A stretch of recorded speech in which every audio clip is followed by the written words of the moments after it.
Sorry about that, y'all. Although plans had not yet been finalized, opening a restaurant could provide some influence in the world.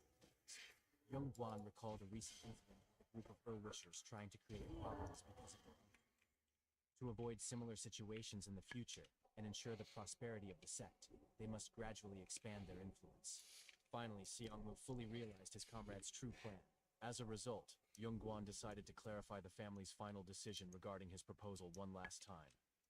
Having received their consent, he immediately went to his teacher. I gotta go all the way. I figured I had to go over there. Plan in detail, to start with the construction of a regular restaurant, and then gradually expand the activities by building hospitals, schools, temples, orphanages, and many other social institutions, thereby increasing the clan's influence in the region. They pursued noble goals, helping people in need, but using the name of their clan could cause a negative reaction in certain circles. However, Zhongguan firmly believed that ordinary prejudices should not stop them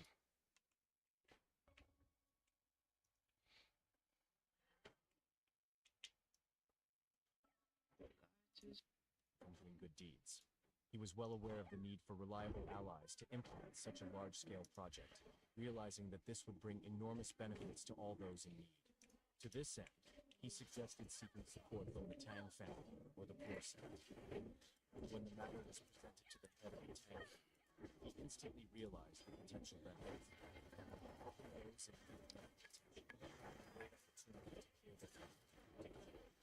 Gave their consent to the visitation. The Spear sect also volunteered to take charge of the children's education, as their clan had a better support of the common. The poor sect in turn, especially considering the offers of receiving leftover food from the rumors about the joint initiative of four influential groups spread like lightning, which attracted the attention of others who wanted to join the project. When the head of the Peng family and expressed his desire to participate in the project, Zhongguan honestly explained the true reason for the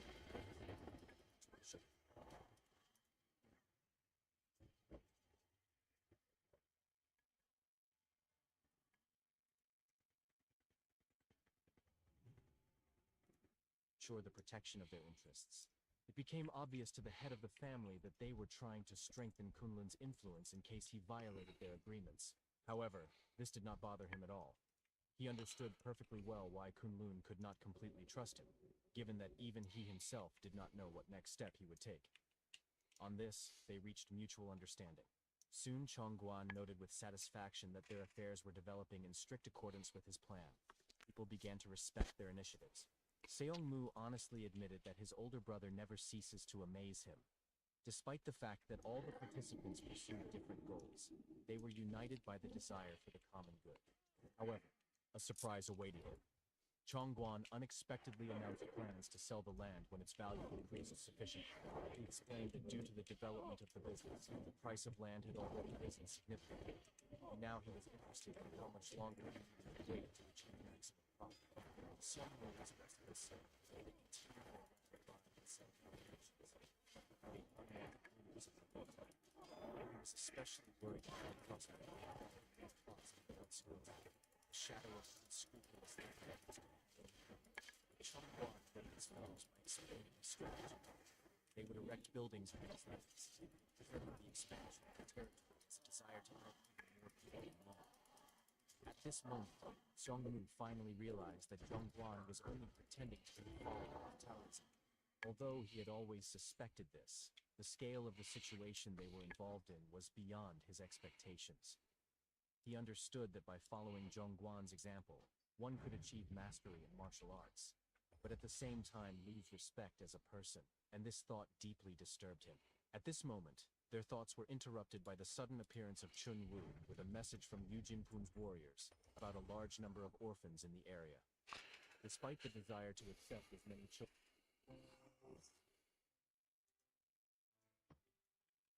We'll keep that evocation for a minute. It'll come in handy. They faced serious difficulties. Chongguan, without hesitation, offered to accept all children without exception. When Chun Wu expressed concern about possible problems, Yongguan assured him that they would simply help the children get on their feet and find something to do. He promised to teach martial arts to children, but at the same time he assessed the situation realistically. Even if not everyone took the training seriously, the most capable will definitely win the series. Chun Wu agreed with this logic, recognizing that both literacy and martial arts require serious discipline and diligence. Kyungwon Just roasted that motherfucker. when children want to become independent, they will have to make a symbolic contribution. The main thing is to instill in them a sense of duty to the community.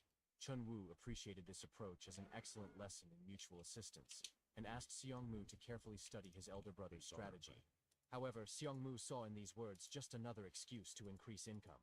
A few days later, everyone gathered to hold elections for the new leader of the alliance, where the main contenders were the head of the Pan family and the head of the Namjoon family, which promised a tough confrontation between two influential clans.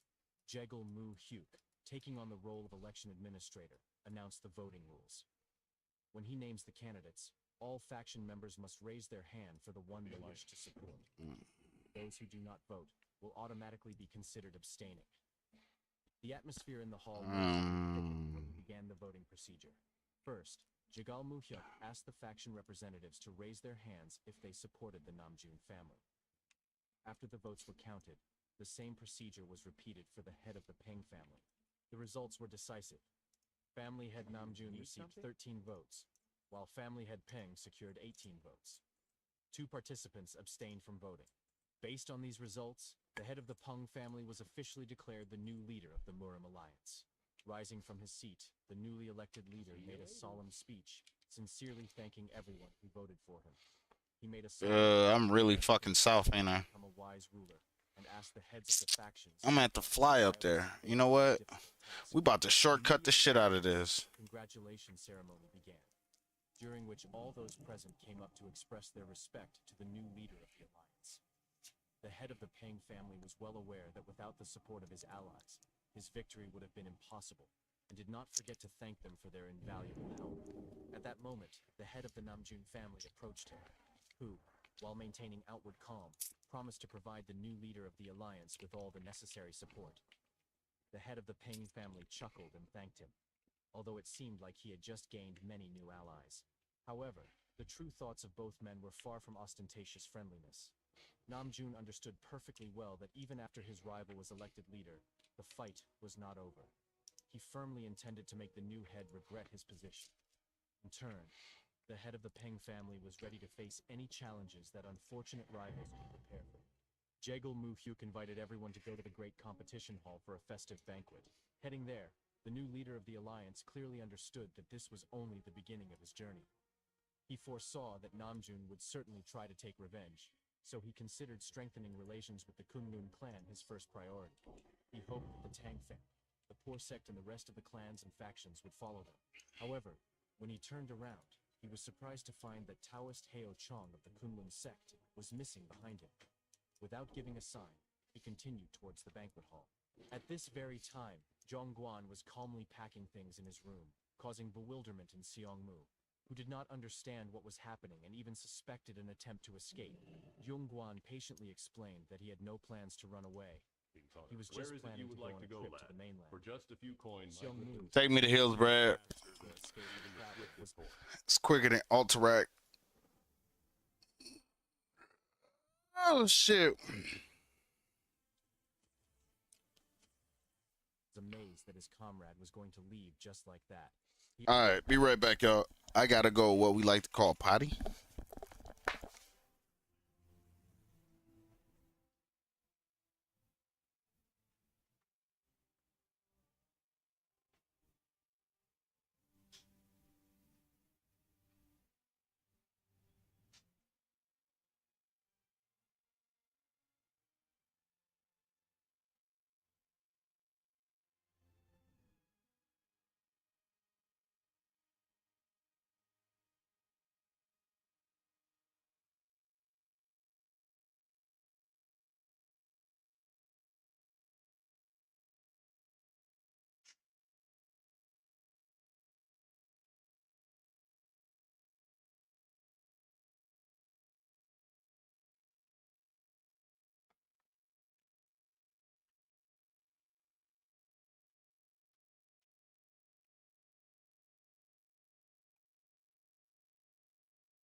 Okay, I'm back.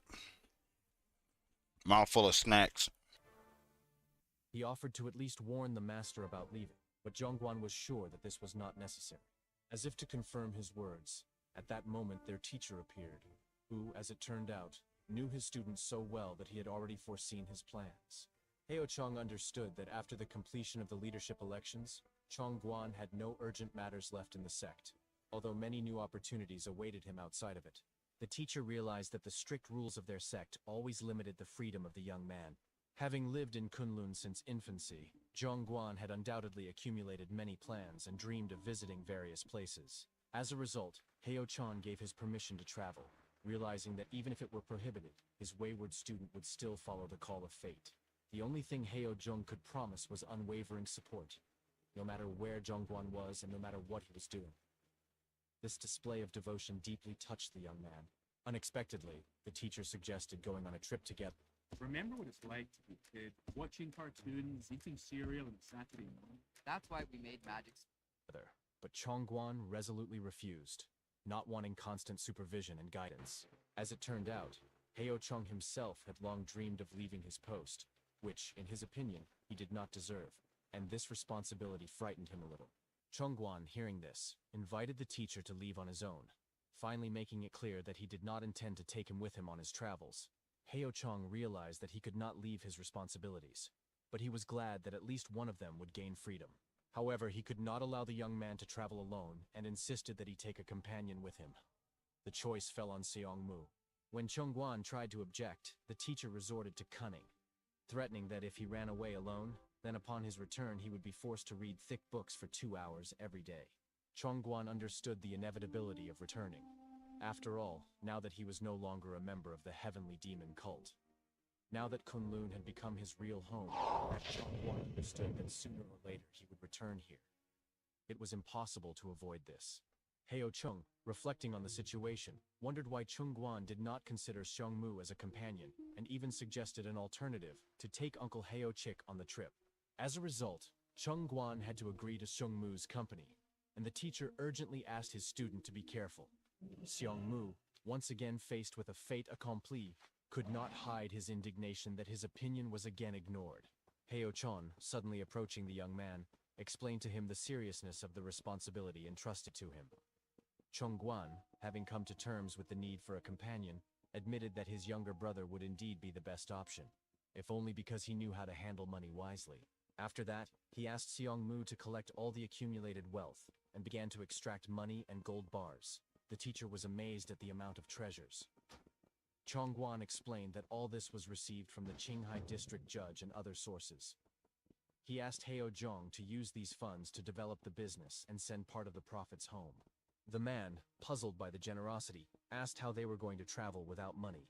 Chongguan calmly explained that he, as a Taoist, does not need wealth.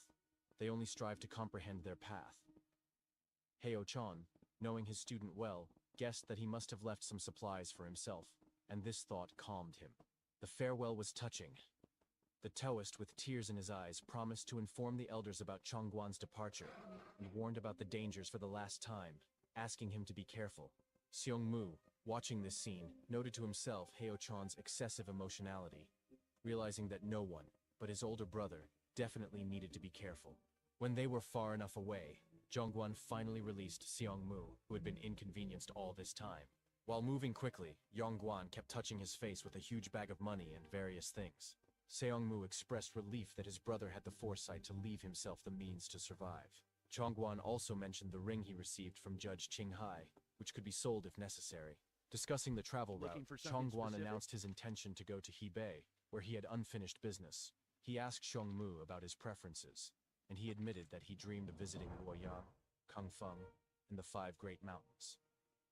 Having finished listing the places he wanted, Xiongmu felt awkward, but Zhongguan calmed him down by admitting that he himself wanted to visit all these places. Having decided to start the journey with a good drink, they encountered the objections of Xiongmu, who reminded his brother of his new status. A student of 3 out of 10 Reverend Masters could not allow himself such liberties, because dirty gossip spread like wildfire. Zhongguan acknowledged the seriousness of the problem, but he had a solution. Although a piece of demonic power remained in him, now, Outside the Muram alliance, it no longer had the same meaning. Using the demonic appearance-changing technique, he could take on 1,000 different forms. Before the astonished eyes of Xiong Mu, he transformed into a completely different person. The younger brother couldn't believe his eyes, wondering where Zhongguan learned such a technique. His face and body changed in a matter of moments. Zhongguan calmly explained that he developed this technique in a past life. Now that the last obstacle had been removed, there was nothing holding them back anymore. Zhongguan, inspired by the upcoming adventures, proposed moving forward towards new horizons and unknown opportunities. Worst breakfast for your waistline. Oatmeal's healthy, right? There's nothing good in oatmeal. Most oats cross-react with gluten, and almost all oats in the United States have glyphosate. They're one of the best ways I've found to fatten people. What about granola? Deceptively labeled as health food, but it's full of grains and sugar, and these grains are bombs. They're capable of destroying just about anybody's gut. How about just some eggs?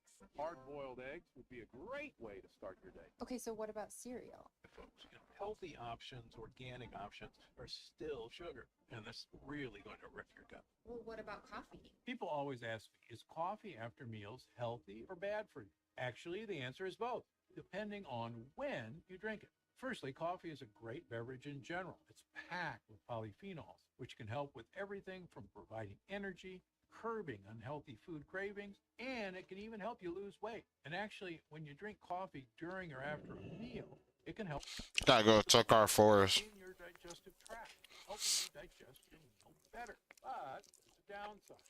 Studies show coffee can also inhibit nutrient absorption. For instance, drinking coffee with a meal may inhibit iron absorption by up to 80%. For that reason, I recommend drinking coffee at least 1 hour before your meal, not after. But if you want to really make your coffee healthy, it's not when you drink it, but what you put in it. MCTs. MCTs are the super fat burners that help your body convert fat directly into energy. The more of these you get into your diet, the more lean and healthy you can become. In fact, this is why people go on the keto diet. MCTs have the exact same effect as keto, except you don't cut any carbs at all. You just add MCTs in. One food that has lots of MCTs are coconut, which is why I always suggest adding coconut milk to coffee instead of dairy or nut milk. But here's the crazy part. There's other foods that are also packed with MCTs. They blow coconut milk out of the water. Eating these foods can be the equivalent of drinking gallons of coconut milk. These foods are part of how I lost 70 pounds and have kept the weight off for 20 years. Also, how I helped my digestive issues, bloating, got tons more energy. I look and feel better today in my 70s than I did in my 40s. And this works for anybody at any age. I've seen thousands of people turn their health around doing this, people as young as 18 or as old as 95. Okay, let's talk about the 3 MCT superfoods that changed my health forever. The truth is, fat isn't the enemy at all. Everyone's body processes fat differently.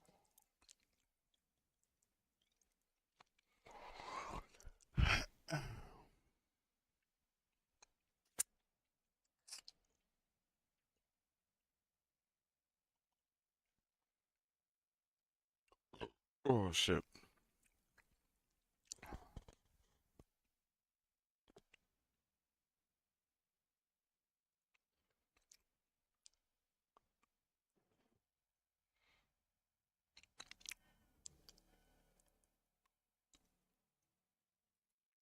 The story is about a disabled boy named Tae-sung. Tae-sung is suffering from lower body paralysis. The doctors are also unable to recover his legs. As days goes by, the legs of Tae-sung hurts more and more. The doctors are unable to find the reason, and so they increase the dosage of the medicines. Tae-sung doesn't care anymore as everything is over for him. But the only things that he has now are the pity glares of the people and the raising amount of hospital bills. Tae-sung used to be an ordinary human, but a car accident caused by drunk driving has taken everything from him.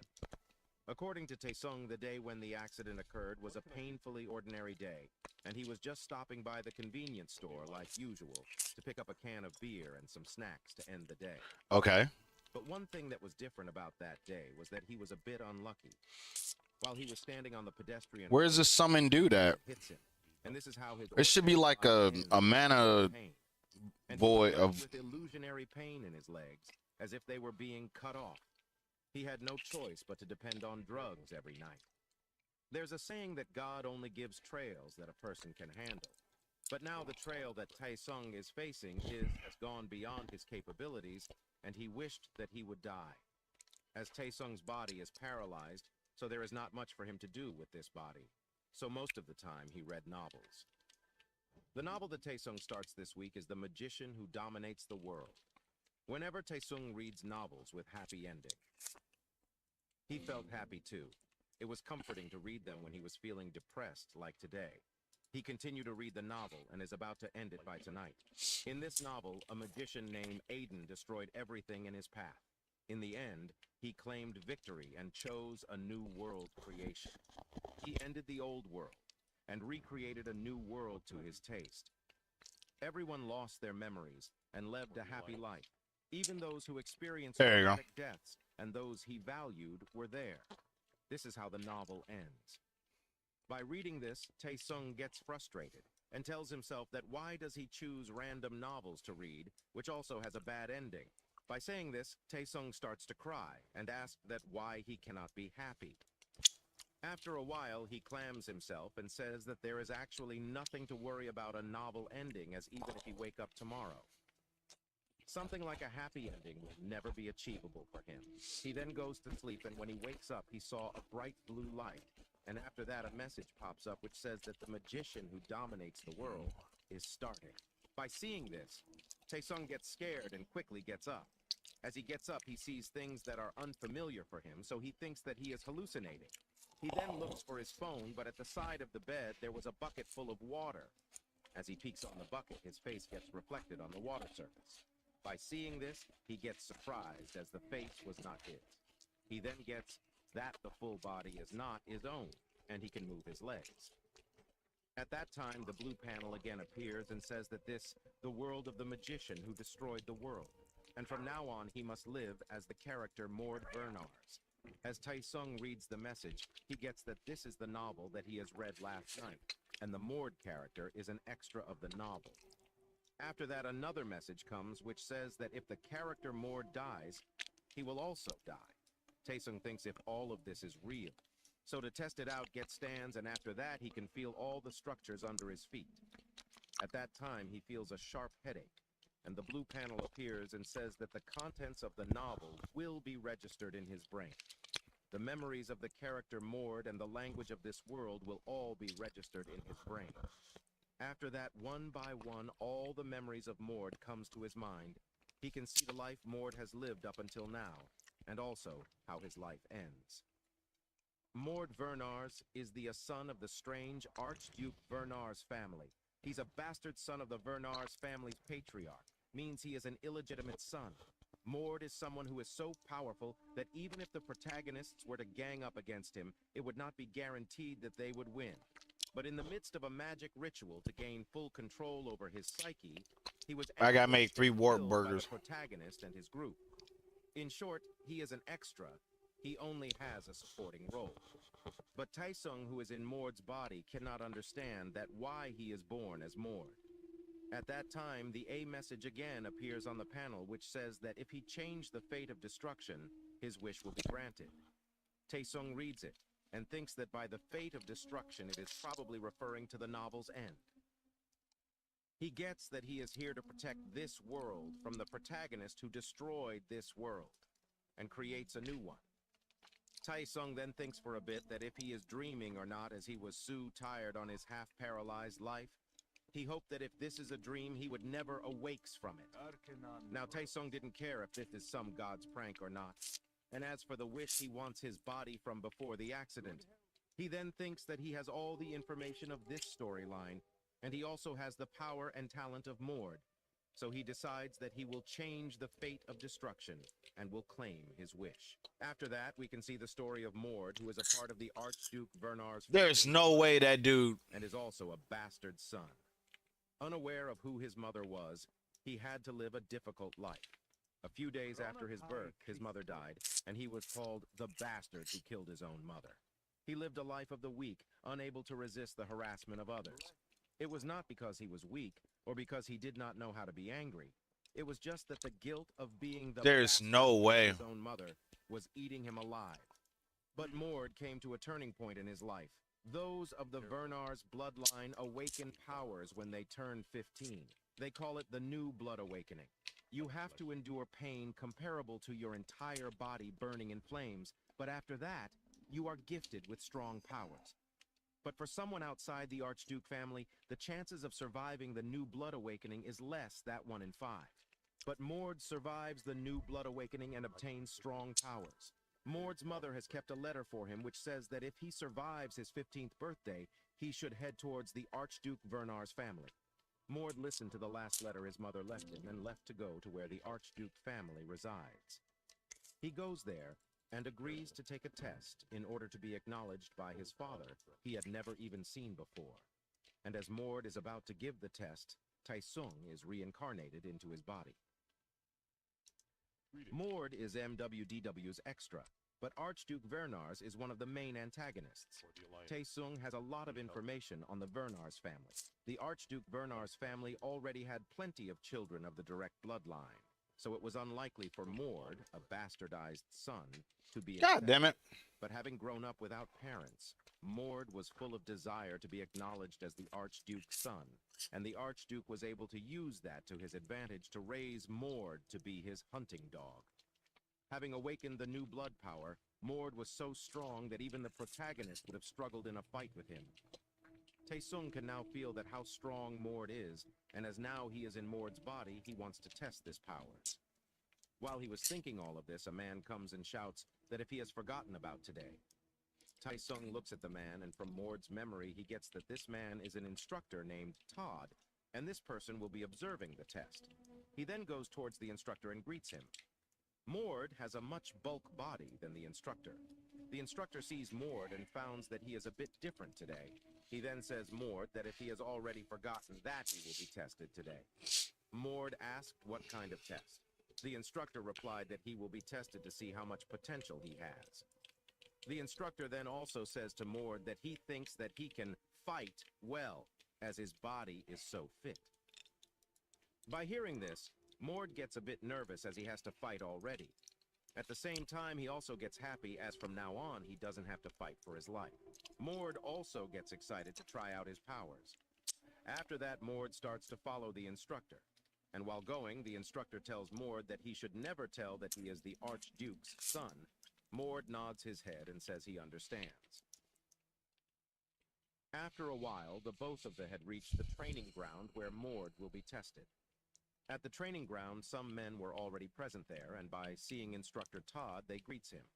Mord looks at them carefully, and by seeing how old they are, he thinks that they are warriors. Instructor Todd then tells Mord that if he is aware that the way a Vernar's fight is different from the way an ordinary warrior fights. Mord replies that a real Vernar's uses a weapon when untrained, but once trained, they do not depend on a weapon and fight with only the body they have. That's right. Of course, those who are not of Vernar's blood use weapons, but the others learn combat skills, Instructor Todd says. Mord already knows this. He then starts to think that the Archduke Vernar's family is the continent's best organization of warriors, and they made it to that position with just hand-to-hand combat. So weapons are something they do not need. It might sound impossible, but there isn't a weapon in the world that can overpower the Vernar's physique. While Mord is thinking all of this, Instructor Todd calls Warrior Vince to come forward. According to the instructor's orders, Vince comes forward and stands in front of Mord. The instructor then tells Mord that he will be fighting Vince. He also tells Mord to fight. Will all he had as the result of this fight will decide the future his. Vince then says to Mord that how the hell a 15-year boy like him has such a body, and also says that he wants to know that whose son he is. Mord then gathers all of this thoughts and stands in a fighting pose, as the only way he can achieve his freedom is by showing his skills. After that, he rushed towards Vince and throws an uppercut. Vince gets surprised to see the fast movements of Mord. He dodges the attack by a split of seconds. Mord then thinks that he is more agile than he expected, and the boxing he learned as Taesung is helping him a lot. As Vince falls back to dodge the uppercut at that time, Mord launched a back kick, but Vince blocks it with his arms. Vince then asked Mord that why did he lied that he didn't learn how to fight. Mord replies that didn't lie to him, and it is true that he didn't learn how to fight. Vince then gets mad and shouts that the posture of his is that of a learned person. Mord then says that he just copied it by seeing others. By hearing this, Vince gets silent, and without a single word, he rushed towards Mord with mana on his hand. By seeing this, a warrior tells instructor Todd to stop Vince, as this might get dangerous to use mana against a kid who doesn't know any combat techniques. The instructor replied that they should let his go. On the other hand, Vince gets furious and is about to attack Mord. But as the attack is about to hit him, Mord dodges it quickly, and goes behind Vince.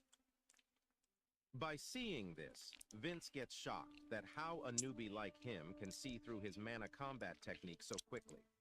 As Vince turns towards Mord, he sees that Mord is using his technique.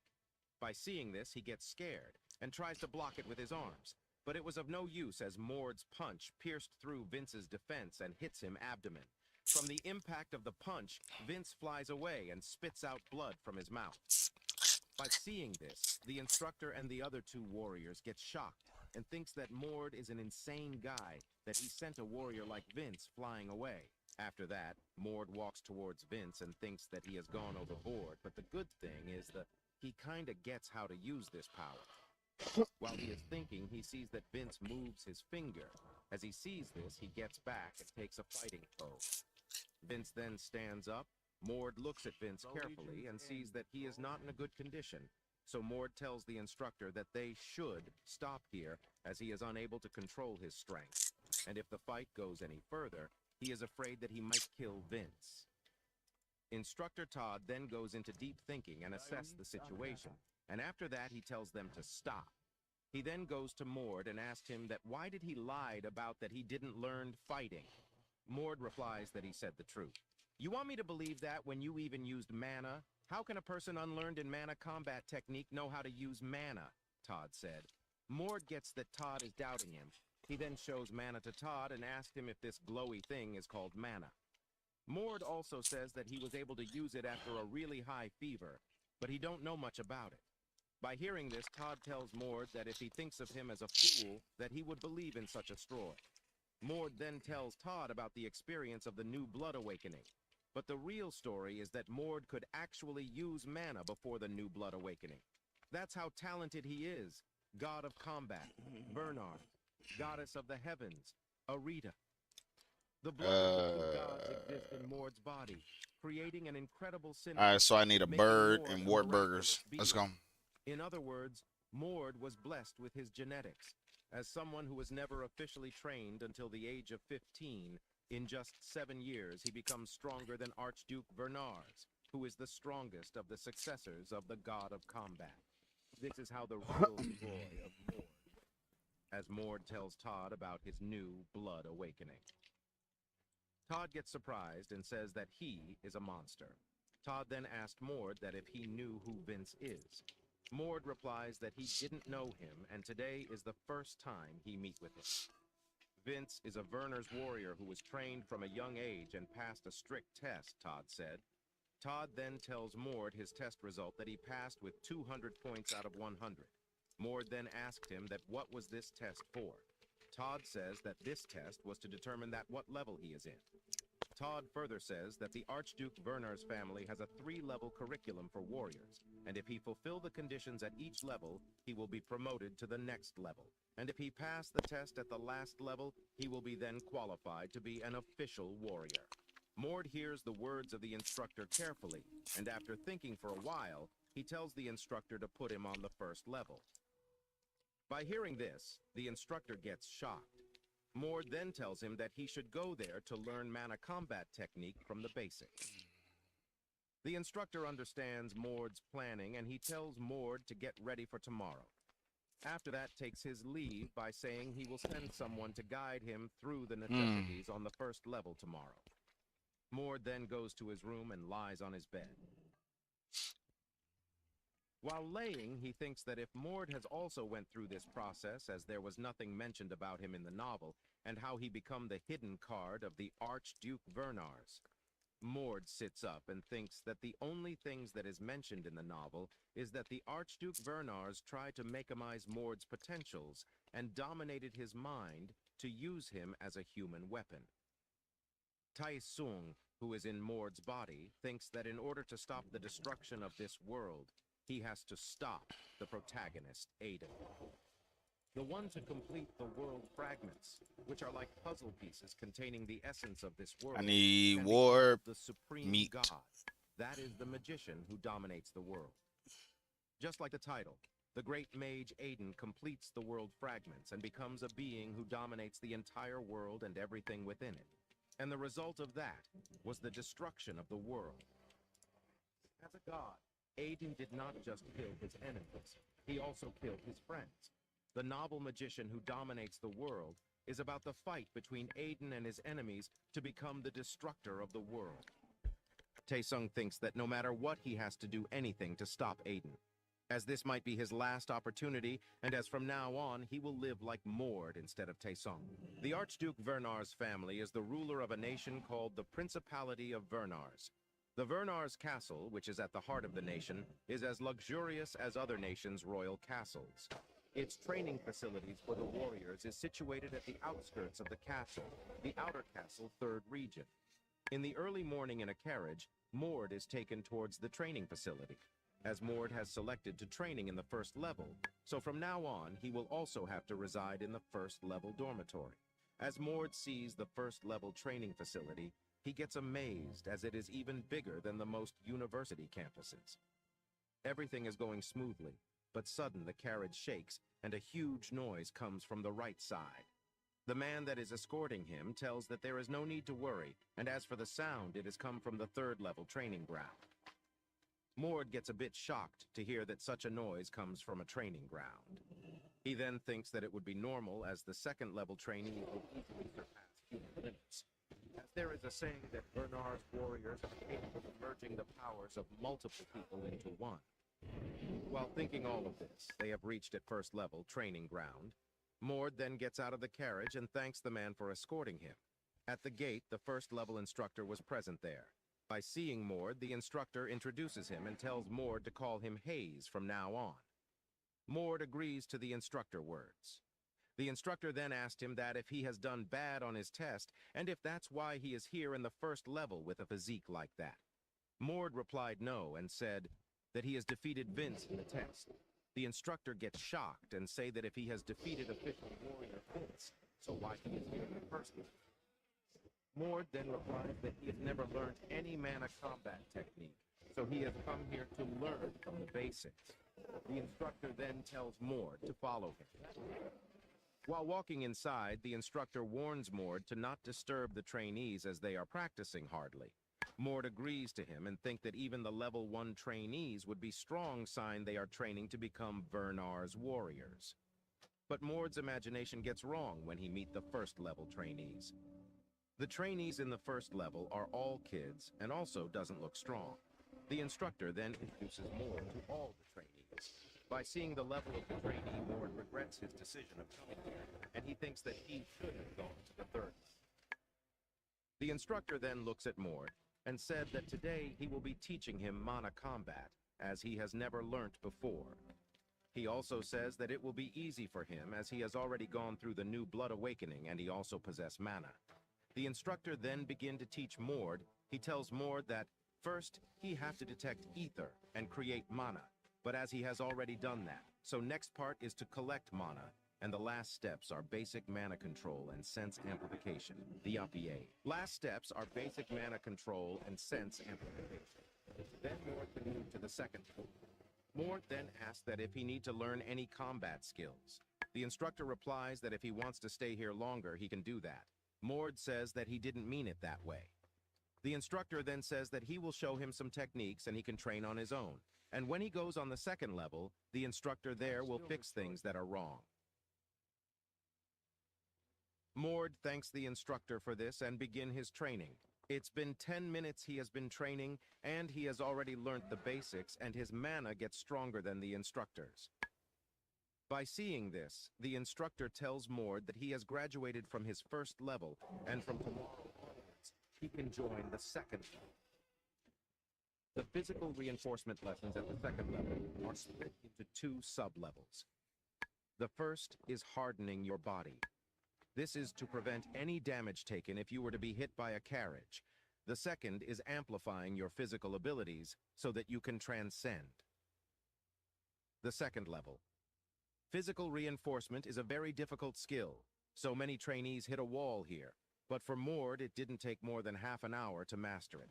Mord passed the second level easy, and now can move on to the third level. The second level instructor then tells Mord that it's easy up until the second level, but the third level will be difficult. As just like him, there are guys who are part of the bloodline in the third level. So graduating the third level will be challenging for Mord, as he will be fighting against them without any battle skills. Mord also feels a bit nervous, as he really doesn't know any mana combat techniques. And Instructor Hayes also sent him to the second level, thinking that he is hiding his true powers. The instructor then puts his hand on Mord's shoulder and said that it takes more than brute strength to graduate from the third level, and so he has to work harder. Mord already knows that the third level is on a different caliber, but at the same, he feels excited that he can meet with other Vernar's blood. On the other hand, we can seize the news of Mord has spread like wildfire, and all the trainees are talking about him. The trainees are comparing Mord with Fionn, who is a third-level trainee and is also of Vernar's bloodline. Fionn hears this and decides to show Mord that there are ranks within the Vernar's bloodline. At that time, Mord has enters the training, and as soon as he enters, Fionn goes to him and asked if he is the new guy. Mord didn't reply him, and instead asked who he is. Fionn replied that he is Class 2's captain, and he is also of the Vernar's bloodline like him. Mord then introduces himself and says that from now on he will also be part of the second class, and he didn't know for how long he will be here. By hearing this, Fionn gets angry and tells Mord that if he thinks of this place as a joke. Mord then says, "Don't be mistaken, as if he thought that way, he would have never come to this place." As Fionn is releasing his mana, Mord says, "Owe him to clam down, as he is not in a good mood." As expected of a Vernar's, "I guess you can endure this much," Fionn said to Mord. Mord then said to Fionn that if he thinks that he would piss his pants or something if he tried to intimidate him with this type of stupid skill. By hearing this, Fionn gets super angry and attacks Mord by saying that he will kill him. As Fionn attacks, a huge explosion occurs by seeing this. The other trainees thinks that Mord is gone for good. But as the dust clears, the trainees set scared to see that Fionn is on his knees and bleeding from his mouth. But on the other hand, Mord is standing completely fine. Mord then tells Fionn that he thought he would be stronger, but now he sees that he is nothing but a village bully. Fionn then gets up by whipping the blood on his mouth and says to Mord that he just got lucky with that punch. Mord replies that he was not lucky. Rather, it is because Fionn is weak. After listening to this, Fionn gets mad and rushes to attack Mord. Mord easily dodges the attack and then kicks Fionn on the back so hard that he flies away and hits the wall. As Fionn hits the wall cracks and falls unconscious. By seeing this, Mord gets a bit shocked, as he thought that a third-level Vernar's warrior would be much stronger.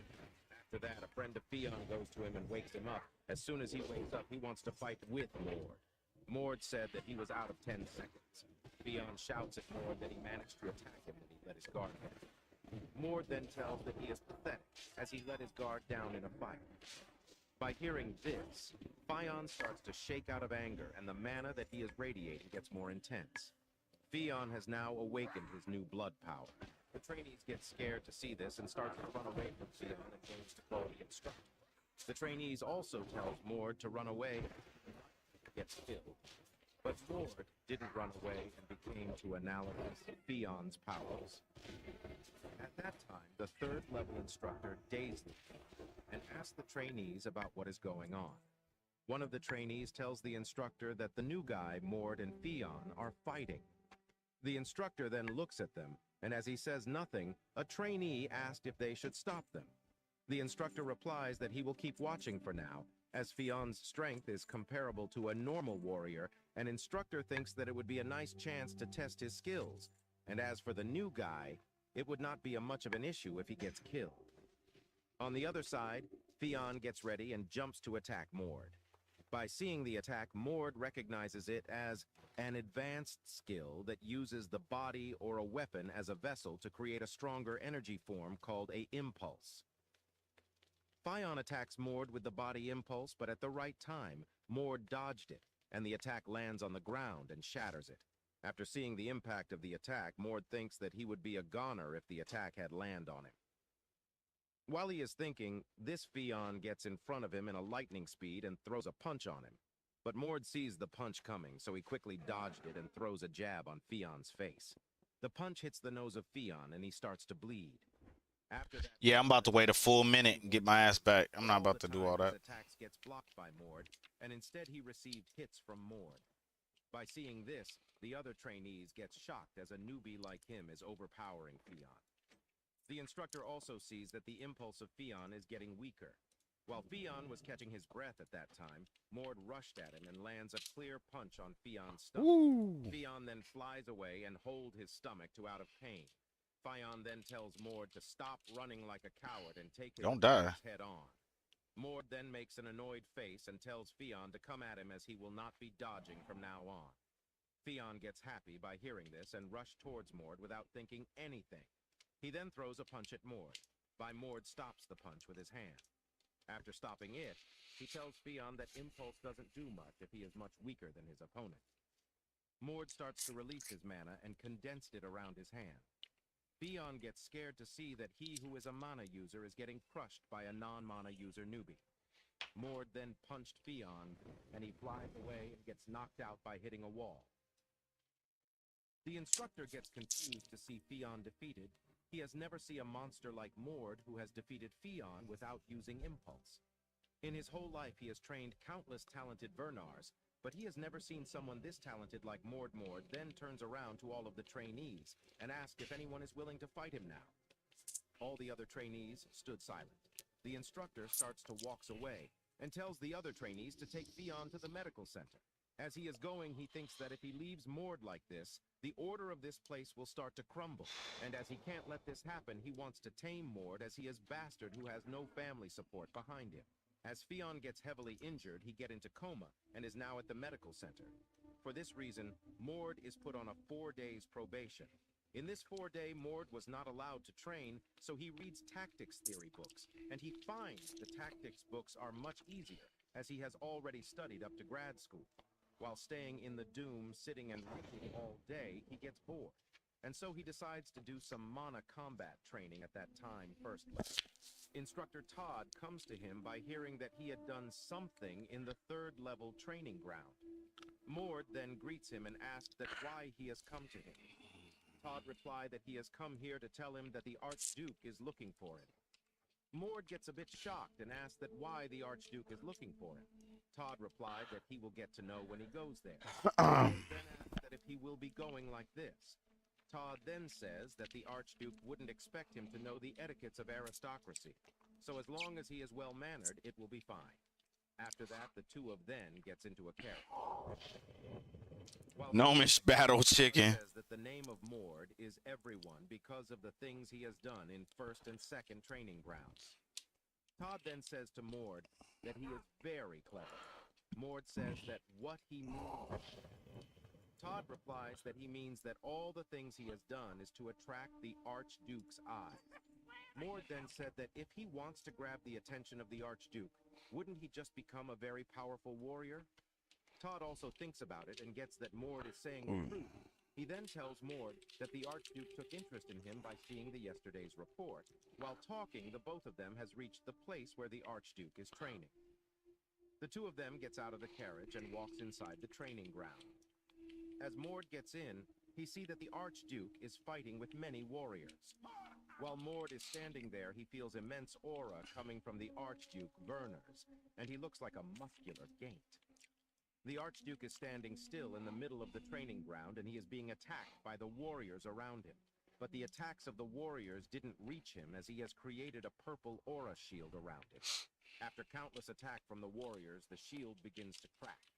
The Archduke then tells them to back off. As soon as the warriors get back, the Archduke takes all the aura into his hand and begins to put more aura. The small purple ball turns into a giant one. And after that, he launched the attack, and a huge purple-red beam comes out of the ball and shatters the wall. By seeing the skill, Mord recognizes it as an overpowered skill that absorbs both magical and physical attacks and turns it into a shockwave that can be thrown back at the opponent. The skill's name is God of Combat's Mirror. According to the novel storyline, this skill is in its development stage. Mord gets impressed to see that an incomplete skill can cause such level of destruction. The Archduke then turns towards Mord and Todd. The two of them then bows down and greets him. The Archduke then walks towards Mord and stops in front of him and says that he has heard that he has done something interesting in the training facility. As the Archduke stands in front of him, Mord feels intimidated. As Mord stands still, the Archduke touches his face and asks that who is his mother. Mord replied that Reyna was his mother. By hearing this, Archduke says he remembers her, and the face of Mord also resemble her more. He then asked Mord if he has gone through new blood awakening this year. Mord replies yes. The Archduke then says that he has heard that Mord has defeated an impulse user with just body reinforcement, and so now he wants to be strong. After saying this, he calls his subordinate Kessner. After that, a yellow-haired man comes and kneels down in front of the Archduke. The Archduke then tells him that he will now spar with Mord. Kessner gets a bit shocked that he has to fight with a kid. The Archduke says that he is his son, who got here a few days ago from the outside, and so he just want to see how strong he is. He also tells Kessner not to go too hard on him. Kessner replied that he understands, and he then tells Mord to get on the sparring field. As the two of them gets on the field, Kessner tells Mord that he can choose any weapon. Mord replied that he doesn't need a weapon as he has never learned how to wield a weapon, so he will be fighting bare fist. After that, Kessner rushed towards Mord and throws a punch at him. Mord dodged it, but he gets that Kessner is very fast as he is close subordinate of the Archduke. As Mord dodged it, Kessner praised him for dodging it without using mana. Kessner then begins his attack. The movement of Kessner is so fast that Mord is unable to dodge it, and he is being pushed back. Kessner then gets a bit mad, as Mord is not giving his all even though he is facing him. Kessner then begins to release his mana, and says that he won't be going easy on him anymore. Mord feels the mana of Kessner and thinks that he is of the Vernard's bloodline, as Kessner is a close personnel of the Archduke, so he must be super strong. So Mord thinks that now he can use his full powers. Mord then starts to release his mana. Both of their mana clashes with each other, powering the other. The Archduke gets impressed to see this. Newbie's mana is equal to his. Tae-sung feels that Mord has never maximized because of the insults he used to receive from the people. But from now on, Tae-sung, who is in Mord's body, will level up the potential of Mord. After that, he tells Kessner to come at him. By seeing this, Kessner rushed towards him in a zigzag movement and throws a punch at him. Mord blocks the punch with both of his arms. Kessner then says that he understands why the Archduke is interested in him, and the rumors about him are all true. He also says that blocking the punch is useless. As he says this, the strength of the punch doubles, and it pierced through the defense of Mord and hits his stomach. Getting hit by the punch, Mord flies away and lands after a few meters. He gets confused to see that the strength of the punch gets doubled. As he gets up at that moment, Kessner comes in front of his face and again punched him on the stomach, saying that he is locked. Well, feels in all of Stormwind, my Mord friend. then Won't flies find any away better. and hit Now, the what can I wall help you hard. with? By seeing this, Kessner says not to disappoint him as he hasn't started yet. Kessner then walked towards Mord and says to him that he is quite disappointed by witnessing Mord's strength. Mord perceives that the difference between their strength is quite large and worries if he really needs to rely on his new blood power to do it. But Mord realizes that if he uses his new blood power, the opponent Safe will travels. also use his blood power, which would be quite the headache for Mord. Kessner speaks that Mord is thinking too much and says that if doesn't want to fight, he will force Mord to fight. Kessner charges straight at Mord. Mord punches Kessner, but Kessner dodges it. Mord's punch creates a huge impact on the ground. Mord plans that he would not show his true strength to Kessner, but it's really annoying to get hit by him, so Mord thinks he would at least get one attack in. Mord punches, and Kessner dodges it. Kessner says to Mord that Aya's moves are sloppy. He is talented, but his combat abilities are still on a novice level. Kessner creates a fire aura in his right hand and punches Mord. Kessner reminds Mord that he told him it's useless to block this attack of his. Mord smirks and blocks Kessner's attack and at the same time attacks his opponent. Kessner the double attack being used by Mord and perfectly. Kessner assumes that Mord offset his double attack and block it on purpose to copy his attack. Kessner gets furious as Mord was able to successfully copy Kessner's attack. Kessner says that the situation is getting more and more interesting and wants Mord to use this full power against him. Kessner creates a flame aura emanating from his right hand, while Mord thinks that Kessner is now using his impulse and the battle will get rigid from now on. On the next moment, Archduke declares that the match has ended and orders Kessner to back. Archduke compliments him for his astounding performance. Yeah, that was a little loud. A newly blood user. Archduke comes closer to Mord and tells Mord that he needs to check something. He accumulates his impules and releases his impulse ball at Mord.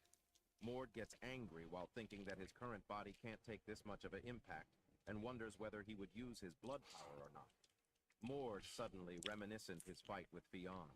He realizes that the fight he had with Fionn was indeed helpful even though Fionn was weaker than him. He conceives that it's impossible to develop an impulse that the level body reinforces, but what will happen if he uses an impule to counterattack an impulse? The answer was sure to Mord that if he does that, he would be able to withstand this attack. Instructor Todd gets surprised while watching Mord's evolution to this extent. He wonders that how can a novice use an impulse? The MC thinks that Mord's powers are beyond of what he imagined because this body can copy a skill just by looking once. The Archduke again praises Mord for his accomplishments. He says it was expected as Mord is someone from his bloodline. Mord thinks in his mind that the Archduke is a greedy person who only cares for the useful ones. He also thinks that someday he would punch him right in the face. The Archduke then says that he would reward Mord for his performance today. He says that he can nobody could even dream of, or a great mentor to train him. He adds that Mord just need to say it, and he would prepare it from Mord. Mord thinks that this is a once-in-a-lifetime opportunity as he already decided what he would ask for. Mord plans that he needs to collect the world fragments before Aiden does. This is something he needs to do in order to stop Aiden from destroying this world. Mord tells the Archduke that he doesn't want something like that, but he has one particular desire, which is to challenge the god of combat's grave. Mord explains that there are places called dungeons in the novel WoW. Like all dungeons in fantasy realms, they're dangerous places full of monsters.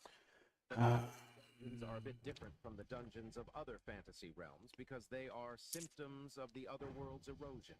He conceives that, in other words, dungeons form in places where this world and another overlap, and abnormal things happen inside. Most dungeons are overlapped with the demon realm, and this world's monsters are mostly from dungeons. However, the god of combat's grave, where the god of combat, Bernars, was said to have been created, has nothing to do with overlapping with another world. Mord concludes that he is where he would get the world fragment. Archduke questions Mord to know the reason from him to challenge the god of combat's grave. Mord answers that he heard that's where the traces of the god of combat, Bernars, are left behind. He wanted to see it for himself, the root of his bloodline that he felt when he awakened. Kessner thinks that Mord is being immature for his age. Kessner concludes that the god of combat's grave is where the coming-of-age ceremony for the direct bloodlines is held, and Mord's request is like a direct challenge to the direct bloodline. The Archduke agrees to Mord's request. The Archduke looks at Kessner and asks him whether he wants to go with Mord.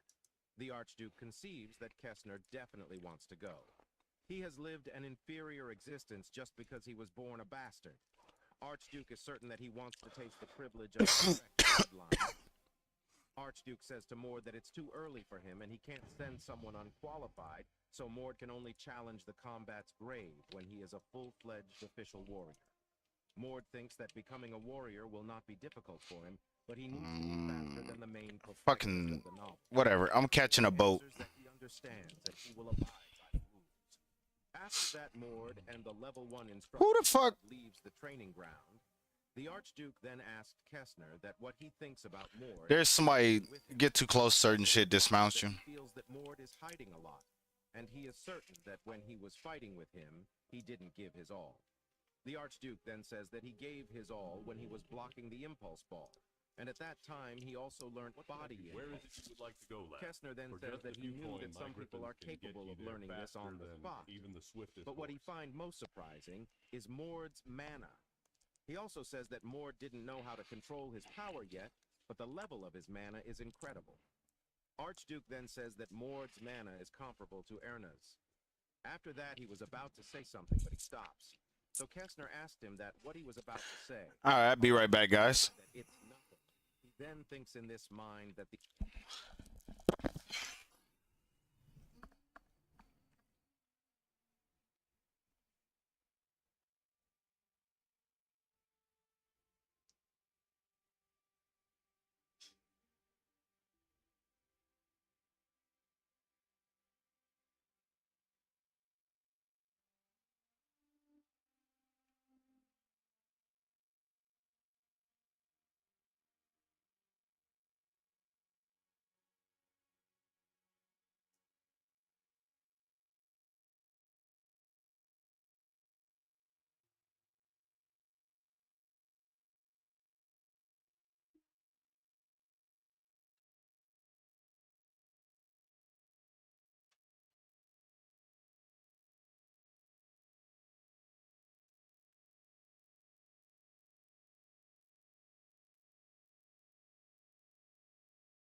Alright, shit. Sorry about that, y'all. I'm back.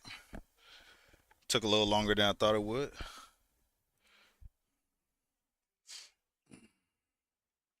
The eyes of Mord is weirdly void of desire, which he finds a bit unusual, as all the eyes of his bastard sons that he has seen were full of desire to get validation from him. Archduke smiles as he finds Mord interesting, as he has taken after his mother Reyna. After that, we can see Mord has reached the training ground of the 3rd level. As he enters the training ground, he sees the trainees are sparring with each other. By seeing this, he feels happy, as from now on, he will be able to learn something. While he is watching the spar, he heard 2 trainees talking. The trainees were saying that for the god of combat's grave, the family is going to choose 5 people out of the Vernar's bastard children. And as there's Sir Kessner and the Viscount Owen, so basically there are 3 spots left. The trainee also further says that it's an expedition to figure out a pattern analysis of the god of combat's grave, right? Since its pattern changes once it's cleared instead of disappearing. Though it probably lessens the risk for those of the direct bloodline, the other trainee said. By hearing this more, that he has to hurry up and become a warrior quickly, as even Kessner is about to challenge the god of combat graves. After that, Instructor Daisley comes and tells everyone to prepare for the usual training. All the trainees then run towards the training ground. Daisley stops Mord and goes near him. He then tells Mord that he cannot participate in this lesson as he is a newcomer. He further says Mord that he should latter ask other trainees to help him catch up the lesson.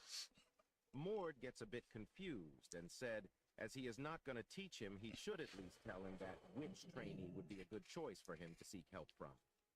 The instructor makes an angry face and says that he is a thick-skinned, that he is making demands from him even after injuring the captain.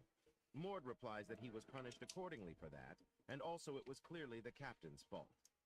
The instructor then shouts at him and says that he has no manners of speaking with an adult. Mord that said him to get it right, as he is not talking back. And it's a reasonable request, and it's his duty as the instructor. By listening to this, the instructor gets angry and kicks Mord, and then quickly grabs his collar and orders him run laps around the training ground until Toadie's training session is over. The instructor also says that he will have to run at a constant speed while listening all the lessons. And after the session, he will ask him questions, and if he fails to answer correctly, he will be punished. Mord gets furious and gathers mana in his hand. The instructor sees that Mord is extruding mana. He thinks that his authority is being challenged, so he again punched him on the face and shouts that how dare he is to bare teeth in front of the instructor. Getting hit from the punch, Mord was forced to fall back. The instructor walks towards him and says that the authority of the instructor is absolute here, and he will kick him out of this place if he resists.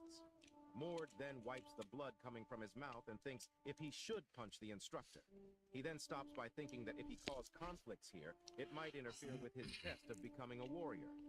So Mord decides he'll hold in as he need to go to the god of combat's grave. Mord then agrees to the instructor's orders. By hearing this, the instructor tells to start running. Mord makes an annoyed face and starts to run. As Mord is running, the instructor looks at and thinks to make him pay for disrespecting him. Alright, After let's see. that, Daisley seemed to hold a grudge. I gotta go to Punishing 1K. Mord for every petty little thing. Daisley was crazed with the authority he had. If he thinks his authority was being challenged even a little, he punishes them verbally and physically without mercy. But he called the punishments training, so no one was able to resist. And this was how Daisley ruled over this place. After Mord finished running, Daisley again punished him for not running at a constant speed. He made Mord stand on one hand and asked him why he is disobeying his instructor's words. Mord didn't reply anything, as he was thinking that why the instructor was so insistent on using him. He then that the reason for this could be because he extruded mana in front of all the trainees. As Mord didn't says anything, the instructor takes his leave by saying him to stay in that pose for the whole day, and if he even moves 1 inch, he will again punish him. As the instructor leaves, Mord thinks that the reason he held his anger in is because he thought the instructor has something valuable to teach him, but now it seems like it's about time he should get some real training. On the other hand, We can see the instructor is sitting in Where his would you room like and to is still fly to? angry on Mord. He also thinks that the punishments he gave him would have destroyed anyone's body, but he endures until the end as if to rebel. The instructor also thinks that how did some bastard child without any real blood or training become such a monster? While thinking this, the instructor gets angry and punches the wall and starts to think of a way to break Mord. Then in the next day, we can see Mord has come to the training ground, and he tells the instructor in front of all the trainees that he wants to take the test to become a warrior. Everyone along with the instructor gets shocked, and the instructor asks Mord if he is in his right mind. Mord replies that he says it in his right mind. The instructor then tells that he is ridiculous, as he didn't even learn everything he needs to become a warrior. That's because somebody neglected their duty as an instructor. And now that I think about it, that somebody isn't qualified to teach, Mord says to the instructor gets mad and shouts at Mord that what the bullshit he is spouting, and he is the one to decide who is fit to take the test to become a warrior. He also further says that he will never allow him to take the test. Mord then says to Instructor Daisley that he doesn't have the right to say that. He also says that he official challenged Daisley to a god of combat spirit. Daisley gets super shocked to hear this. God of combat spirit. It refers to the sacred practice of duel. Like all those who respect power, they also had a barbaric tradition that he who is strong is right. The god of combat gives a real warrior his blessing. Therefore, if you engage in god of combat spirit to choose who is right or wrong, the winner is the one in the right. Instructor Daisley asks Mord as a nervous voice that who he knows about it. Mord then replies that doesn't matter, as according to Vernar's laws, as a trainee he can request a god of combat spirit from the instructor, and now he will use that privilege to prove that he is not qualified to be his instructor. According to the legends, the god of combat, Vernar grew up unaware of his real identity. When he was younger, he was harassed by those drunk in power who claimed to be his instructor. Therefore, Vernar said to his descendants that those who dictate over others without the ability to prove their qualifications deserve to die. And for that reason, the Vernar's law permits trainees to request God of Combat spirit from their instructors. Mord then thinks that the God of Combat was not in his rightful mind when he says this, but anyways, it is now beneficial for him. The instructor gets angry to hear this, and then he grabs Mord's collar and says that he is at least 10 years too young to even talk about such a great ritual. Don't be mistaken, Daisley. You don't have the right to deny a god of combat spirit, Mord said by removing Daisley's hand from his shirt. Mord then walks at the middle of the ground and shouts with mana that Trainee Mord requests a god of combat spirit from the level 3 instructor Daisley. He shouts thrice. After shouting, he turns at Daisley and tells him to choose whether he will accept or deny the request. He also says that if he plans on denying it, he will go out and tell everyone the truth. Instructor gets angry and threatens Mord that he cannot get away from him with acting like that. Mord then releases him mana and warns Daisley that this is his last chance as he doesn't want to waste any more time on trash like him. From the pressure of Mord's mana, Daisley feels a bit uncomfortable and thinks that his mana is incredible, and he has more power than when he was fighting with Fion. Daisley feels a bit nervous, but as he cannot back off from this, he accepted the challenge. And as he is about to tell the duel time, Mord stops him and said that the duel will held in 1 hour in this ground. Daisley asked that why he is choosing the time. Mord replied that the challenger is allowed to choose the time and place, and as he said before, he doesn't want to waste no more time on him. Mord then walks away by saying that he will not stop him if he runs away. Then at Sir Kestner's office, he has also heard Mord shouting about the duel. He laughs at this, thinking that Mord is not an ordinary guy, and he never fails to entertain him. He then tells his servant to get ready as they are leaving for the level 3 training facility right away. After 1 hour, we can see Mord has come to the training ground and is not taking this seriously on the other hand. Daisley has come fully prepared. He has worn a full-set armor and takes a sword and a shield on his hand. Mord walks towards Daisley and mocks him by saying that he didn't run away. Daisley says that he will make his regret his arrogance. While the two of them is arguing with each other at that time, Kestner arrives. By seeing Kessner, Mord asked him that why is he here, and then goes to him. By seeing Kessner and Mord talking to each other, Daisley thinks that he is behind the arrogant behavior of Mord. Kessner then replies to Mord that he has heard something interesting is happening here, so he comes here to see it. He then asked Mord that what was he think to challenge a instructor for a god of combat spirit. Mord replied that he has no other choice, as the instructor neglects his duty and has rotten thoughts in his mind. Hearing this, Kessner laughs and asks Mord if he is confident that he can win. He also tells him that Daisley may be a retired warrior, but he is not someone who can be underestimated. Mord thanks him for showing concern for him and tells that he will win. By hearing this Daisley tells that he wants to punch Mord right now, but he has to wait as he has called for another instructor to be the witness. If the instructor's not here yet, may I take over the role of being the witness, Kessner said. Hearing Sir Kessner words, Instructor Daisley gets shocked and asked him that what he means. Kessner replied that he will be the witness of the god of combat spirit. He also asked Daisley if he thinks that he is not qualified for this.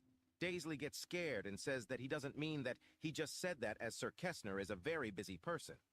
Kessner gives an angry look and asks Daisley if he is talking down on him. He also says that just because he respected him as an instructor, is he saying that he is equal to him, the Viscount of Windsor? Daisley lowers his head and apologizes to him. Mord then interrupts them and says that it is time for the duel. Kessner then walks away, form the ground, and says to Mord that he is looking forward to this fight, and also says that he hopes he didn't come all the way Alright, here so I gotta do Sunken Temple. Mord looks at Daisley. I sent that to my fucking little dude. They should begin the fight. Daisley also agrees to him.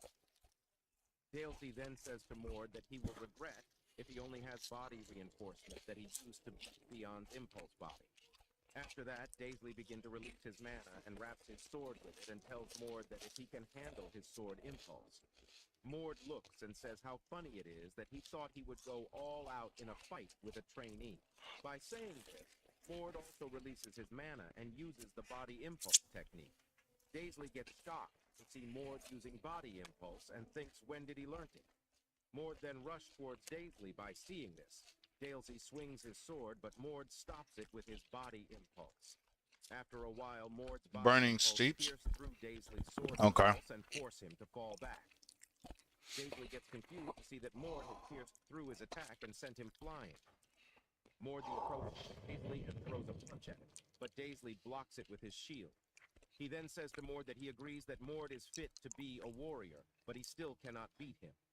By saying this, Daisley pushed back Mord using his shield. As Mord gets pushed back, Daisley attacks him with his sword. Mord dodges the attack, but he cannot dodge it fully and cuts his face.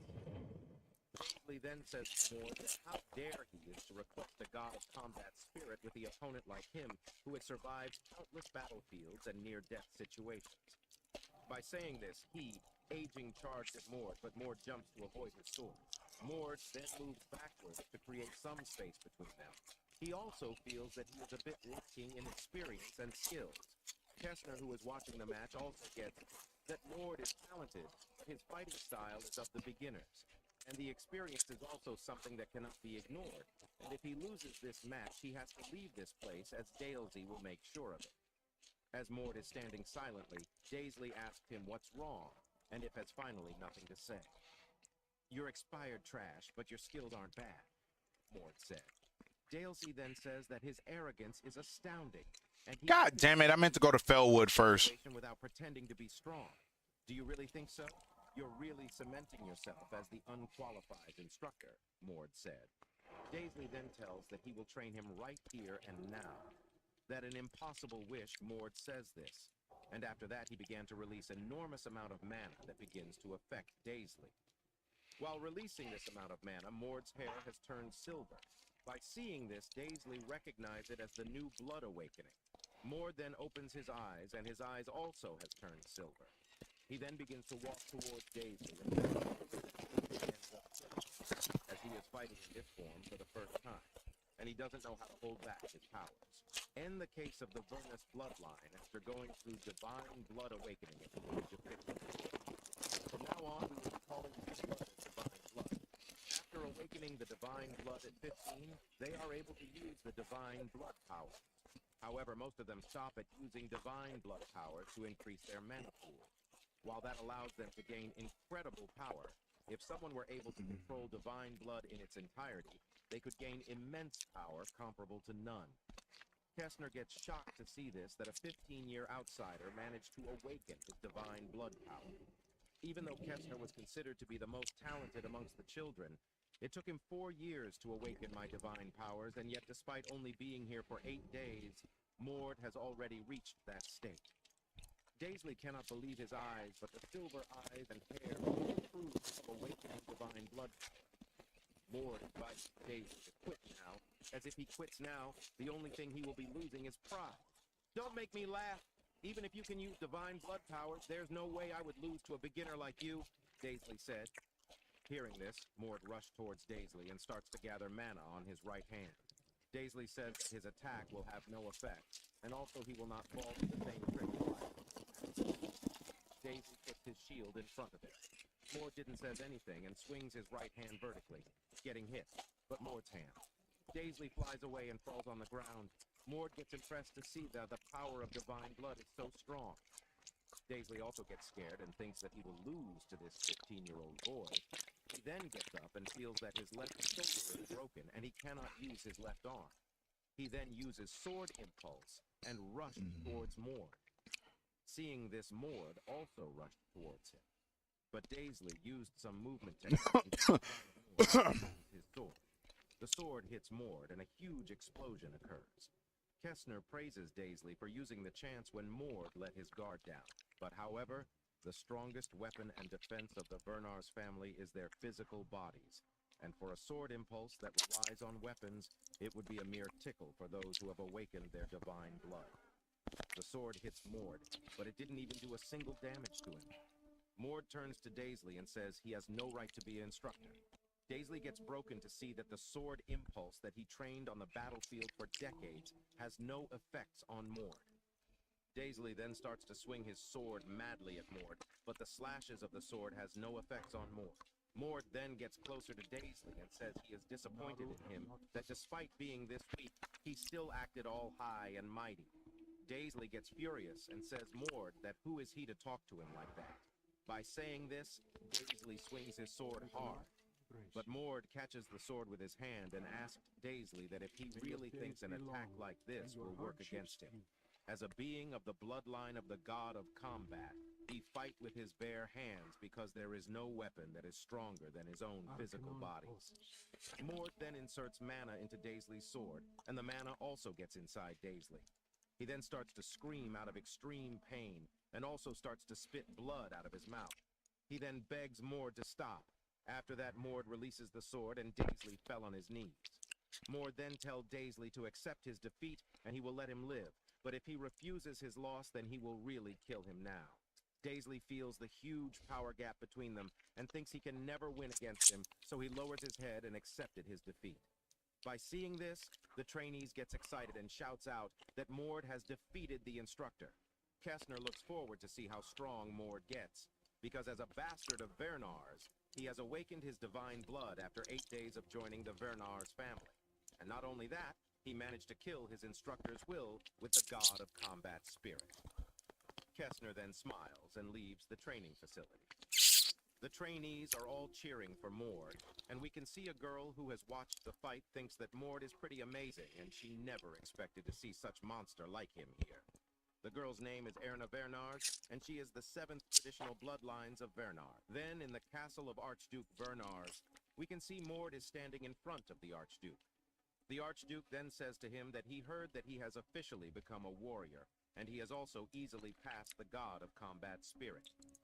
Mord bows down and says that all the things that he has heard is true, and now he has come here to claim his reward. The Archduke says that he is pretty ballsy, and also asked him if he has requested the god of combat spirit just to become a warrior. Mord replied that he couldn't continue to watch the instructor give up on his duties. The Archduke gets up from the throne, and as he climbs down the stairs, he says that he has no issue with his action, as the strong one are those who are right, is the mentality of the Vernar.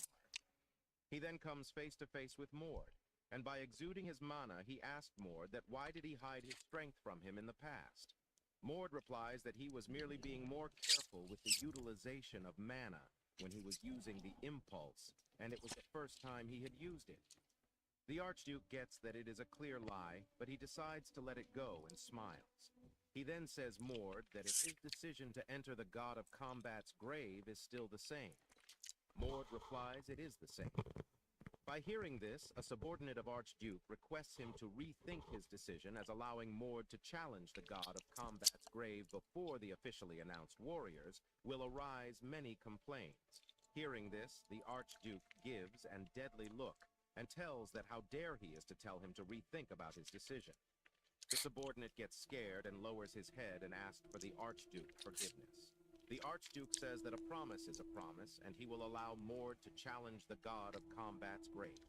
Also, despite not knowing that Mord wishes to gain for this, he allows Mord to go there. Mord kneels down and thanks the Archduke for allowing him.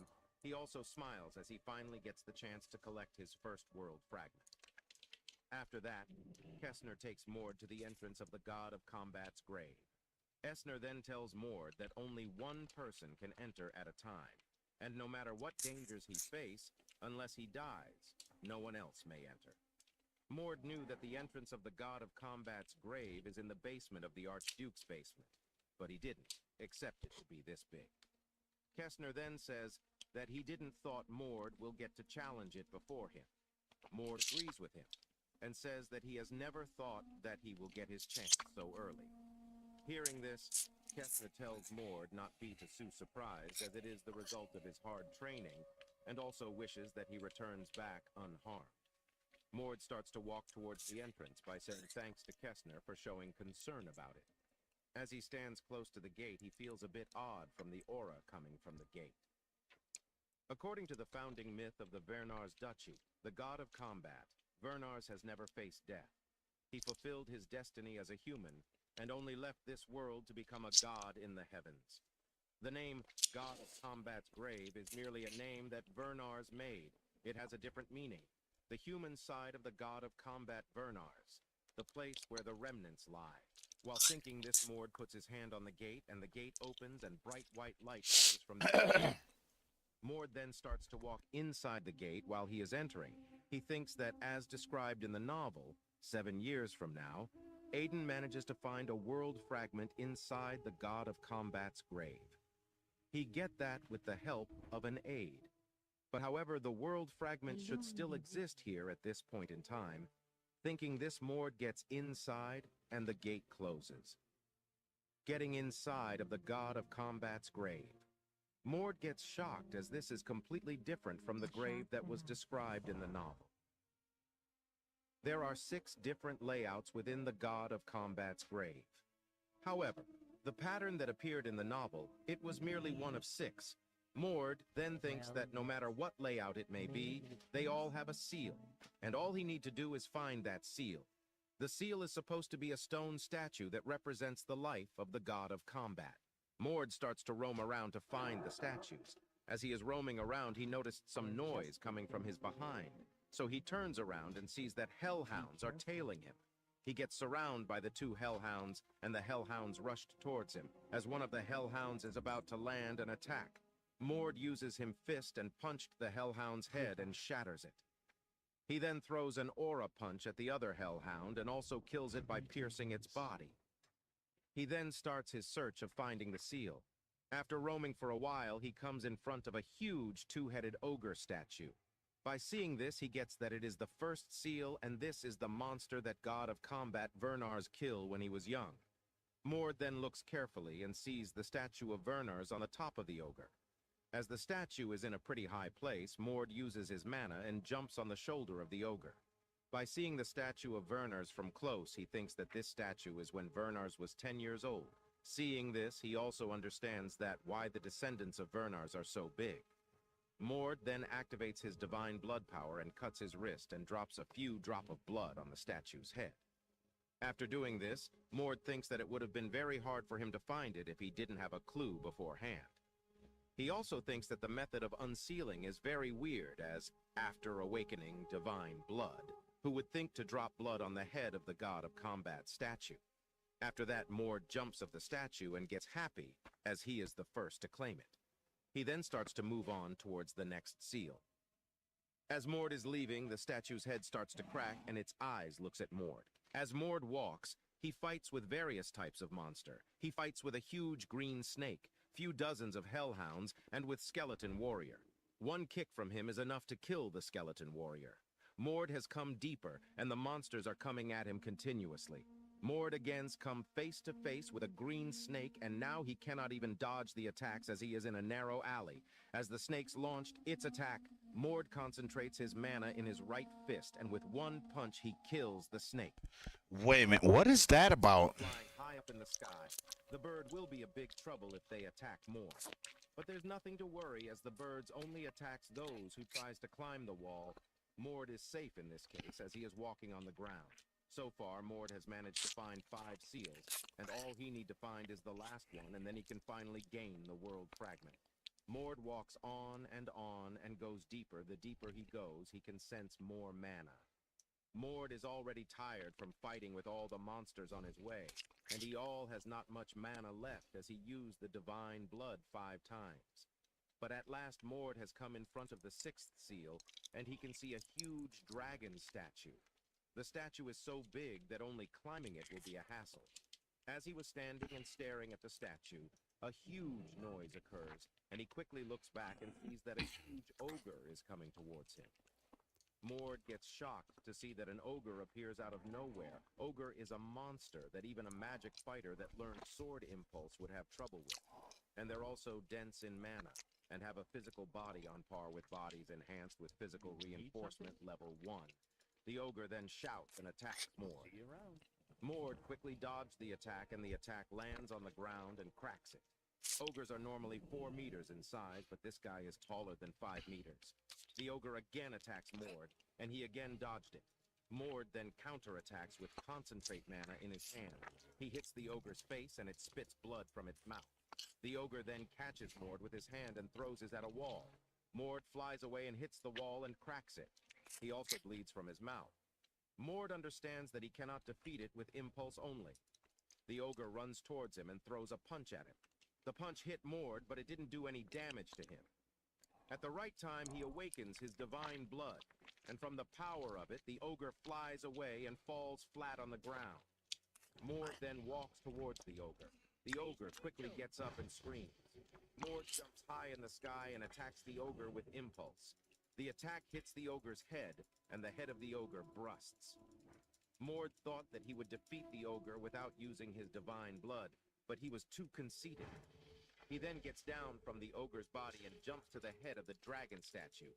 He sees the statue of the god of combat at the top, the dragon, and finds it odd about the height of the statue. Mord finds it a bit odd, as the height of the statue is smaller than Archduke Bernard, who is 2.5 meters. He then decides to leave this matter aside and starts to unseal. He drops his blood on the head of the statue and gets excited to think that finally the world fragment is going to be his. He waits for a while, but nothing happens.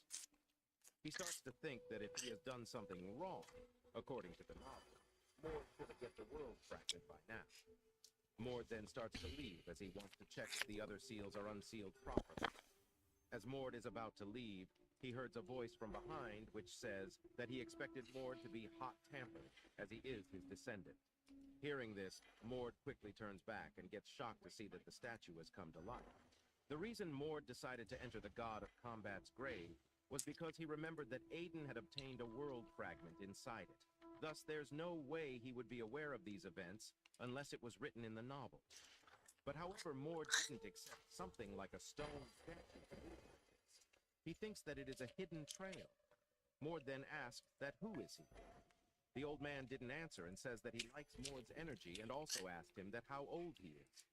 Mord gets angry and awakes his divine blood and says to answer his question first. Seeing the awakened state of Mord, the old man gets impressed. Mord then punched the man, but his punch didn't affect the man. The man then gives him a headbutt by saying that he is rushing too much. Getting hit by the headbutt, Mord flies away and hits a wall.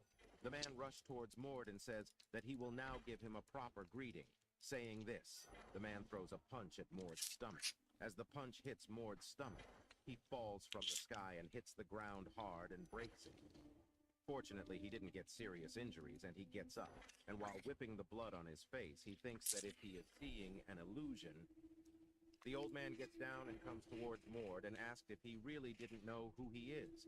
Mord replies that he is well aware that he is a stone statue of the god of combat, Bernars.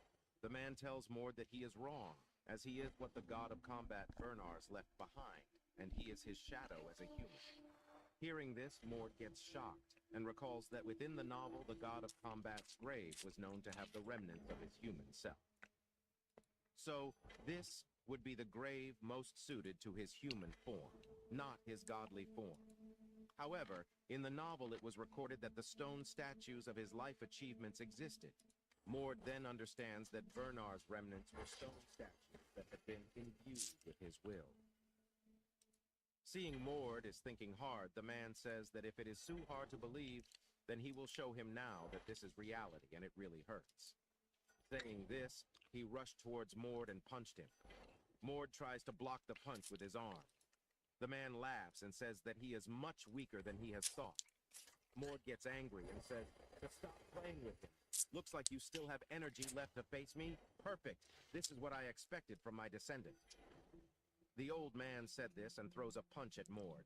Mord sees the punch coming and quickly dodged it and gets behind the man. He then throws an impulse ball at the old man. Seeing this, the old man says that he didn't expect him to use a trick like that. The old man then hits the impulse ball and a huge explosion occurs and covers the area with thick dust. Mord ambushed the old man, but the old man saw him and grabs his face and throws him in the sky. Only a weak and like you would need a trick like that. The old man said this and jumps toward Mord. The old man gets closer to Mord and starts to punch him like a madman and says that he loves to beat people with bare hands.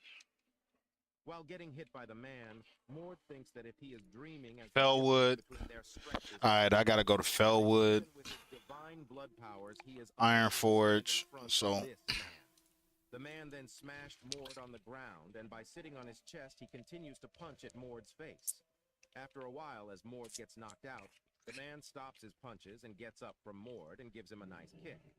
Getting hit by the kick, Mord flies away and hits a wall and gets his senses back. The man then tells Mord that he is disappointed in him, as he would be deaf by now if this was a real fight. Mord shouts at the man to shut up, as he is not doing yet. As Mord gets up, he gets shocked to see that his awakened divine blood state is being released. Huh? That's all it took to kill your divine blood state? Are all my descendants as weak as you? The old man asked. The old man then walked towards Mord and said that it's enough for the introduction, and asked Mord that if he believes who is he now. Mord says that if he really is the god of combat, Bernar's shadow. The old man replied that he is, and says that he can treat him as Bernar's is here. The man then says that he has seen plenty of faces who has challenged this dungeon, but he is the first one to awaken him. He then asked Mord that how much time has passed since he has been awakened. Mord answered that it's been 500 years. The man gets shocked to hear that so much time has passed away, and it's not like that the riddle was so hard to solve.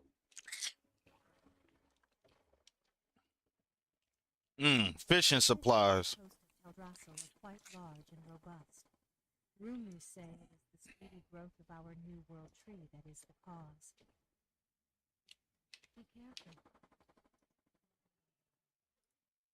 It's most likely that nobody has been able to awaken you. Because after you reach the heavens, there had been a conflict between your two sons regarding the successor as the god of combat. The fish off The loser took most of his subordinates and a few artifacts of yours. And while the losers were unable to get their revenge, one of the artifacts set lost, and that artifact had the secrets to this place. Mord tells this to the man. Mord then thinks that, as recorded in the novel, that in the far future, someone finds those artifacts within the ruins of the god of combat, and that person becomes Aiden's aide and helps him gain a world fragment. Hearing the story from Mord, the man feels changed. He asks Mord if he is aware that what it means to awaken him. Mord straightforwardly answers that he is not aware. Hearing Mord's answer, the old man gets shocked. and asks Mord that why did he have spilled blood onto the stone. Mord replies that he had done so in order to obtain the world fragment. He then thinks that what is going on, as according to the novel, Aiden has obtained the fragment in the same location, but he didn't meet with the god of combat, Vernars. Mord then runs his own calculation and comes to a conclusion that the god of combat can only be awakened when he is offered blood from his own bloodline. The shadow then tells Mord that the meaning of him waking him up and the reason why he left behind the shadow is to teach him divine blood embodiment. Mord thinks that if he is going to teach him how to properly utilize the divine blood power, he then questioned him that wouldn't it be better if he just impart his teaching to his future generations? That would be great, but there's one doubt. Will all the generations reach the stage of being able to teach the subsequent generations? The man said to Mord. He also further tells that the talent of utilizing divine blood is proportional to one's concentration of blood. But however, the generational cycle repeats and human blood is mixed, causing the blood of the god of combat to thin out. In other words, the later generations will find it difficult to properly use the divine blood power. But through learning, one can develop it to a certain extent. Even so, the issue is if there's someone who's able to teach that. And that's why the god of combat's grave was made. It's a training ground for descendants and a method of teaching. When one can properly embody divine blood and instinctively reach that stage, he can perfectly use the power of divine blood. Mord also thinks that during this 500 years, the blood of the god of combat has thinned out by a lot. And the reason why the Archduke Vernars is the villain is because he broke a taboo caused by the limitation of thinned out divine blood. Mord gets it that it is a golden opportunity for him, even though he is able to awaken divine blood, but he cannot maintain this for too long, so he has to train harder in order to completely embody divine blood. Mord gladly agrees to take his training and asks him that how he is going to train him. The old man smiles and says that they will fight over and over, and by getting beaten over and over, he will learn the technique. Mord makes the annoyed face and says that if he is basically saying that he is not going to teach him anything other than fighting with him, the old man replies that that's how he learned how to fight and tells Mord to stop making that face. Don't you think I'll die before I learn how to do it? My ribs broke just before Mord says this to the old man. The old man asks Mord to check if the pain is still there. Mord taps his chest and gets surprised, so see that there is no pain in his ribs. The old man then says to Mord that he has two good news for him.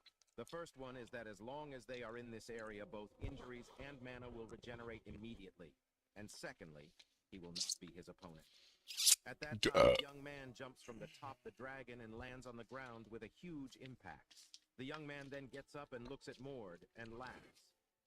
Seeing this young man, Mord recognizes him as the 10-year-old god of combat. And by seeing that his hair is not silver, Mord figures out that at that time he hasn't gotten to the stage where he can completely use divine blood. The old man tells Mord to fight this 10-year-old god of combat, which is a bit suitable for him. What do you mean, suitable? He won't be able to withstand one punch. The 10-years-old Werner says this. He also further tells Mord to run away, as it will be quite embarrassing for him to get beaten by a 10-years-old kid. Seeing the 10-years-old Werner's, Mord gets impressed as he has such a nice physique in this young age. But however Mord thinks his physique is superior of this kid, he then tells Vernars to shut his mouth, as there's a saying that empty vessel make the most noise. Then by unleashing his divine blood, Mord tells Vernars to unleash his own and get ready to fight. Vernars tells Mord that he don't use divine blood, as if he does, that he will be killed. Hearing this, Mord gets angry and attacks Vernars. As he attacks, Mord found that Vernars was not bluffing about his powers, as soon as he attacks Vernars, knocks him out within 10 seconds. The young Vernars then asks the old one that if he is really his descendant. The both of the Vernars talks to each other about Mord's lacking of fighting experience and thinks that they now have to teach him how to fight. Mord has come to his senses, and as he hears this, he feels ashamed of him. The old Vernars then ask Mord that even though he has unleashed his divine blood, so why he is unable to fight properly. Mord replies that he has never learnt how to fight. Vernars found it a bit confusing, because as a descendant of the god of combat, how come he has never learned how to fight? Mord then explained about the processes he went through to get here, and the way the Archduke's blood was being managed. Hearing this, Vernars gets angry, as he didn't like the way the family is running and says that if he gets out of here, he would have gone to rampage. The old Vernars then tells Mord to leave this matter aside, and tells him to follow his instructions as he will guide him so that he can go against the 10-year-old Vernars. After that, 11 rounds has finished, and in this rounds Mord was unable to lay a single blow on the young Vernars. After getting instructions from the old Vernars, Mord was able to put a fight, but all of his attacks gets blocked, and he ultimately loses. Like this, 74 rounds has passed, and Mord is improving, but the young Vernars is not an easy opponent. Mord learns how to punch properly, and to change the trajectory of his punch. But the young Vernars knows this all, and easily dodged the punches and kicks Mord in the face, and sent him flying. Mord gets instantly recovered, but the young Vernars rush towards him and punched on his side and mocks him by saying not to be scared as he is not going to die in this place.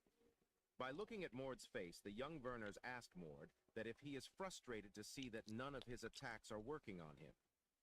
Mord didn't say anything as he gets that he is slowly getting stronger, because in this round he was able to touch Vernar's face.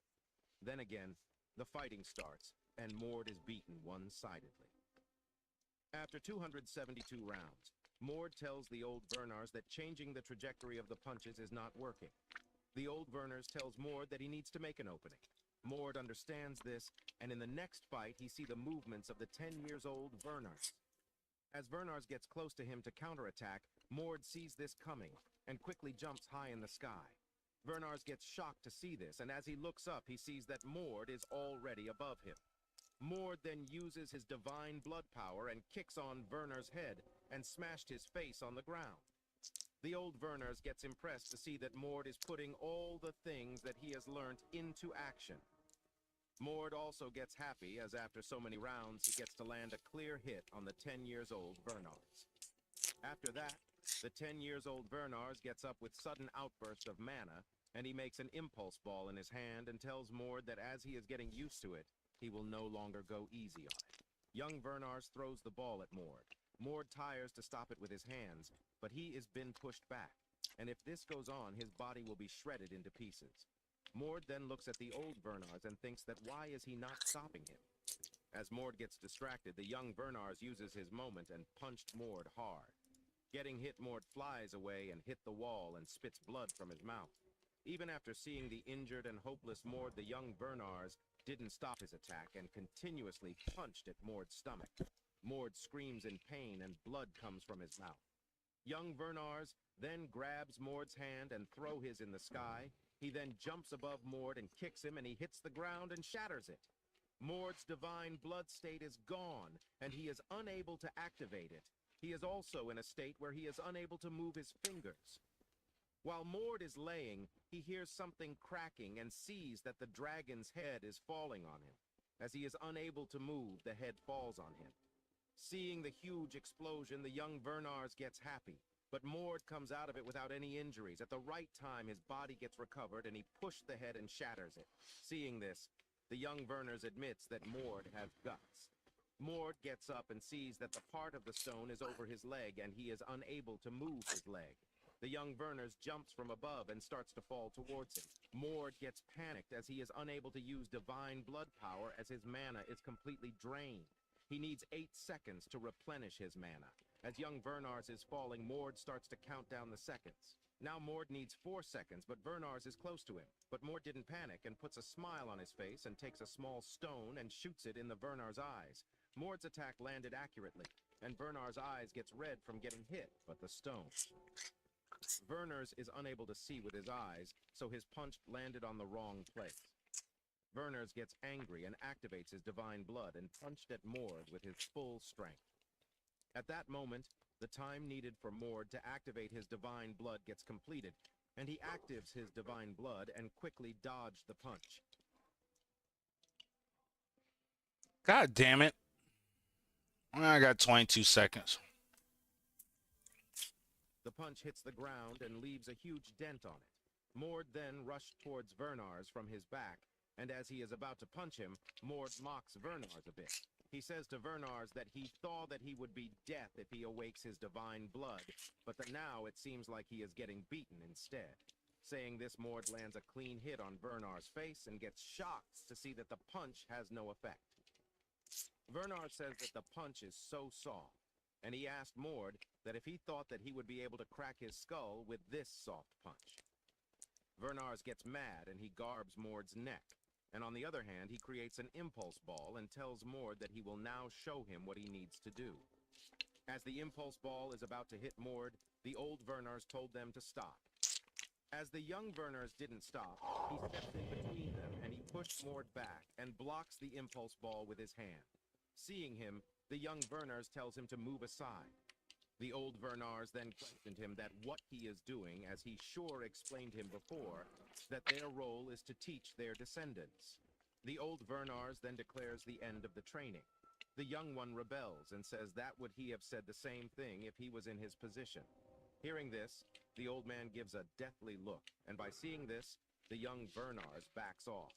Mord sees this and feels relieved. At that time, the whole place starts to shake, and some cracks has also appeared in the sky. Seeing this, the old Vernars tells Mord to come closer to him as he has something to give him as the reward of the training. As Mord gets closer to the old man, he tells Mord that it seems like that he has another god's blood other than his. The old Vernars also says that he never thought that the other god's blood in Mord's body is from a greater god, and also it is his father, the god of the heavens, Arita's blood. The old man explained the reason that why Mord's bloodline of Arita is able to preserve itself in his body is because when he have become a separate entity, parts of Arita's bloodline are part of the Vernars. The old man then thinks that how stronger Mord will be with this blood combination. The old man then rewarded Mord by giving him the blessing of the body of the god of combat. With this blessing of the god of combat, Mord will be able to awaken that authority. The old man puts his fingers tips onto Mord's forehead and passed a lightning-like thing onto Mord's whole body. Well, hello. And he also gets a bit confused. The body of the god of combat has never appeared. As the place starts to break, the old man Ugly ass pants. It might look good in the outfit. sees that the 10 years old Vernars is pissed off. So he praises him for his strength and says that even if the current generation ganged up on him, they will probably lose to it. He also thanks him because he has learnt a lot of things from him. Hearing this, the young Vernars gets a bit shy and tells Mord that there is no need to say goblins. He then tells Mord that there are a couple more sites that the god of combat has left behind other than this grave. And since it seems like this is the Where's that motherfucker at? He's Mord around here replies somewhere. For the other sites. Mord replies that he will surely look for the other sites. At that time, the whole place gets destroyed, and Mord finds himself laying in a dark room. He gets up and sees that the world fragment is in front of him. The world fragment is a tool used by great ancient gods when creating this world. Thus, he acquires his first world fragment.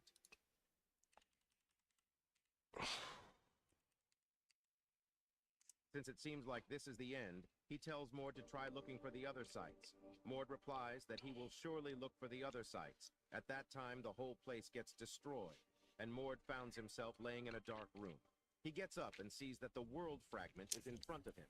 The world fragment is a tool used by great ancient gods when creating this world.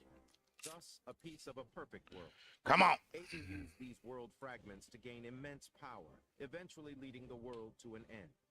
However, since Mord took the world fragment first, Aiden won't be able to grow as strong as in the novel. From Aiden's perspective, he will surely be furious that an extra stole his power. But Mord hopes he understands that this is all for a real happy ending. And this is how Mord successfully acquired his first world fragment. In the outside world, we can see Erna Vernars is sitting on a tree branch and is writing something. At that time, her subordinate comes and gives her the news that Mord has come out of the god of combat's grave. Said that being a stranger in a strange land is a curse. They've never been to Hogwarts. Alright, let me get up out of here. The broken ranks.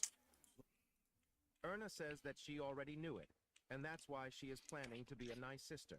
Unlike the other families, the candidates for successor of the Werner's family were not just the Archduke's children. All children of the Archduke and children of all traditional bloodlines of the same generation were able to compete as a successor candidate. Each successor candidate slowly increased their forces by gathering warriors of Vernars. At this point, there were 5 candidates that were in close contention for the position. The 7th child, Erna. The 6th child, Viden, the 4th child, Huron, the 3rd child, Dren, and the Archduke, Arin. The news that Mord cleared the grave of the god of combat had an immense effect on all of them. You can see the 6th child, Viden, drinking his tea and tells his subordinate that the other successors will surely force Mord to join them. He orders his subordinate to bring Mord on their side before the other successors. After that, we can see at the castle of Archduke Vernars in the outer castle, First Regent Mord is given a place to live there. He is also provided with 2 servants that will be in his service 24/7. Mord thinks that because he is of Vernar's blood, and he has awakened his divine blood, so the family is treating him well as they have permitted him to stay in the outer castle First Region. This outer castle First Region is the region where only the most rich are able to stay, and most ordinary warriors stay in the second region. That's But they are given garbage. more to live in the first region is quite impressive.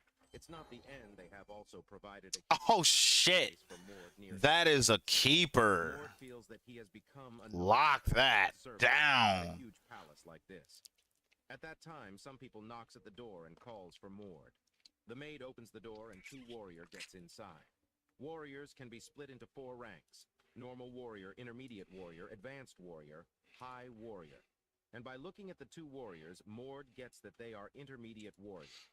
The warrior says to Mord that they are here to deliver a message from young Master. Let's One of see. them starts to read the message, which says that, Sir Mord, I heard stories about you. Impressive. As I believe that your talents will be of great use, I hope that you will serve me as a warrior of mine. I promise that you will receive the greatest of welcomes. After hearing the message, Mord asked them, who is this young Master Dren? Mord is unable to remember Dren, as there were many successors in the novel. Hearing this, the warriors gets angry and shouts at Mord that he is ignorant, and if he is trying to start something with them. Mord replies that he honestly cannot remember. At that time, another voice comes which asked Mord that, then if you know who young Master Viden is. The warriors turns around and gets shocked to see Wolves is here. Mord remembers that Viden is the 6th young master, and by looking at Wolves, Mord gets that he is also an intermediate warrior, and he has something more than the Werner's blood. Wolves then talks with the other warriors and says that he is here for the same reason they are here. Exorcist slash. Mad at Wolza and tells him to get lost as they have arrived earlier. Wolves mocks them because they use orders when they lack in strength. The warrior gets angry and tells Wolves to go outside with them. Hearing this, Wolsey gets angry and gives a death look and tells them to get out before he destroy them in the name of teaching his juniors. Seeing Wolsey mad, the warrior gets scared and takes his leave by saying that they will make him regret. Alright, I got the Fellwood out the way. Not all I can make... warriors are No, I have to start leveling up As Hope. the 2 warriors left, Wolsey introduced him to Mord and pull his hand. Caverns of Time. Handshake with Mord. Old Hillsbrad. Oh, okay, I have to do Old Hillsbrad for that. More appropriate if he will address Wolsey as his senior. Wolsey replies that calling Sir Wolsey would be fine, as if he gets into details like that. The 2 warriors that just left are also his senior. Wolsey also says that the true ranking of a warrior is not about age or rank. Shadow But to honor Labs. someone for the mere reason that they were here longer is quite funny. Mord agrees with He then asked Wolsey that what is there for him if he joined Viden. Eastern Plague Lands. Start doing those after I go and make this. A rising star, he had brought a set of offers to suit him. Wolves then Let's get that ass. Anyways, the offer doesn't mean anything, as he will do whatever it takes to take him to his lord, and even it means beating him to a pulp. Wolves also tells Mord to get a grip on the reality and not to be so excited just because he beats up an old fool. Mord understands that Wolves is here to take a fight with him, and it seems like his only intention is to take Mord. Mord finds this situation beneficial for him, as he will be able to see the aspects of the training in the God of Combat's grave. Mord then offers Wolves that they should have a fight. After that, both of them moves to the training ground. Mord then asks Woolsey that if he needs a weapon, as it seems like he is not a bloodline of Vernar's. By releasing mana, Woolsey says that although he is not a bloodline descendant of Vernar's, but he don't use things like swords in the first place, as he has something much stronger than that. After that, the mana wraps around the hand of Woolsey and takes the shape of a gauntlet, and this technique name is Impulse Gauntlet. Sir Mord, I heard that you barely won against the instructor by using your divine blood. This Impulse Gauntlet is an advanced skill that beginner warriors like you could never imitate. Since you can't use this, your chances of defeating me without using divine blood is 0. Woolsey says this to Mord. Later then, he gets shocked to see that Mord has copied the Impulse Gauntlet and gets ready to fight. Woolsey gets a bit nervous, as there is no way Mord would learn this in just 4 days. While Woolsey was in shock, Mord rushed towards him and says that if he thinks that he would be the same, despite 4 days passed by. Saying this, Mord kicked Woolsey and pushed him back.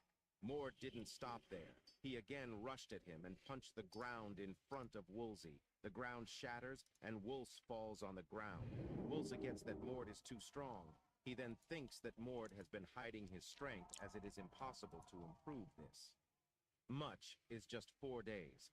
He then gets up and laughs, saying that he is impressive while he was underestimating him. Mord Damn, I can't get no more of those. and tells Woolsey not to be so surprised, as it is just a warm-up. From the amount of mana coming from Mord, Woolsey gets curious and asks Mord that why he was hiding his strength when he was fighting Instructor Daisley.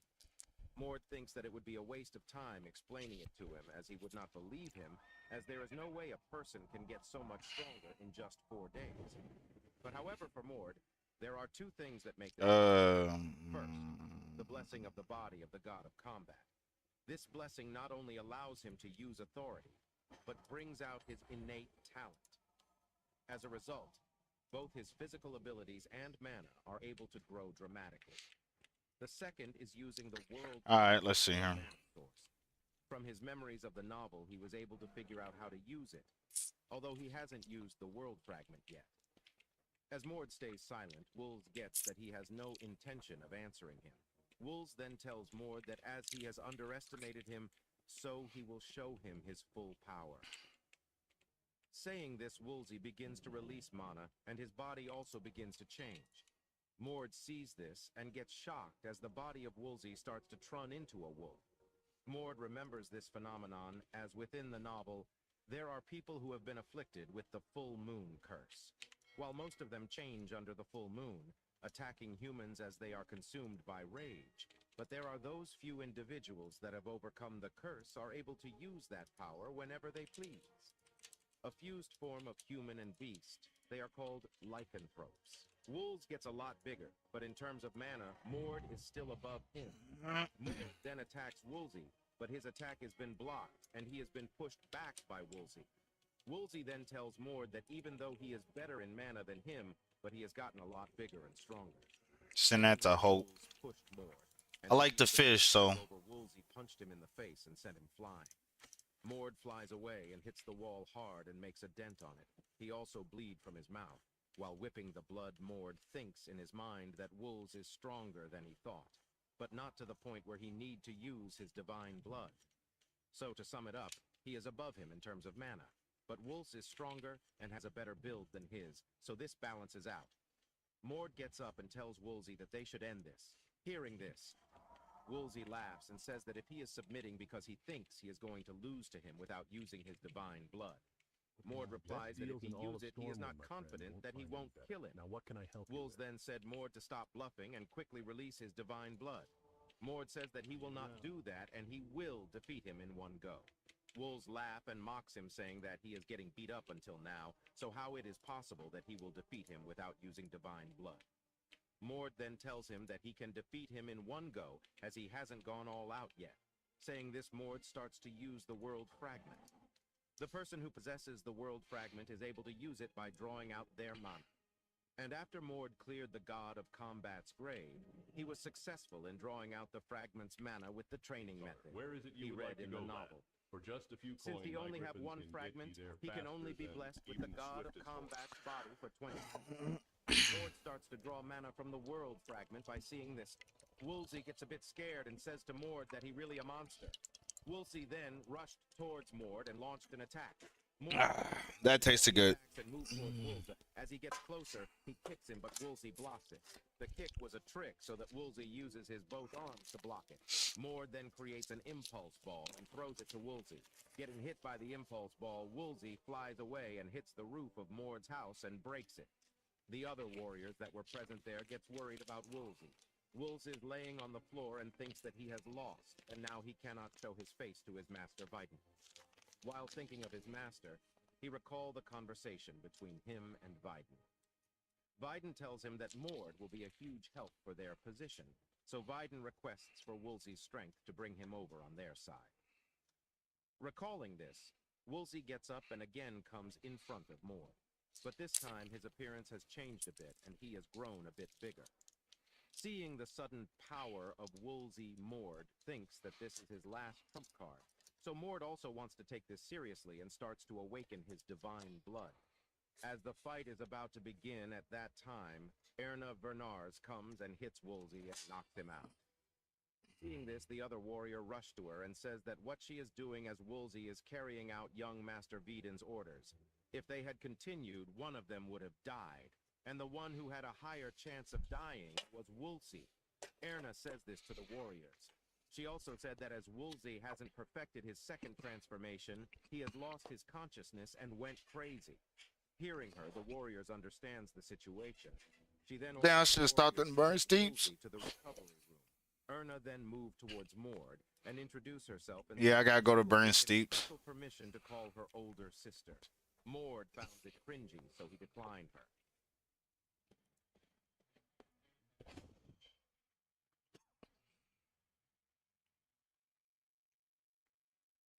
After that, we can see that Erna is in her room and she is feeling embarrassed. Her butler then tells that as Mord is an illegitimate son, so he is worried of the legitimate ones. She understands it, and also she is impressed that Mord has defeated Woolsey without using his divine blood. Her butler is also shocked at this matter, as Woolsey is a warrior who is about to be a high-ranked warrior, and Mord has defeated him easily. The butler also says that due to his incident, the competition of recruiting Mord will be higher. While they were talking about this, a warrior came rushing in and tell that Viscount Winsel has announced that Mord will accompany him on the WoW obstruction mission. Hearing this, Erna gets shocked. After that, we can see that the House of Mord is completely repaired, and Woolsey is the one who provided all the repairing cost as a compensation. While Mord is standing in front of his house, he notices that Sir Kessner is waiting for him in his house.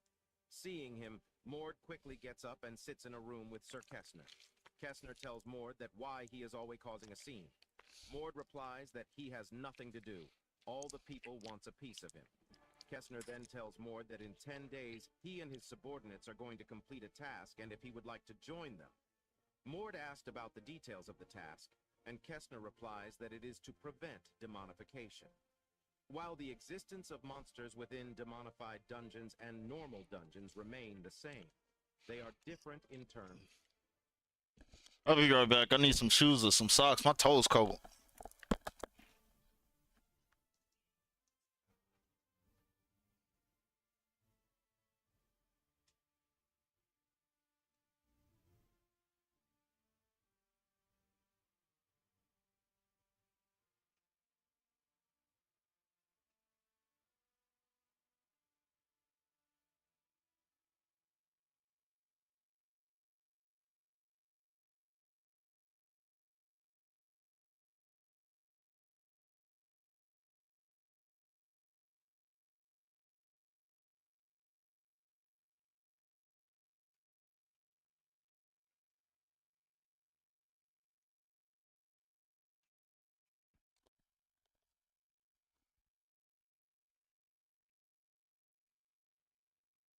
Of their origin. Most ordinary dungeons are merely natural occurrences or accidents. However, demonification is a purposeful act of demons trying to take over the humanity. Not only do monsters appear in the dungeons, but strong demons as well, playing a vital role. Demonification can be categorized into 3 stages of progression. Stage 1 is when an unknown vortex appears. Stage 2 is when the vortex solidifies and it becomes possible to enter. Stage 3 is when the nearby land gets corrupted and beings of the demonic realm become much more powerful if the demonification progression isn't stopped by Stage 3. That is when a dungeon break occurs.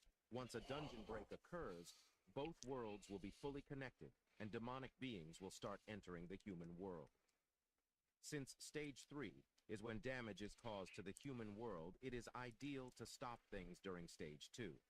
Also, only those who have awakened their divine blood are able to reach the heart of the stage, to dungeons, and destroy its core. That is the reason why the Vernars family, who possess the god of combat's blood, is considered precious. Kessner also tells Mord that it is a great opportunity for warriors like him, but this place is really dangerous as a lot of people has died there. So he tells Mord to decide carefully. Mord thinks that as Kessner is the Archduke's confidant, and if he puts a good impression on him, it will be a huge help for him later on. And also, as he is tried of dealing with people like Woolsey, he thinks that it is worth to take on the risk. After thinking for a while, Mord decides to go with Kessner and his subordinates. He then asked Kessner that when will we start training. Later on, Kessner takes Mord to the training ground where all the other subordinates of his are training. He introduces Mord to all of them and tells all the achievements of his, such as defeating Woolsey and Instructor Daisley. Mord looks at them and thinks that as they are Kessner subordinates, so all them must be an advanced level warrior. So he thinks that they will not accept him as he is just a new warrior. Mord decides to prove his strength. At that time, a brown-haired boy comes in front and holds his hands and greets him nicely, and saying that he has heard rumors about him being the super rookie. Mord gets totally confused to see them accepting him so easily. All the other subordinates all greets Mord Kessner, then stops them and tells them to focus. He tells them to focus on team working for the next 10 days, as he will be leaving for the God of Combat's grave. He then tells Erickson to take care to Mord. As Kessner leaves, Erickson goes to Mord, tells that he is Erickson, an advanced warrior. He so introduces Mord with another advanced warrior, Reki. He further says to Mord that Reki and him are both from bloodlines that are not of the Vernars. So his role will be to work with Reki and support Sir Kessner at the center of our formation. After finishing the introduction part, Erickson tells everyone to get ready for some training. 10 days later, we can see Kessner has successfully completed the God of Combat's grave. People congratulate him for clearing it successfully. Kessner thanks them and quickly comes to the training ground. As he arrives, he sees that Mord is training by seeing his strength. Kessner gets shocked as how quickly he gets this powerful. Seeing Kessner, Erickson comes running to him and greets him. Kessner asked him about Mord's training. Erickson replies that they have managed to teach him the important formations. But since he's not training in magic combat, they are focusing on his basic abilities first. They are also teaching him how to utilize his physical reinforcement to nullify venoms. Hearing this, Kessner asked Erickson that what he thinks about Mord. He is quick on the uptake. However, what's more impossible to believe is the time he's able to keep his divine blood awakened. He's able to maintain it as long as Reki Erickson says this to Kessner. Kessner gets shocked as increasing the amount of time one can last in that state is not something one can achieve within a short period of time. And despite having only awakening his divine blood recently, he's on par with Reki, who awakened 12 years ago. Mord is sparring with Reki and finds it really fun, as every time he learns something new, he can feel himself growing stronger. Then in the next morning, everyone is ready to go to the mission area. Kessner then again asked them if they are fully ready for his mission, as it will be a really dangerous one. Erickson replies that they will be fine with Mord around them. Kessner then looks at Mord and asked him that if he is sure that they can return safely. Mord answered yes with a confident face. After that, all of Oh, shit! mission area. After that, Got a little tickle in my nose. Side and gets shocked to see that the second demonification has already started. At that time, a warrior comes to Kessner and greets him. Kessner praises for working hard on watch. He then asked him that what happened as the erosion is earlier than expected. The warrior replies that there is another sign of demonification in this area. And although the erosion hasn't started yet, but it seems like a matter of time before it starts. Listen, if y'all are still making coffee the old way, that's fine with me. But let me tell you what I'm not gonna do. I'm not gonna be repurchasing any more cold brew stuff. I was buying that pre-made cold brew. I was going through that like nobody's business. But have y'all heard of Jolly? This tiny thing has 35 servings. You put it with some milk or some water, and it's instant coffee. Now you can use this hot or cold. You don't even have to have one of these fancy doodads. I just like it. Almond milk to make mine, and put it in a tablespoon. If the demonification occurs in two places in proximity to each other, the possibility that they will fuse increases. After fusion, the process of erosion gets faster, and the danger also increases. Hearing this report, everyone gets tensed as they have to hurriedly wrap things up. Kestner tells them to get ready as there is no time for a break. They will quickly get into the dungeon and immediately target the center. After that, all of them gets into the dungeon. As they successfully enters, they sees a huge castle in front of them, which seems like a picture. The castle is the center, and from there, tons of monsters come rushing towards them. There were groups of hellhounds and ogres. Seeing this, Kestner tells Riki and Mord to quickly awaken the divine blood. Kestner then orders everyone to move out. Expect for Mord and Riki as they will be with him to perform the divine blood trap technique. The other three rushed and attacks the monster. The boy with the long sword and the white-haired girl swiftly begins to kill the monster. On the other hand, Erickson uses his spear and throws it hard that it kills bulk of monsters in one go. Kestner Wow, I got dazed. finds it a bit unusual compared to the monster's number. Their pace is too fast. Riki speaks up and says that it is occurring because of the demonification fusion. The three of them awakens their divine blood. Kestner then tells Mord and Riki to handle the Cyclops as he will be handling the Eaten. Hearing Kestner's order, the two of them move quickly. Mord comes in front of the Cyclops, and by using his mana, he throws a punch at them. One punch for Mord is enough to kill tons to Cyclops. Riki looks at this and thinks that Mord is really something. In front of Riki comes a huge red demon. The demon gathers mana into its mouth and is about to launch it. At that time, Mord comes flying and punched the demon in the face. The attack of the demon gets destroyed as its jaw gets broken from the punch. Mord then signals Reek to attack from the right. Both of them launch their combo attack on the demon. Getting hit from both of them, the demon falls on its knees and screams in pain. Mord approaches closer to the demon and hits it in the eyes. Riki gets shocked to see Mord's strength, and this time he thinks of Mord as the real monster. From the punch of Mord, the demon explodes. Riki uses his mana shield to cover Mord and himself. Mord thanks Riki for covering him. Riki tells Mord that they should hurry up and go to Kestner as he is already on his way to the center. As they gets there, the both of them sees Kestner is surrounded by 5 flying demons. At that time, Mord gets teleported to an unknown house. He gets confused as he didn't know what just happened to him. At that moment, a voice comes to his ears which says that it is impressive to think that he is still fine after falling from that height. Mord then looks forward and sees that a being is sitting on a huge throne and is radiating huge amount of mana. Behind the throne, there is a huge gate. Seeing this, Mord gets that this is the gate that connects the demon world and this world. Mord also understands that he is currently at the deepest part of the dungeon, and the being that is sitting on the throne is the dungeon core. The demon stands up and says that he is Baron Ultaz, the one who has been chosen by the root of the formidable darkness. On the other side, Riki gets shocked to see that Mord is gone. He tells Kestner about this. Kestner asked him that where is the exact spot when Mord was vanished. Riki tells Kestner to follow him. As they walks a bit, the both of them gets shocked. On the other hand, Mord asks the demon Baron Ultaz that why did he bring him here to the deepest part. The demon replied that there has been a merge between 2 dungeons, and another Lord-class demon flew in. And they both have been itching to fight, so they both made a bet that the loser will have to protect the core here, and the winner will go out and enjoy their dinner. So the reason for Reek and Kestner being surprised is because the Lord-class demon that won the bet gets in front of them. The demon Ultaz also says to Mord that as there were 3 divine blood, so he summoned the youngest one, as it's more of his style to catch a kid rather than an experienced one. as they're more delicious because their meat is softer when they're young. Mord gets nervous as he has to fight one-on-one with a Lord-class demon. The stronger the demon is, who is the core of a demonized dungeon, the more demons can appear inside the dungeon.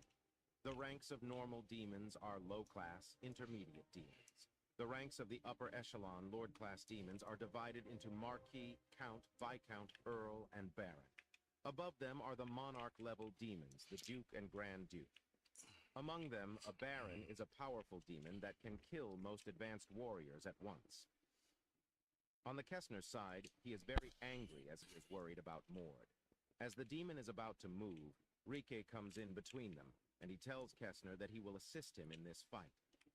Kessner tells Reiki to move, as he is enough for this fight. By saying this, Kessner awakes his divine blood state, and the fight between him and the demon starts. Inside the castle, the more Blacksmithing plans I want out of Skullomance. when he is fighting a Lord-class demon. Seeing the awakened state to Mord, the demon says there is no use of it. At that time, Mord rushed towards him and kicks him. Getting hit from the kick, the demon slides back and realizes that Mord is more powerful than he has thought. The demon then actives a huge spell.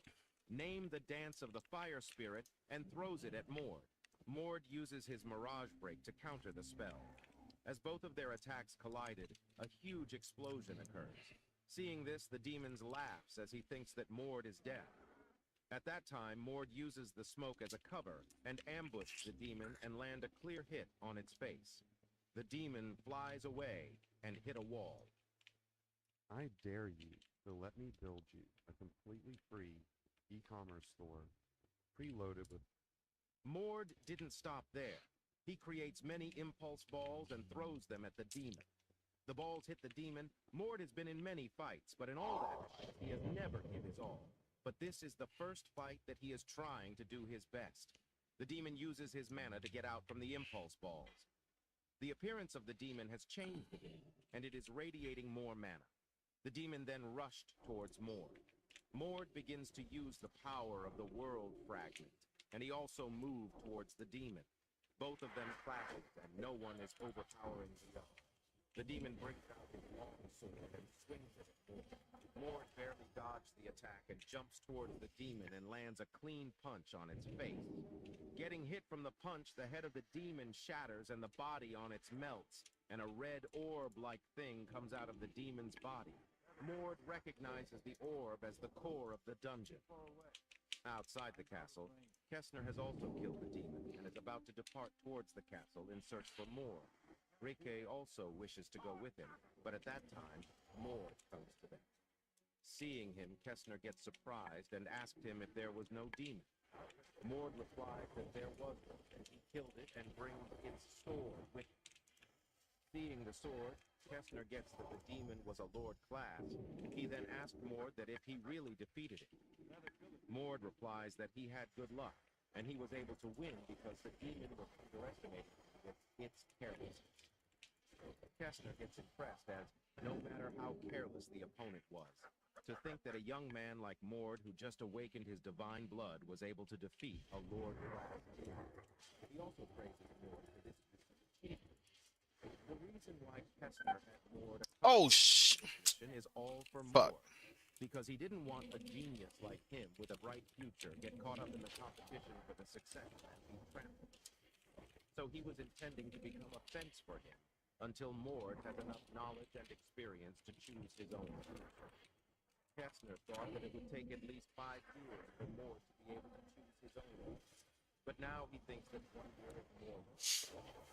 After the first demonization mission, several more missions were given to Kessner and his crew. And thanks to that, they weren't able to return to the Grand Duchy until... That's what I get. Fucking dive. After they returned to the dungeon, Kessner asked Mord that if he know about the banquet that was held in 5 days. Mord questioned, what is that? Kessner then tells Mord that it's an event where people who completed missions outside are gathered and officially awarded. It is held every 2 months, and only warriors can participate. The awards are also given by the Grand Duke himself. Kessner then takes his leave by telling Mord not to be late, as the banquet is an important thing. Mord bids farewell to Kessler and thinks that as it a very big event, so lots of big stuff will be present there. In the novel, Aiden continues to clash with Grand Duke Vernus and faces several crises. Aiden has one strong move that is able to turn the tide of the fight. The man who had been wandering away from his family. It was to make his comrade, Lion Vernus, the Grand Duke. After that, the War of Succession revolved around Lion Vernus. And ever since the Lion succeeded to the throne of the Grand Duke, the Grand Duchy of Vernus was transformed into a powerful ally of Aiden. 5 days go by easily, and today is the banquet, so Mord is getting dressed up. Mord thinks that as eventually he will be facing Aiden as an enemy, so he thinks to bring the Grand Duchy by his side. He goes to the banquet place, and as he arrives there, he sees Erikson is waiting for him. The two of them greets each other and walks together inside the cave.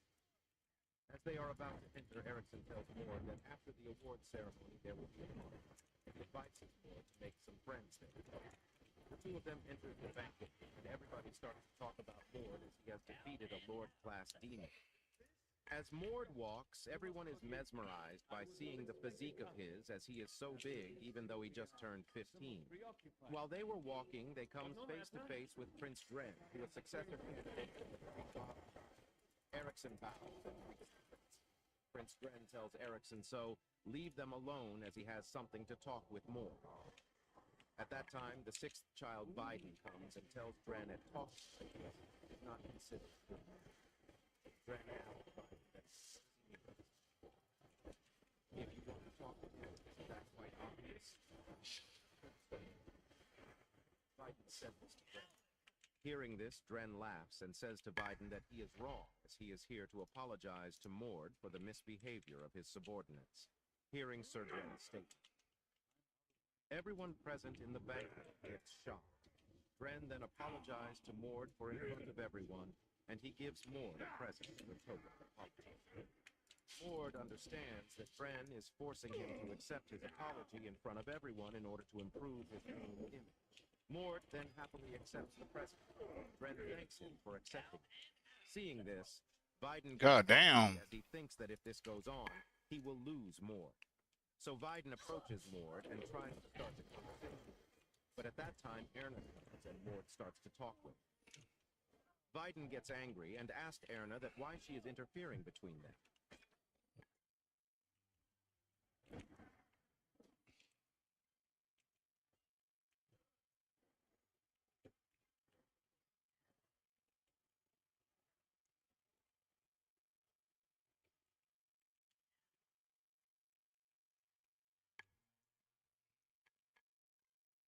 Erna smiles and says that she is not interfering him as she only saw Dren talking with Mord.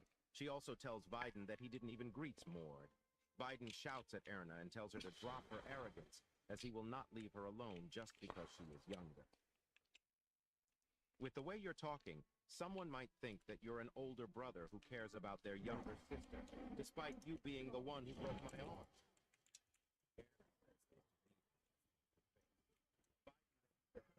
His mercy that he just broke one arm, while she, the one who broke his leg.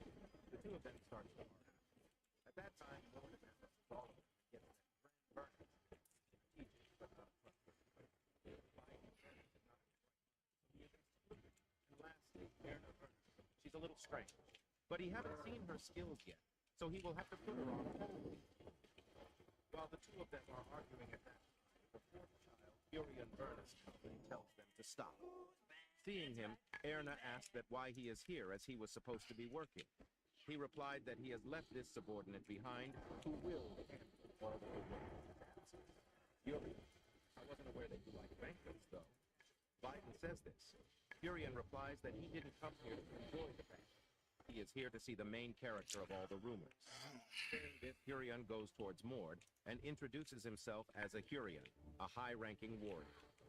The both of them shakes hands, and Furion asks Mord that if he defeated the Lord-class demon with his firm hands. Mord replied, yes. Hearing this, Furion, this Mord is amazing, and he wants to have a fight with him.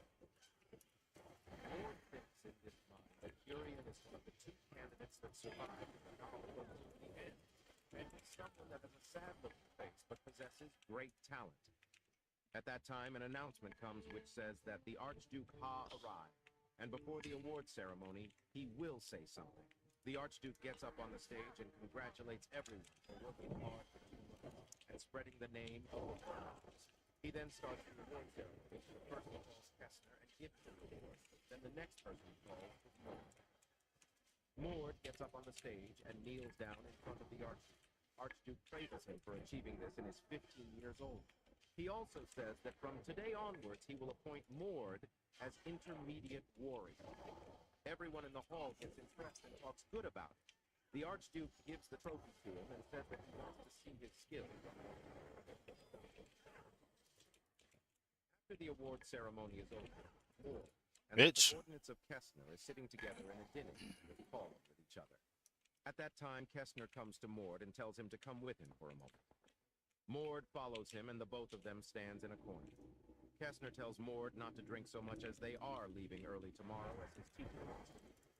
Then, in the next day, we can see Mord has come to the place where the teacher resides. He is shocked to see that only one person lives in this huge house. The gate of the house is so big that Mord is unable to open it. At that time, a voice comes to Mordhead. "You're here." Mord gets shocked to see that the huge gate is opening, and the person that is opening it is using telekinesis to open it. As the gate opens, Mord sees an old man radiating a dense amount of mana standing in the middle of the room and greets him. Mord gets that the man is very strong. The man's name is Ilden Vernus. He is the general of the top elite legion called the Gate in the Principality of Vernus. He is the older brother of the current Archduke, and was referred to as the first commander. He was defeated in the God of Combat Spirit against his half-brother, the current Archduke, and lost everything. After that, he did not show himself to the public there. So Mord gets curious, so know that this person who hides from public has called him personally in his own palace. "Sir Mord, I'm sure you heard about me from Kessner. As you can see, I'm blind. Do you mind if I touch your face?" Ilden tells this to Mord. Mord also agrees to Ilden's wish. He then touches Mord's face and tells that he doesn't take it as his father. Mord replies that the Archduke's father also thinks that he resembles his father. Iden then asks Mord that if he knows why he was called him today. Mord replied that he didn't know anything about that. The only thing he knows that he is here because Iden wants to see him. The old man tells Mord that he has called him because he has an offer. But before telling anything about the offer, the old man requests Mord to have a spar with him as he would like to check his skills beforehand. Mord thinks that in novel, Ilden was looking for someone to help him bring down the Archduke, and he found Leon, who had a lot of potential because of Aiden's support. Mord decides to show his potential so that he has been choosing life. Mord activates his divine blood and releases a huge amount of mana that Ilden will be back. Seeing this, Ilden smiles, and on the other hand, Mord gets ready to fight. He dashes towards Ilden, and as he is about to land his first blow at that time, an impulse ball comes and hits him. Mord gets to fly away from getting hit by the impulse ball. Mord lands successfully and gets that the impulse ball is not ordinary. Ilden has wrapped the impulse ball in a aura, and that is not something even a master-class mana fighter can accomplish. And even though it's very difficult, Ilden is pretty strong and does it. Mord gets a bit tense, as the aura user is not easy to handle. Aura is above the gravity. It is only achievable once your mana senses are one dimension above what they are. I'll prevent recoil using the gauntlet. Push forward with brute strength. Mord makes this attack plan, spot, and rushes towards him to execute it. Ilden sees that Mord's power has increased, so he attacks him with his impulse balls. Mord punches that impulse balls and destroys them. Seeing this, Ilden gets impressed and tells Mord that even though he is fast, but he can make more impulse balls. Mord anticipates the situation, and he is also able to defend his attack. As Ilden makes more impulse balls, Mord also starts to create his own impulse balls. Mord makes his ball huge and shoots it up. Mord's huge ball collides with dozens of Ilden's impulse balls and destroys them. Ilden gets impressed to see this trick of Mord wandering. Mord then ambushes Mord in the back, but he gets surprised to see that his punch is not approaching Ilden's body. The aura around decides to use the world fragment to bring up more mana. Ilden was thinking of Mord's fighting senses and style. At that time, Mord gets full of mana and launched a huge blow at Ilden's back. This time, the attack pierced through Ilden's aura armor and hits him. Ilden flies away at light speed and hits the wall. Mord gets happy that he has landed his attack. The place where Ilden falls gets covered with smoke, and from there, silver lightning starts to appear. Ilden then starts to laugh out loud. Seeing his Mord gets a bit nervous. There are several levels to Divine Blood Open. The first level changes your hair and eye color to silver. At the second level, silver lightning begins to surround you. This means that your existence is closer to the realm of the divine. Ilden actives his second level Divine Blood he gets behind. Mord is a flash, and as he about to throws a punch at Mord, Mord also turns around and punched him. Both of their punched clashed, and a huge outburst of mana occurs. But in front of Ilden's one more time. Be facing Aiden as an enemy, so he thinks to bring the Grand Duchy. He goes to the banquet place, and as he arrives there, he sees Erickson is waiting for him. The two of them greet each other and walks together inside the place. As they are about to enter, Erickson tells Mord that after the award ceremony there will be a party, and he advises Mord to make new friends. The two of them enter the banquet room, and everybody starts to talk about Mord as he has defeated the Lord class demon. Mord walks, everyone is mesmerized by seeing the physique of his, as he is so big even though he just turned 15. While they were walking, they comes face to face with Prince Dren, who is successor candidate in the three-thought child. Erickson bows and greets the prince.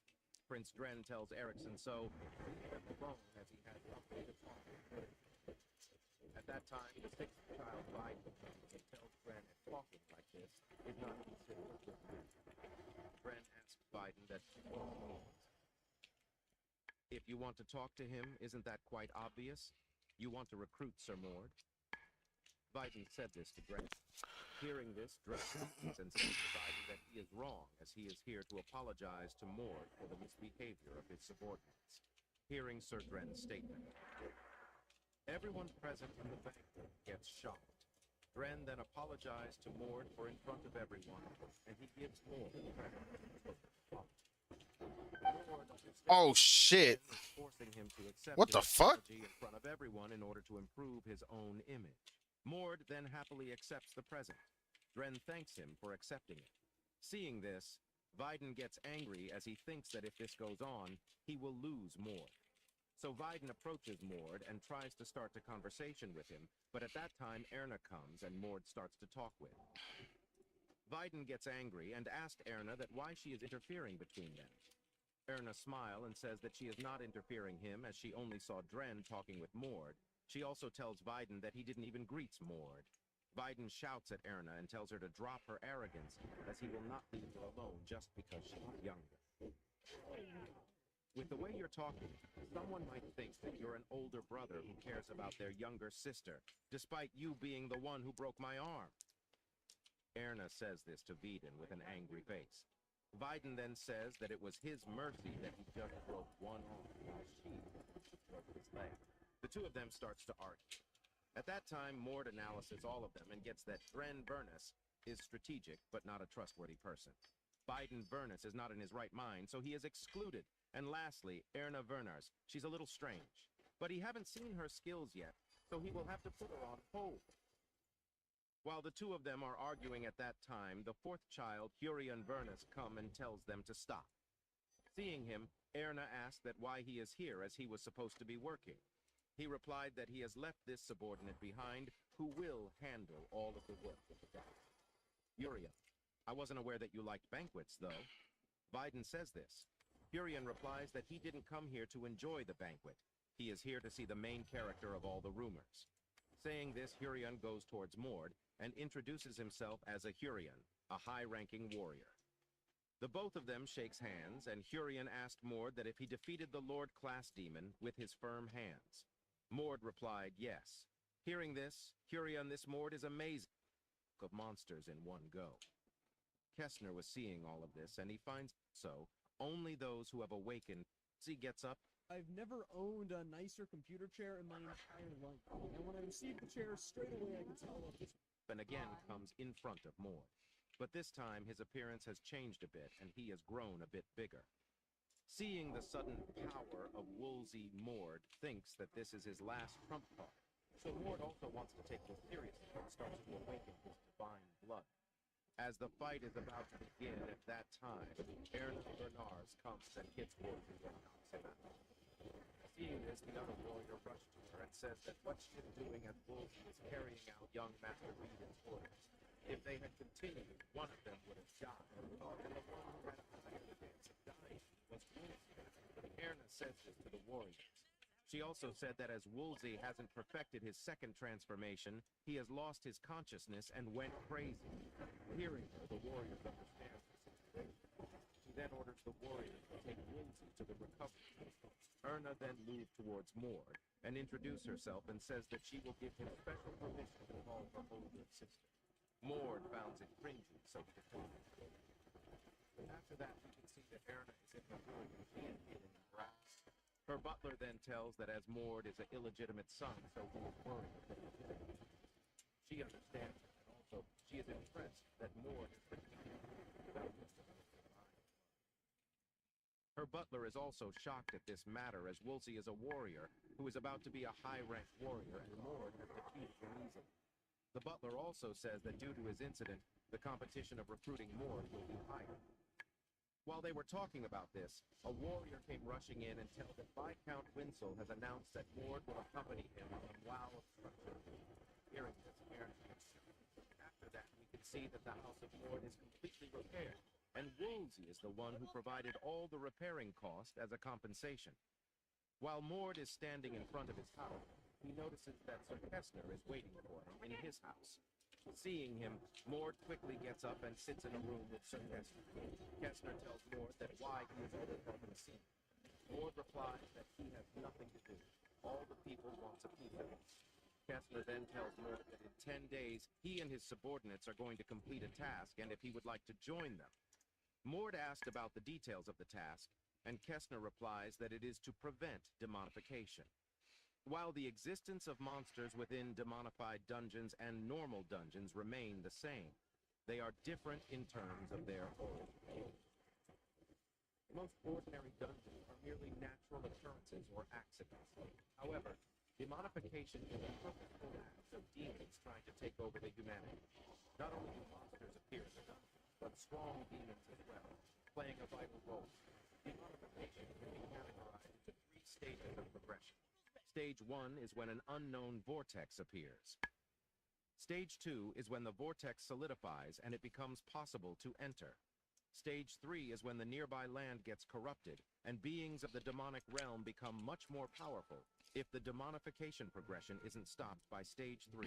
That is when a dungeon break occurs. Once a dungeon break occurs, both worlds will be fully connected and demonic beings will start entering the human world. Since stage This just hit aspect, okay. World, it is ideal to stop things during stage 2. Also, only those who have awakened their divine blood are able to reach the heart of the stage, 2 dungeons, and destroy its core. That is the reason why the Vernarth family, who possess the god of combat's blood, is considered precious. Kessner also tells Mord that it is a great opportunity for warriors like him, but this place is really dangerous, as a lot of people has died here. So he tells Mord to decide carefully. Mord thinks that as Kessner is the Archduke's protege, and if he puts a good impression on him, it will be a huge help for him. And also, as he has tried dealing with people like Woolsey, he thinks that it is worth to take on the risk. After thinking for a while, Mord decides to go with Kessner and his subordinates. He then asks Kessner that when will he start training. Later on, Kessner takes Mord to the training ground where all the other subordinates of his are training. He introduces Mord to all of them and tells all the achievements of his, such as defeating Woolsey and Instructor Daisley. Mord looks at them and thinks that as they are Kessner subordinates, so all them must be an advanced level warrior. So he thinks that they will not accept him, as he is just a new warrior. Mord decides to prove his strength. At that time, a brown-haired boy comes in front and holds his hands and greets him nicely, and saying that he has heard rumors about him being the super rookie.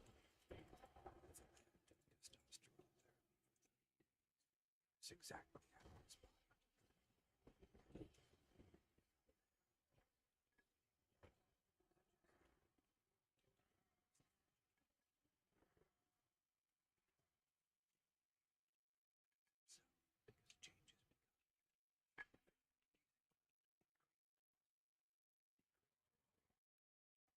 Mord gets totally confused to see them accepted. All the other subordinates all greet Mord Kessler, then stops them and tells them to focus. He tells them to focus on team working for the next 10 days, as he will be leaving for the God of Combat's grave. He then tells Erickson to take care of Mord. As Kessler leaves, Erickson goes to Mord and tells that he is Erickson, an advanced warrior. He so introduces Mord with another advanced warrior, Ray. He further says to Mord that Ricky and him are both from bloodlines that are not of the Vernons. So his role will be to work with Reki and support Sir Kessner at the center of our formation. After finishing the introduction part, Erickson tells everyone to get ready for some training. 10 days later, we can see Kessner has successfully completed the God of Combat's grave. People congratulate him for clearing it successfully. Kessner thanks them and quickly comes to the training ground. As he arrives, he sees that Mord is strengthened by seeing his strength. Kessner gets shocked as how quickly he gets this powerful. Seeing Kessner, Erickson comes running to him and greets him. Kessner asks him about Mord's training.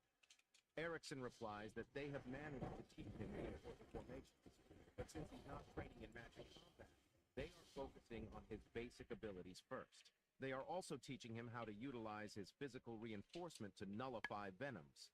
Hearing this, Kessner asked Erickson that what he thinks about Mord. He is quick on the uptake. However, what's more impressive is the time he's able to keep his divine blood awakened. He's able to maintain it as long as Ricky Erickson says this to Kessner. Kessner gets shocked as increasing the amount of time one can last is not something one can achieve within a short period of time. Despite having only awakening his divine blood recently, he's on par with Reki, who awakened 12 years ago. Mord is sparring with Ricky, who's divine blood, as every time he learns something, he can feel himself growing strong. Then in the next morning, everyone is ready to go to the mission area. Kessner then That shit would be chaos. ready for his mission, as it will be a really dangerous one. Erickson replies that they will be fine with Mord around them. Kessner then looks at Mord and asks him that he is sure that they can return safely. Mord answers yes. After that, all of them depart towards the mission area. After that, all of them reaches to the mission side and gets shocked to see that the second demonification has already started. At that time, a warrior comes to Kessner and greets him. Kessner praises for working hard on watch. He then asked him that what happened as the erosion is earlier than expected. The warrior replies that there is another sign of demonification in this area. And although the erosion hasn't started yet, but it seems like a matter of time before it starts. If the demonification occurs in two places in proximity to each other, the possibility that they will fuse increases. After fusion, the process of erosion gets faster, and the danger also increases. Hearing this report, everyone gets tensed as they have to hurriedly wrap things up. Kessner tells them to get ready as there is no time for a break. They will quickly get into the dungeon and immediately target the center. After that, all of them gets into the dungeon. As they successfully enters, they sees a huge castle in front of them, which seems like a picture. The castle is the center, and from there, tons of monsters come rushing towards them. There were groups of hellhounds and ogres. Seeing this, Kessner tells Ricky and Mord to quickly awaken the divine blood. Kessner then orders everyone to move out. Expect for Mord and Ricky, as they will be with him to perform the divine blood trap technique. The other three rush and attacks the monster.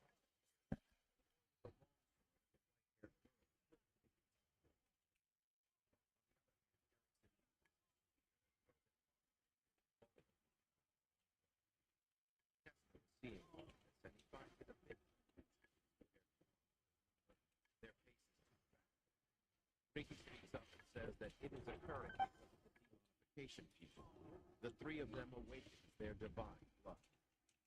Kessner then tells Mord and Ricky to handle the Cyclops, that he will be handling. I thought I was fucking dead. Mord By using his mana, he throws a punch at them. One punch for Mord is enough to kill tons to Cyclops. Rike looks at this and thinks that Mord is really something. In front of Rike comes a huge red demon. The demon gathers mana into its mouth and is about to launch it. At that time, Mord comes flying and punched the demon in the face. The attack of the demon gets destroyed as its jaw gets broken from the punch. Mord then signals Reek to attack from the right. Both of them launch their combo attack on the demon. Getting hit from both of them, the demon falls on its knees and screams in pain. Mord approaches closer to the demon and hits it in the eyes. Riki gets shocked to see Mord's strength, and this time he thinks of Mord as the real monster. From the punch of Mord, the demon explodes. Riki uses his mana shield to cover Mord and himself. Mord thanks Riki for covering him. Riki tells Mord that they should hurry up and go to Kessner, as he is already on his way to the center. As they get there, the both of them sees Kessner surrounded by five. At that time, Mord gets teleported to an unknown house. He gets confused as he didn't know what just happened to him. At that moment, a voice comes to his ears and says that the oppressive thing that he was doing is to fall back. Mord then looks forward and sees that a being is sitting on a huge throne and is radiating a huge amount of mana. Behind the throne, there is a huge gate. Seeing this, Mord gets that this is the gate that connects the demon world and this world. Mord also understands that he is currently at the deepest part of the dungeon, and the being that is sitting on the throne is the dungeon core. The demon stands up and says that he is Baron Ulta, the one who has been chosen by the root of the formidable darkness. On the other side, Rika gets shocked to see that Mord is gone. He tells Kessner about it. Kessner asks him that where is the exact spot when Mord was banished. Ricky tells Kessner the following. Dogs in 1970 back in the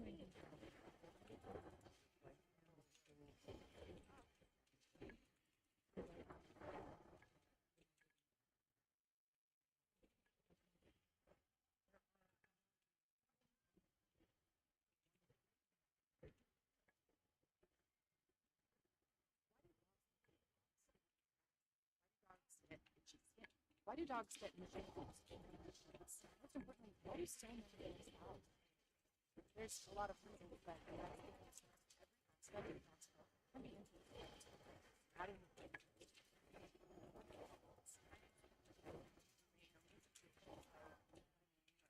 anatomy or movies like 27 Dresses, but what you might not know is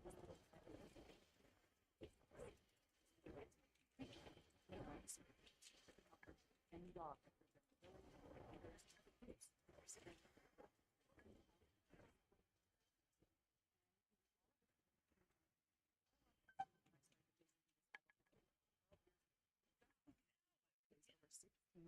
Dogs into it. But after working with so many dogs for so many years, I have to say, we're seeing more. As they walks a bit, the both of them stop. On the other hand, Mord asks Demon Baron Ulta that why did he bring him here to the table? The demon replied that there has been a battle between Dungeon and another Lord-class demon flew in. And they both have been itching to fight, so they both made a bet that the loser will have to protect the core here, and the winner will go out and enjoy their dinner. So the reason for Reek and Kessner being surprised is because the Lord, class demon that won the bet, gets in front of them. The demon Ultaz also says to Mord that as there were 3 divine bloods, so he summoned the youngest one, as it's more of a style to catch a kid rather than an experience, as they're more delicious because their meat is softer when they're young. Mord gets nervous as he has to fight one-on-one with a Lord class.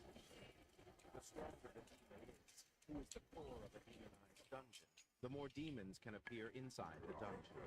The ranks of normal demons are low-class, intermediate demons. The ranks of the upper echelon of Lord-class demons are divided into Marquis, Count, Viscount, Earl, and Baron. Above them are the monarch-level demons, the Duke and Grand Duke. Among them, a Baron is a powerful demon that can kill the most advanced warriors. On the Kessner side, he is very angry. He is worried about them.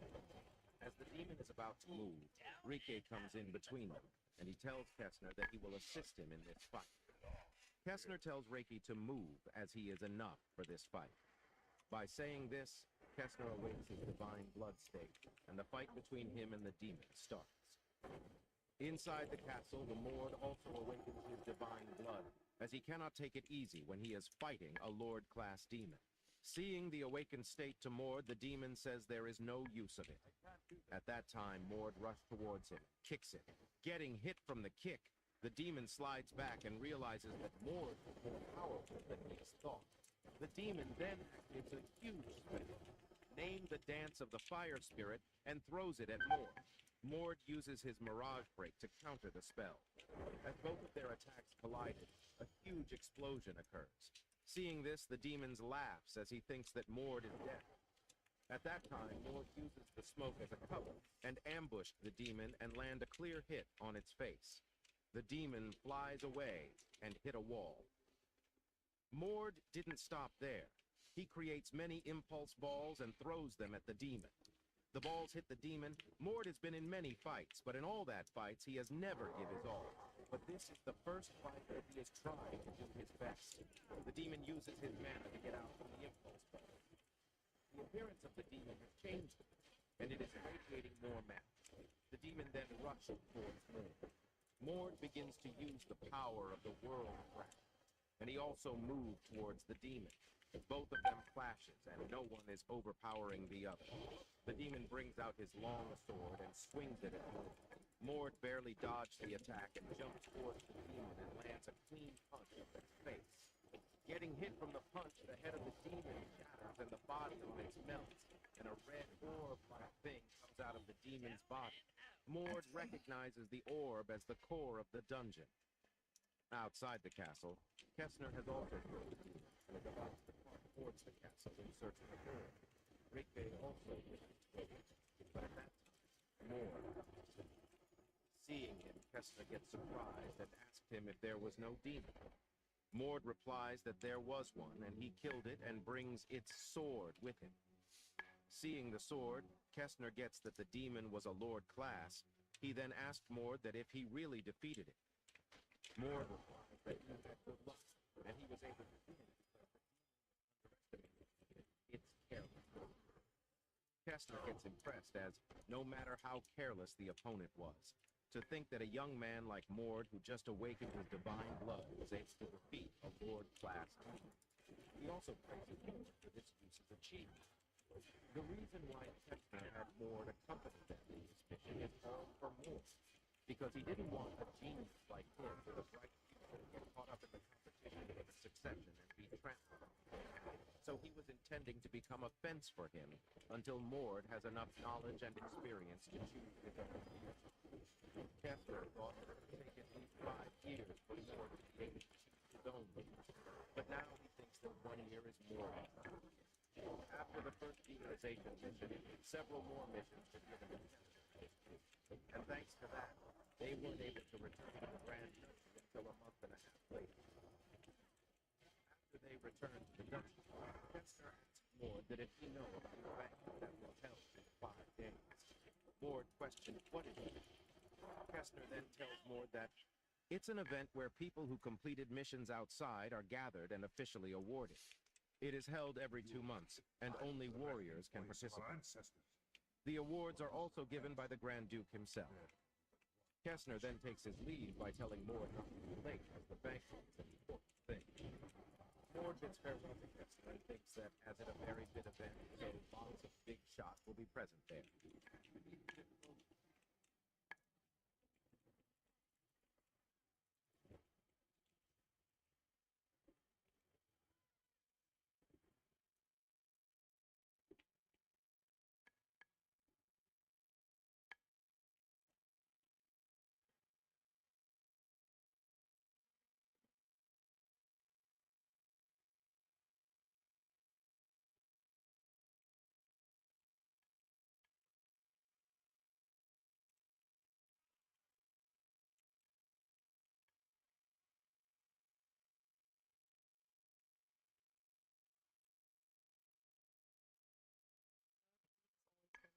Such a scary idea to me because I simply did not know where to get started.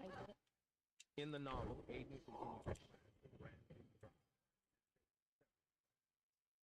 Aiden Biden has one special move that is able to turn the tide of the fight. The man who had been wandering away from his family. It was to make his comrade. After that, the war of succession revolved around Lion Woods. And ever since Lion succeeded to the throne, the Grand Duchy of Berners was transformed into a powerful town. 5 days goes by easily, and today is the banquet, so Mord is getting dressed up. Mord thinks that as eventually he will be facing Asian as an enemy, so he thinks to bring the Grand Duchy by his side. He goes to the banquet, and as he arrives there, he sees Erickson waiting. The two of them greet each other and walks together inside the place. As they are about to enter, Erickson tells Mord that after the award ceremony there will be a party, and he advises Mord to make some friends there. The two of them enters the banquet room, and everybody starts to talk about Mord as he has defeated a Lord-class demon. As Mord walks, everyone is mesmerized by seeing the physique of his, as he is so big, even though he just turned 15. While they were walking, they come face to face with Prince Dren, who is successor candidate in the three-top child. Erickson bows and greets the prince. Prince Dren tells Erickson so, leave them alone as he has something to talk with Mord. At that time, the sixth child, Biden, tells Dren that talking like this is not considered. Dren asks Biden that, what does he mean? If you want to talk to him, isn't that quite obvious? You want to recruit some more. Biden said this to Dren. Hearing this, Dren laughs and says that Oh shit. he is here to apologize to Mord for the misbehavior of his subordinates. Hearing Sir Dren's statement. Everyone present in the banquet gets shocked. Dren then apologizes to Mord in front of everyone, and he gives Mord a present as a token of apology. Mord understands that Dren is forcing him to accept his apology in front of everyone in order to improve his image. Mord then happily accepts the present. Dren thanks him for accepting it.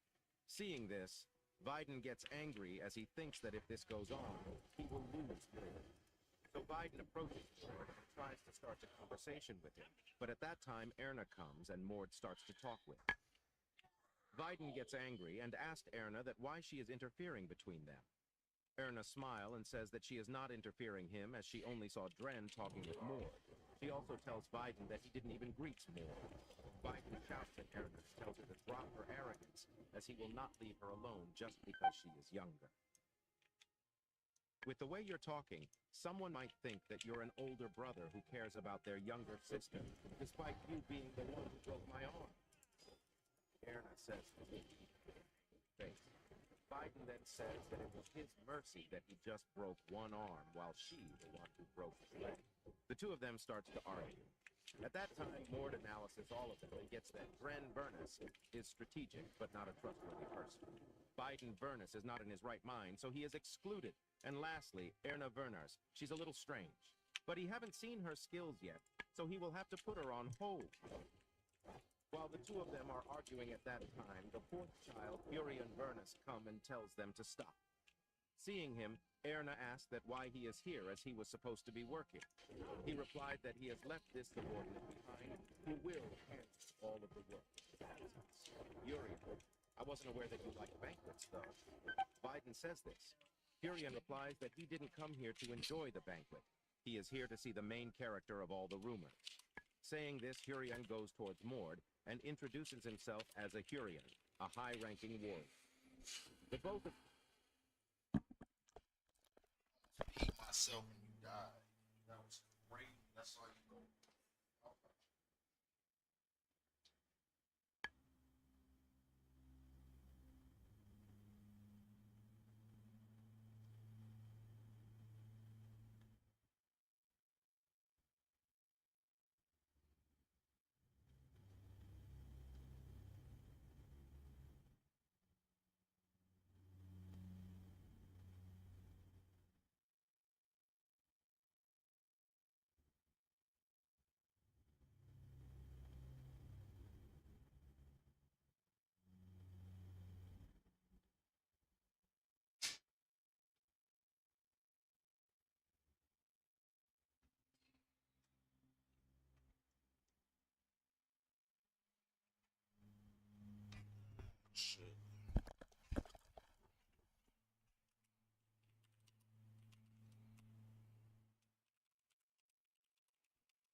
Nah,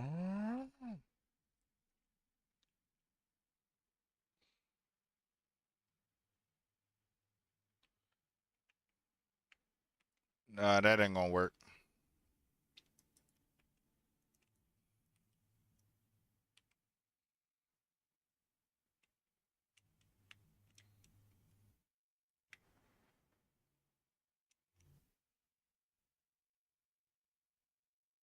The fuck is my Discord out here? It is.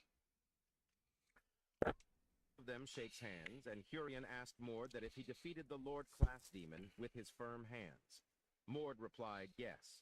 Hearing this, Hurian, this Mord is amazing, and he wants to have a fight with him.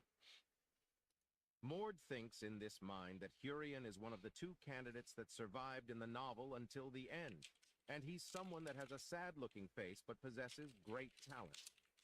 At that time, an announcement comes which says that the Archduke Ha arrived, and before the award ceremony, he will say something. The Archduke gets up on the stage and congratulates everyone for working hard for 2 months and spreading the name of the Vernars. He then starts the award ceremony. First he calls Kessner and give him the award, then the next person he calls is Mord. Mord gets up on the stage and kneels down in front of the Archduke. Archduke praises him for achieving this in his 15 years old. He also says that from today onwards he will appoint Mord as intermediate warrior. Everyone in the hall gets impressed and talks good about him. The Archduke gives the trophy to him and says that he wants to see his skill one more time. I've never owned a nicer computer chair in my entire life. And when I received the chair, straight away I could tell that this was something high quality. You see, not only were the instructions... After the award ceremony is over, Mord and the subordinates of Kessner is sitting together in a dinning and is calling with each other. At that time, Kessner comes to Mord and tells him to come with him for a moment. Mord follows him, and the both of them stands in a corner. Kessner tells Mord not to drink so much as they are leaving early tomorrow, as his teacher wants to meet with him. Then, in the next day, we can see Mord has come to the place where the teacher of Kessner resides in. He is shocked to see that only one person lives in his huge house. The gate of the house is so big that Mord is unable to open it. At that time, a voice comes to Mordhead, "You're here." Mord gets shocked to see that the huge gate is opening, and the person that is opening it is using telekinesis to open it. As the gate opens, Mord sees an old man radiating a dense amount of mana is standing in the middle of the room and greets him. Mord gets that the man is very strong. The man's name is Ilden Vernus. He is the general of the top elite legion called the Gatekeeper Legion in the Principality of Vernars. He is the older brother of the current Archduke, and was referred to as the first young master. He was defeated in the God of Combat Spirit against his half-brother, the current Archduke, and lost everything. After that, he did not show himself to the public again. So Mord gets curious, so know that this person who hides from public has called him personally in his own palace. "Sir Mord, I'm sure you heard about me from Kessner. As you can see, I'm blind. Do you mind if I touch your face?" Ilden tells this to Mord. Mord also agrees to Ilden's wish. He then touches Mord's face and tells that he doesn't take after his father. Mord replies that the Archduke, his father, also thinks that he resembles his mother. Iden then asked Mord that if he know why he has called him here today. Mord replied that he didn't know anything about that. The only thing he knows, that he is here because Iden wants to see him. The old man tells Mord that he has called him here because he have an offer for him. But before telling anything about the offer, the old man requests Mord to have a spar with him, as he would like to check his skills beforehand. Mord thinks that in novel, Ilden was looking for someone to help him bring down the Archduke, and he found Leon, who had a lot of potential because of Aiden's support. Mord decides to show his potential so that he has been chosen by him. Mord activates his divine blood and release a huge amount of mana that Ilden was pushed back. Seeing this, Ilden smiles, and on the other hand, Mord gets ready to fight. He dashed towards Ilden, and as he is about to land his first blow at that time, an impulse ball comes and hits him. Mord gets fly away from getting hit by the impulse ball. Mord lands successfully and gets that the impulse ball is not an ordinary one. Ilden has wrapped the impulse ball with his aura, and that is not something even a masterclass mana fighter can accomplish. And even though it's very difficult, Ilden is freely controlling dozens of it. Mord gets a bit tensed, as an aura user is not easy to handle. Aura is above the realm of controlling mana. It is only achievable once your mana senses are one dimension above what they are normally. I'll prevent recoil using the God of Combat physique and push forward with brute strength. Mord makes this attack plan on the spot and rush towards Ilden to execute his plan. Ilden sees that Mord's power has increased, so he attacks him with his impulse balls. Mord punches that impulse balls and destroys them. Seeing this, Ilden gets impressed and tells Mord that even though he is fast, but he can make more impulse balls. Mord anticipated this situation, and he has also came up with a plan to tackle it. As Ilden makes more impulse balls, Mord also starts to create his own impulse ball. Mord makes his ball huge and shoots it up. Mord's huge ball collides with dozens of Ildan's impulse balls and destroys them. Ilden gets impressed to see this trick of Mord and wanders from where he learned this sort of amazing techniques. Mord then ambushed Ilden from the back, but he gets surprised to see that his punch is not approaching Ilden's body. The aura around Ilden acts like an impenetrable armor. Mord gets back and decides to use the world fragment to bring up more mana. Ilden was thinking of Mord's fighting sense and style. At that time, Mord gets full of mana and launched a huge blow at Ilden's back. This time, the attack pierced through Ilden's aura armor and hits him. Ilden flies away at light speed and hits the wall. Mord gets happy that he has landed his attack. The place where Ilden falls gets covered with smoke, and from there, silver lightning starts to appear. Ilden then starts to laugh out loud. Seeing his Mord gets a bit nervous. There are several that's the one. Opening. The first level changes your hair and eye color to silver. At the second level, silver lightning begins to surround you. This means that your existence is closer to the realm of the divine. Ilden actives his second level divine blood he gets behind. Mord is a flash, and as he about to throws a punch at Mord, Mord also turns around and punched him. Both of their punched clashed, and a huge outburst of mana occurs. But in front of Ilden's power, Mord was unable to stand in front of him. Ilden's punch power overpowers Mord punch, and Mord gets pushed back and hits a wall. Ilden says to Mord that he has impressive reflex, and even though he is in second level divine blood awakening, he managed to damage him, and on top of that, he is not intimidated at all. Ilden also says that it is enough, as he didn't know what will happen if he gets more excited. Mord then deactivates his divine blood state and thinks that Ilden Vernars may have lost against the Archduke, but he's definitely one of the strongest Vernars. He possesses monster power. Ilden walks towards Mord and says that he has seen enough what he is capable of. He then tells his offer to Mord, and the offer is to join the Gatekeeper Legion.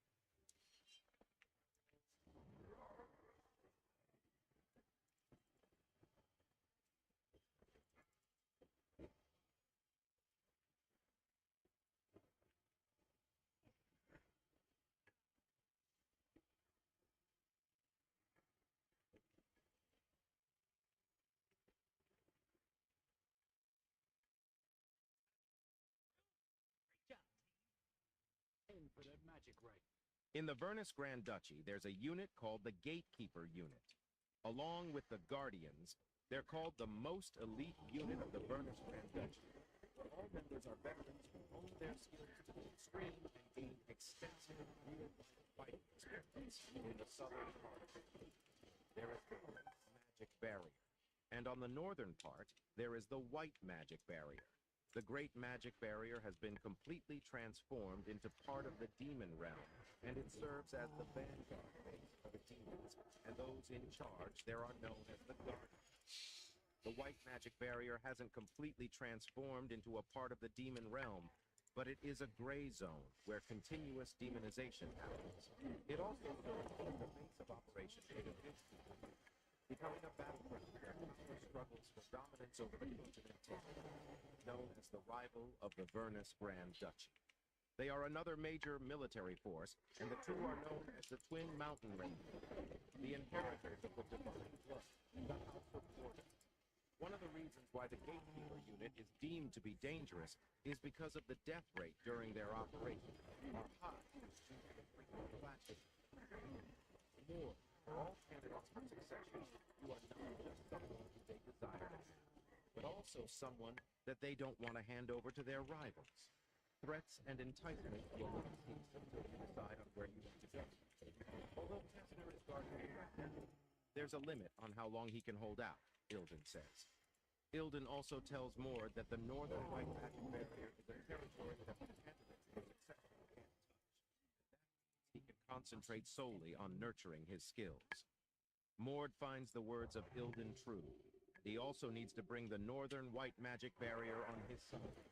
Mord agrees with Ilden's offer, but he puts two conditions. Ilden asks Mord about the conditions first. The first condition is that Ilden will have to fight with Mord for a period of time starting from today. Ilden gets a bit confused and asks Mord that if it means he will be teaching him. Mord replies that he does not need teaching. He just has to spar. Ilden hears this and asks Mord if he is sure he can get stronger with just fighting. Mord replied yes. Hearing Mord's reply, Ilden laughs a bit and says that he is quite an interesting fellow. He then says that he can only be his sparring partner only. Mord then tells Ilden his second. The second condition is that Mord wants a 1 year of freely roam outside under the pretext of a secret mission for the king. Ilden gets surprised and asks Mord what he's thinking. Mord replies that he has some personal matters to attend to. Mord thinks that during this time when Aiden is carefully building up his strength, he must strike preemptively before Aiden discovers the existence of the world, fragments, and starts moving in earnest. Ilden then tells Mord that he can only give him 8 months. Mord expected this from Ilden, as he is very generous to the people who he thinks have great potential. He was the same in the novel. He showed an obsession, bordering into madness, on defeating the Grand Duke and creating a suitable heir for the Burnus bloodline. So he did everything in his power to make Leon into the Grand Duke. Mord then properly thanked Ilden for showing such generosity. Ilden smiles and thinks that even Grand Duke Hardin wasn't strong as Mord at this age. And since Mord is not from the formal lineage, he can't become the Grand Duke, but he thinks that's actually better. As after all, there have been instances where illegitimate children served as the Grand Duke. After that, Mord gets out of there and goes to his place. The servant of his welcomes him. As he was walking, he notices some warriors in the training ground. Mord asks the servant about it. The servant replies that the warriors are Erna Verna's subordinates, and that Erna is waiting for him inside. Mord goes inside and sees that Erna is waiting for him. Erna says hello to him and tells him to talk calmly, as she is also not from the formal lineage. Erna then pushes a box towards Mord and tells him to take this. Mord asks her, "What is this?" Erna didn't reply and asked that if the thing that Dren G. Sevi him is a good one. Mord takes the box in his hand and says that Dren gave him a quite expensive uniform. Erna smiles and tells Mord to open the box if there is a better one inside the box. Mord opens it and sees a blue color elixir and gets surprised. The blue elixir is a treasure that transforms humans into a powerful being. For martial arts practitioners, it's a once-in-a-lifetime test for an opportunity for a breakthrough.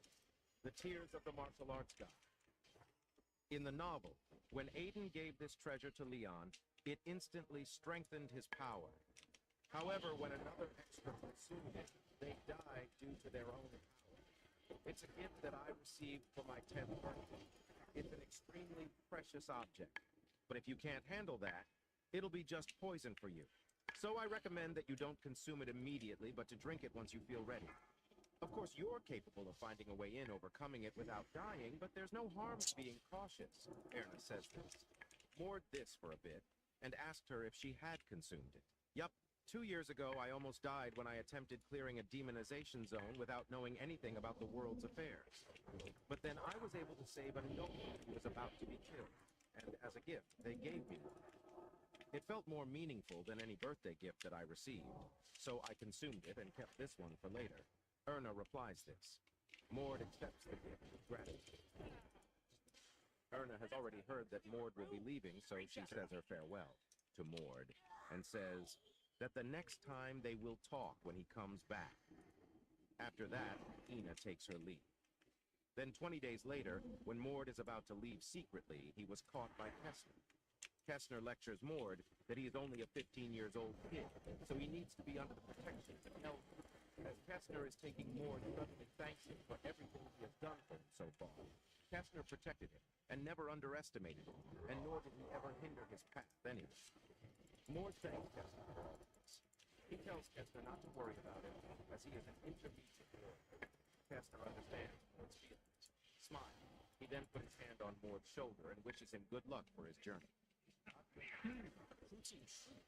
It'll work. Well, protein bars aren't very fun. Let's give it a try. Introduce your favorite childhood treat.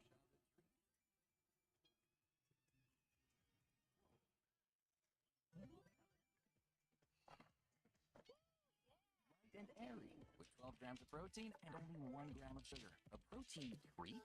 It's magic. Find us at magicspoon.com or at a store near you. After that, Kestner leaves, and Mord also starts to get on his way. At that time, a boy wearing a black robe jumps from the wall and starts to follow Mord. Mord feels someone's presence behind him, so he turns around and sees there is no one. Those who obtain impulse will go through several phases. The first phase involves handling sword impulse or body impulse. The second phase involves dense, concentrated impulses like Impulse Gauntlet. The third phase involves remotely enhancing substances and imbuing them with impulse. The fourth phase compresses and accelerates frantic impulse power, resulting in explosive power. And then the fifth phase is the ultimate phase that most warriors can't reach even with a lifetime of training. It is a phase that requires relentless effort and overwhelming talent, or those who can wield that power are called Master-Level Magician. Mord trained with Ilden for 20 days. Ilden wasn't satisfied with just being his father. So he provided Mord with a lot of teachings, and thanks to that, Mord achieved tremendous growth. But he is still far from reaching the aura phase. And before leaving on his journey, Mord drinks the potion that Aaron gave. It's early morning now. Mord is walking in the forest, and he has come far from the other group. He is also aware that some warriors sent by the Grand Duke is following him, and they will suddenly launch an attack and try to capture him before he makes it. While Mord is walking in the forest, he sensed an arrow was coming towards him. He quickly dodged it, and as he looks up the hill, he sees tons of archers is pointing their arrows towards him. Mord smiles, seeing this, and all the archers launch their arrows at Mord. As the arrows land, huge explosion occurs, which overs the areas in dust and smoke. The archers on the hill thinks that they had got Mord, but as the smoke clears, they get surprised as Mord is completely fine as he is divine bloodstain. By seeing this, the group of mages activates their skills and shoots Fireball at Mord.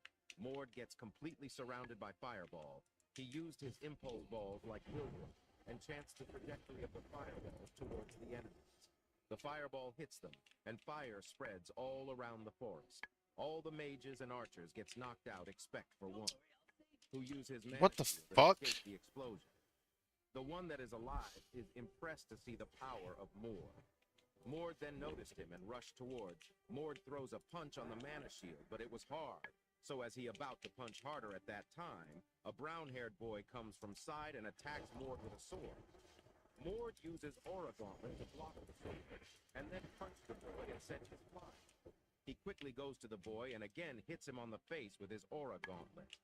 The boy flies a few miles and lands on the ground. Mord stands in front of the boy and says that he knows who he is.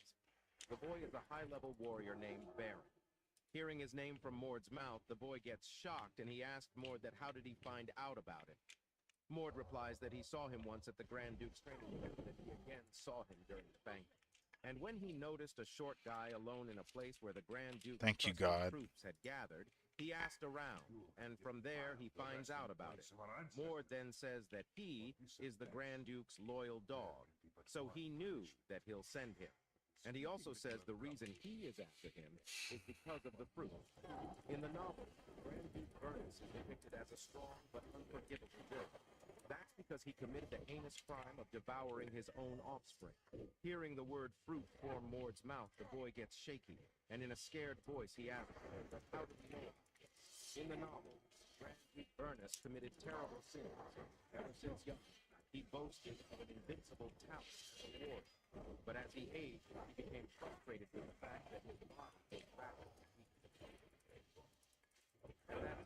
secret society called Silver Club, approached the Grand Duke offering to reveal a method for him to rebuild his youth in exchange for a cooperation. That method is no other than eating someone of Vernus's blood. The dark tree created using the blood of a wicked ancient deity.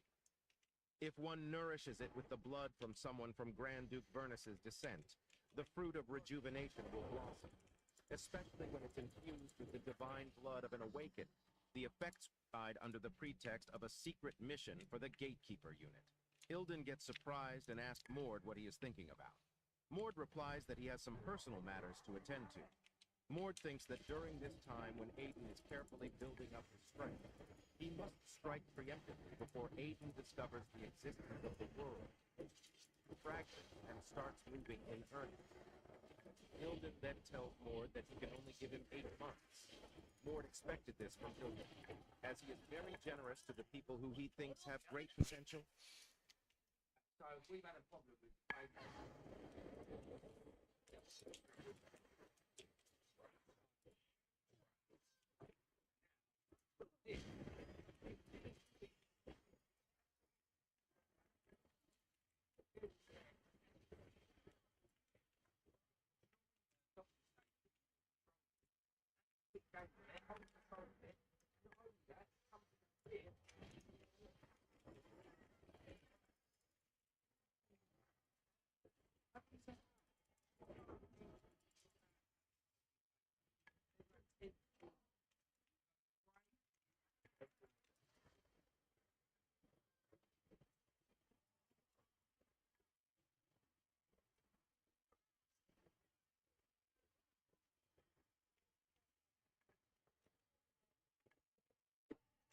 So our brownie batter went back in stock today, and so you went ahead and two. So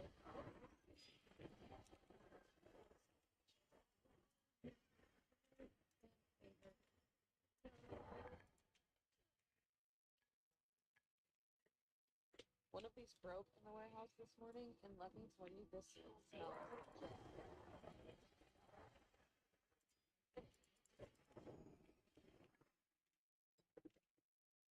Alright, and with the bundle that she found, He was the same in the novel. He showed an obsession, bordering into madness, defeating the Grand Duke and creating a suitable heir for the Vernus bloodline. So he did everything in his power to make Leon into the Grand Duke. Mord then properly thanks Ilden for showing such generosity. Ilden smiles and thinks that even Grand Duke Hardin wasn't strong as Mord at this age. And since Mord is not from the formal lineage, he can't become the Grand Duke. But he thinks that's actually better that way. As after all, there have been instances where illegitimate children served as the Grand Duke's shadow. After that, Mord gets out of there and goes to his place, the servant of his well-being. As he was walking... Megatron.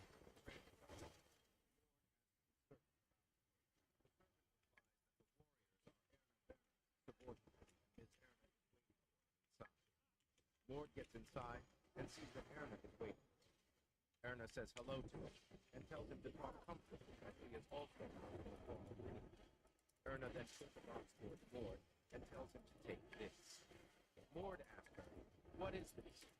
Erna didn't reply to him and asks that if the thing that Dren gave him is a good one. Mord takes the box in his hand and says that Dren gave him a quite expensive healing. Erna smiles to open the box and there is a better one inside. Mord opens it and sees the blue color elixir and gets surprised. The blue elixir is a treasure that transforms humans into a powerful being. For martial arts practitioners, it's a once-in-a-lifetime test for an opportunity for a breakthrough. The tears of the martial arts fellowship. In the novel, when Aiden gave his treasure to Leon, it instantly strengthened his power. However, when another extra consumed it, they died due to their own power. It's a gift that I received for my 10th birthday. It's an extremely precious object, but if you can't handle that, it'll be just poison for you. So I recommend that you don't consume it immediately, but to drink it once you feel ready. Of course, you're capable of finding a way in, overcoming it without dying, but there's no harm in being cautious. Erna says this. Mord this for a bit, and asked her if she had consumed it. Yup, 2 years ago, I almost died when I attempted clearing a demonization zone without knowing anything about the world's affairs. But then I was able to save a noble who was about to be killed, and as a gift, they gave me it. It felt more meaningful than any birthday gift that I received, so I consumed it and kept this one for later. Erna replies this. Mord accepts the gift with gratitude. Erna has already heard that Mord will be leaving, so she says her farewell and says that the next time they will talk when he comes back. After that, Nina takes her leave. And 20 days later, when Mord is about to leave secretly, he was caught by Kessner. Kessner lectures Mord that he is only a 15-year-old kid, so he needs to be under the protection of an elder. As Kessner is taking, Mord suddenly thanks him for everything he has done for him so far. Kessner protected him and never underestimated him, and nor did he ever hinder his path anyway. Mord thanks Kessner for all of this. He tells Kessner not to worry about him, as he is an intermediate warrior. Kessner understands Mord's feelings, smiles. He then put his hand on Mord's shoulder and wishes him good luck for his journey. After that, Kessner leaves, and Mord also starts to get on his way. At that time, a boy wearing a black coat jumps from the wall and starts to follow Mord. Mord feels someone's presence behind him, so he turns around and sees there is no one. Those who obtain impulse will go through several phases. The first phase involves handling sword controls or body impulse. The second phase involves dense, concentrated impulses like impulse gauntlet. The third phase involves remotely enhancing substances and imbuing them with impulse. The fourth phase compresses and accelerates frantic impulse power, resulting in explosive power. And then the fifth phase is the ultimate phase that most warriors can't reach even with a lifetime of training. It is a phase that requires relentless effort and overwhelming talent. Those who can wield that are called master-level magicians. More trained. Ilden wasn't satisfied with just being a sparring partner. So he provided Mord with a lot of teaching, and thanks to that, Mord achieved tremendous growth, but he is still far from reaching the aura phase. And before leaving on his journey, Mord drinks the potion that Erna gave to him. It's early morning now. Mord is walking in the forest and he has come far from the Archduke Palace.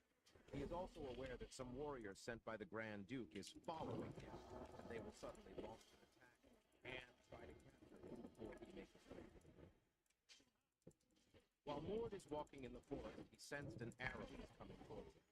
He quickly dodged it, and as he looks up the hill, he sees tons of archers pointing their arrows towards him. Mord smiles seeing this, and all the archers launch their arrows at Mord. As the arrows land, huge explosion occurs, which ogles the areas in dust and smoke. The archers on the hill thinks that they have got him. But as the smoke clears, they get surprised as Mord is completely fine as he used his divine blood state. By seeing this, the group of mages activates their skills and shoots Fireball at Mord. Mord gets completely surrounded by Fireball. He used his impulse balls like Ilden, and chanced the trajectory of the fireballs towards the enemies. The fireball hits them, and fire spreads all around the forest. All the mages and archers gets knocked out except for one, who use his mana shield and escape the explosion. The one that is alive is impressed to see the power of Mord. Mord then noticed him and rushed towards. Mord throws a punch on the mana shield, but it was hard, so as he about to punch harder at that time, a brown-haired boy comes from side and attacks Mord with a sword. To be so for real, last year was kind of a lot for me. I've just been kind of bummed out. Mord uses aura to block the sword, and then punches the boy and sent his flying. He quickly goes to the boy and again hits him on the face with his aura gauntlet. The boy flies a few miles and lands on the ground. Mord stands in front of the boy and says that he knows who he is. The boy is a high-level warrior named Baron. Hearing his name from Mord's mouth, the boy gets shocked and he asks Mord that how he found out about it. Mord replies that he saw him once at the Grand Duke's training ground and where Ben saw him during the banquet. And when he noticed the short guy alone in a place where the Grand Duke's trusted troops had gathered, he asked around, and from there he finds out about it. Mord then says that he is the Grand Duke's loyal dog, so he knew that he'll send him. And he also says the reason he is after him is because of the fruit. In the novel, Grand Duke Vernus is depicted as a strong but unforgivable villain. That's because he committed the heinous crime of devouring his own offspring. Hearing the word fruit form Mord's mouth, the boy gets shaky, and in a scared voice he asked Mord that how did he know about this? In the novel, Grand Duke Vernus committed terrible sins. Ever since young, he boasted of an invincible talent as a warrior. But as he aged, he became frustrated with the fact that his body was rapidly weakening. At that time, a secret society called Silver Blood approached the Grand Duke, offering to reveal a method for him to regain his youth in exchange for a cooperation with them. That method is no other than eating someone of Vernus's blood. The dark tree created using the blood of a wicked ancient deity. If one nourishes it with the blood from someone from Grand Duke Vernus's descent, the fruit of rejuvenation will blossom, especially when it's infused with the divine blood of an awakened. The effects will become much stronger. Thus, the Grand Duke sacrificed all of his illegitimate children, but the only one he kept alive was Mord. The reason was that he needed a battle weapon that is exclusively for him, and at the same time, he needed a substitute for the Grand Duke. The substitute for the Grand Duke doesn't necessarily mean a ruler who would govern the country. 500 years ago, when the gods left the mortal world, they passed down one obligation to their descendants. That obligation is to protect the seal of the Demon King, which can be achieved by borrowing the power of other gods. Once a year, the Grand Duke must engage in a one-on-one battle against the manifestation of the Demon King to protect the seal. Since the fight takes place outside the realm of reality, losing doesn't mean death. But as the power of the seal weakens, the Grand Duke will lose the right to battle the manifestation of the Demon King. This loss is equivalent to forfeiting his claim to the throne. That's why the Grand Duke needs a shadow who will perform this role instead. After that, we can see the conversation between the Archduke and Baron. Baron comes to the Archduke while he is about. To eat a fruit, he informs the Duke that Mord is leaving tomorrow. The Duke knows he tells that he doesn't understand what Wilbur does every day and has taken Mord as a gatekeeper. And now suddenly he is sending Mord a valuable talent to the outside world alone under the pretext of the Gatekeeper Unit's secret mission. The Duke then smiles and says that it doesn't matter to him, as if Mord doesn't pledge his allegiance to him, he will rather eat him up before he grows stronger. By saying this, the Duke bites the fruit, and as he eats it, he gets a sudden increase in mana and awakens his divine blood. He then looks at Baron and orders him to go and catch Mord. Baron agrees to the order, and as he is about to leave, the Duke tells him to do his job secretly, as Kessler is keeping an eye on him. Only those who have earned the Grand Duke's trust can enter this place, and among them, only those who can share the darkness embraced by the Grand Duke. However, Kessner is completely unaware about the existence of this place. Yet, he's the most trusted warrior by the Grand Duke. So Baron gets excited to do his job as he wants to prove that he is more capable than Kessner. Now back to the current situation. Baron is getting beaten by Mord inside him. Anticipating the Grand Duke's attack was not hard at all. After all, Mord must be one of the two remaining illegitimate childs for him to use or for him to eat. Considering the recent incidents of the disappearance of Fucking his Jesus. children over the past years, it's likely that he has already made contact with the Silver Blood. And now that he knows that Mord won't be loyal to him, he must have wanted to handle Mord as quickly as possible. At that time, he probably thought that sending a high-level warrior would be the best choice.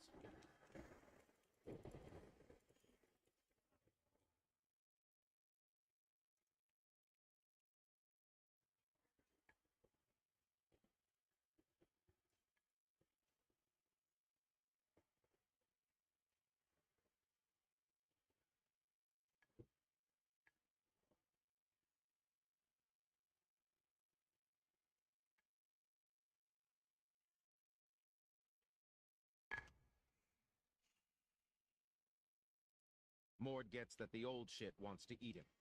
He gets mad and catches the collar of Baron and shouts at him saying that he will have to die now, as the Duke already will also this role. Baron gets confused to see the face of Mord and thinks if he really will be able to defeat the Grand Duke. Baron then recalls that Mord has used Aura Gauntlet, and he is just 15 years old. Baron has seen lots of genius, but he has never seen someone like Mord, who has an overwhelming growth rate. Baron gets that if he let Mord grow any further, he will be the demonic. So he decides to give his all and finish him today. He then holds his sword tight and swings it hard. Mord sees this, dodges the sword in the correct time. Baron activates Blade Aura, which is a fatal technique that can be used against Vernus descendants who have achieved the stage of awakening their divine blood. Seeing this, Mord didn't panic, as he can use Aura Gauntlet, which is no par with Blade Aura. So now the one with more aura will be the winner. Baron is so determined to kill Mord that he uses his own vitality to amplify his powers and rush toward Mord. But even this power of Baron is no match against him. Mord uses his aura and infuses it and throws it at Baron. The impulse ball hits Baron, and a huge explosion occurs, frying Baron to crisps. Mord goes to Baron and punched him, making him into dust. The mage is seeing this and gets scared to see the power of Mord. Mord notices it, rushes towards him, and kills him by piercing his heart. Mord then takes out his hand and sees that his hand is stained with silver blood. Mord gets that the silver bloods are involved, and feels uneasy because he cannot catch the mage alive. At that time, Mord senses someone, so he makes his fist and throws a punch in the air. He then said the person to reveal himself, as he is already aware that he is following him since he left the Grand Duchy. As there is no response from the man, Mord starts to throw him out aimlessly. Seeing this, the person tells Mord to stop and reveal himself. By seeing that the person had pointy ears, Mord gets surprised. They are a species that symbolizes longevity. They mature and age later than humans and have a longer lifespan. And the name of the species is elves. But from the size of the ear, Mord gets that this person is a half-elf. Mord then asked, "Who is he?" The half-elf replied that he is Kale, and he is from the Gatekeeper unit. He is also a member of the Shadow Wolf unit under General Ilden's direct command. There are a total of 5,000 of the Gatekeeper Legion in charge of the northern region's White Demon Realm. Their main purpose is to fight the demonification, so Vernar's divine blood descendants are the center of the force with soldiers that support them. The Shadow Wolf Squad is Ilden's direct affiliate special task force with the purpose of guarding their allies and assassinating their enemies. That is why they have a different skill compared to normal Vernar's warriors, and that's stealth. Kale gets surprised to see that Mord has seen through his stealth, which is the best within the Shadow Wolf Squad. After the introduction, Kale tells Mord that he is sent by General Ilden to escort him. Mord asked if he is really escorting him. "I was only going to help when you were in danger. I thought that would be better than fighting together from the get-go. I was thinking of securing an escape route." Kale says this to Mord. Hearing all of this, Mord tells Kale to prove it. Kale then shows a bracelet and tells him that the General Ilden told him to show this as a proof. Seeing this, Mord believes that Kale is actually sent to General Ilden. Kale asks Mord about the bracelet. Mord replied that this is the bracelet of General Ilden that he broke. Kale gets shocked to hear this. Mord then tells Kale to go back, as he don't need an escort who creepily follows him around without introducing himself and does nothing when he's actually fighting. Kale tells he was looking for a good chance, and also he can't go back as this is General Ilden's order. Mord says that he has never received a mission like this, and tells Kale to go back. Kale gets in a difficult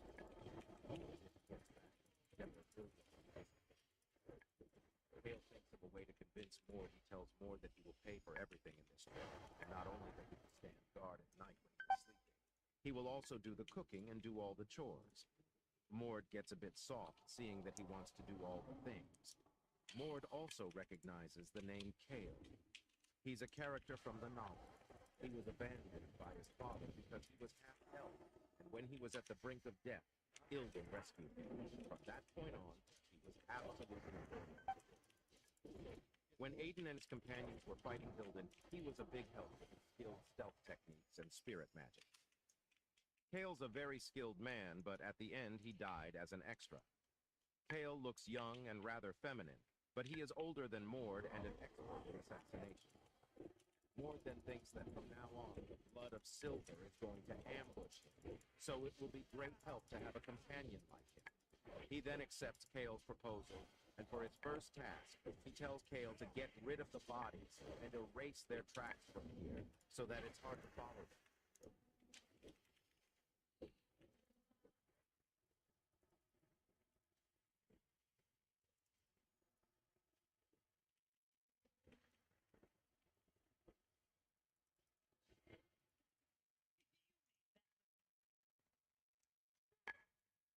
After that, we can see this news has gone to the ears of the Archduke. But he misunderstood, thinking that it was the work of someone who was the subordinate of the Duke asked him what they should do from now on. The Archduke said to let him be and just keep the tracks of his location. The subordinate asked if this would be enough. Archduke replies that in this battle, many Silverblood has lost their lives, and they are not an organization to let this slide away, so from now on, they will take care of this matter. On the side of Mord, we can see they have left the forest and comes in front of a huge gravestone. The both of them searched it for 5 days, and finally they were found. Mord then sits under a tree. Kale asked him that what will they do now? Mord replies that they will have to wait until it's dark. He also orders Kale to stand guard so that no one comes near him. Mord then sleeps and Kale stand guarding him. Time passes and now it's nighttime. Kale lits up a bonfire and sits in front of it and thinks that his life is so bad that he now has to work as a servant. Gets up and tells Kale to stay close to his home. Mord and Kale see that a dungeon appears at the top of the gravestone. There are secret dungeons in the novel that can only be revealed when all the conditions are fulfilled. This dungeon has 3 conditions. First, the moon, or at least a crescent moon. Second, there must be nothing in the way of the moon shining down. Third, there must be someone with divine blood within 5 meters of the gravestone. Lord climbs the gravestone and stands there looking at the dungeon. This dungeon is very hard to find, but as Mord has read the novel, he found it easy. The loot of this dungeon is the world fraction. Mord then jumps inside the dungeon by telling Kyle to stand outside and guard the area. Mord gets inside the dungeon and sees a crescent moon in the sky. The dungeon name is the Lunar Temple. There were many gods in the ancient times, but there are none remaining now. This lunar temple also used to be a place that used to worship countless gods of the night, although their names and existence have been forgotten now. Mord walks inside the dungeon and sees that tons of skeletons are coming towards him. Mord recognizes this as warrior souls. The gods they worship lost another god and disappeared, leaving these warriors with their insanity at their soul. Mord gets ready to fight the monsters and decides to finish them as fast as possible. These souls are scary in the real world because they cannot be stopped using ordinary methods. But in this world, it's possible because of course, that does not mean that they're easy to deal with, especially since these souls were warriors in their past lives. However, for Mord, he is much stronger. Mord resisted Olympus and gets rid of all the warriors. Mord now walks forward in search of and gets them to the dungeon. He then sees that a werewolf is sitting under the bed. Feeling Mord's presence, the werewolf gets up and turns towards Mord and says that he is offered to the goddess as a sacrifice. Mord looks at the werewolf and thinks that this guardian was supposed to be a pretty powerful enemy. Even Aiden, who is stronger than most advanced mages, had a hard time against this werewolf. He was outnumbered, but magic did not work on these Ooh, guys lights out. because of Unstoppable. their goddess's blessing. But it doesn't matter to Mord, since I'm not a mage. Unholy invader, have you come alone? Disrespectful, but you seem to know the warrior's problem. Then we will treat you as a warrior, the guardian says this to Mord. At this time, many wolves and werewolves comes out and surround Mord. Hearing the speech of the guardian, Mord asked him that if he means they will be fighted one on one. Fights between warriors ain't a sacred thing. You came here with the pride of a warrior, so so we will respond accordingly.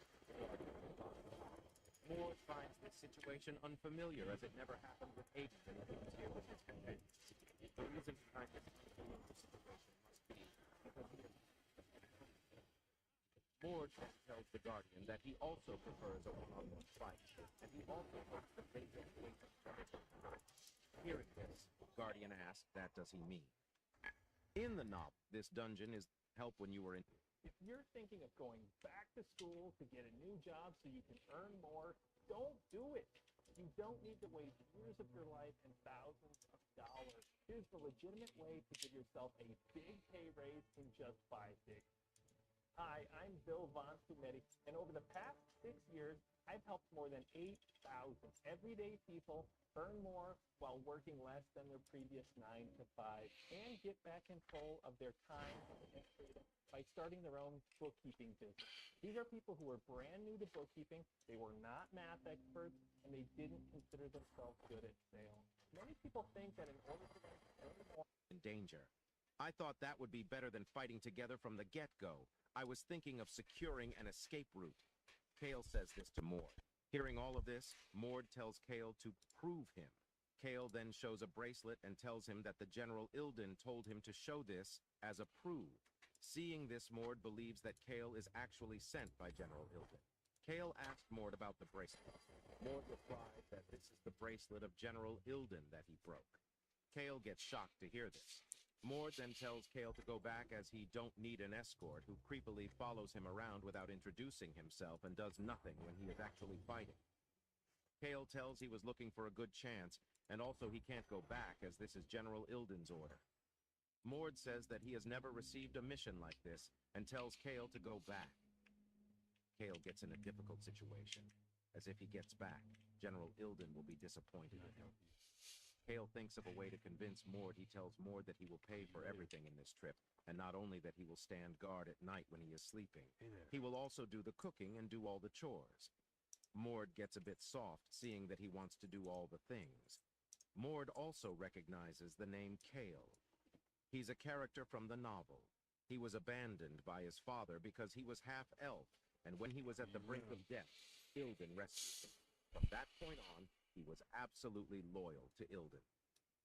When Aiden and his companions were fighting Ilden, he was a big help with his skilled stealth techniques and spirit magic. Kale's a very skilled man, but at the end he died as an extra. Kale looks young and rather feminine, but he is older than Mord and an expert in assassinations.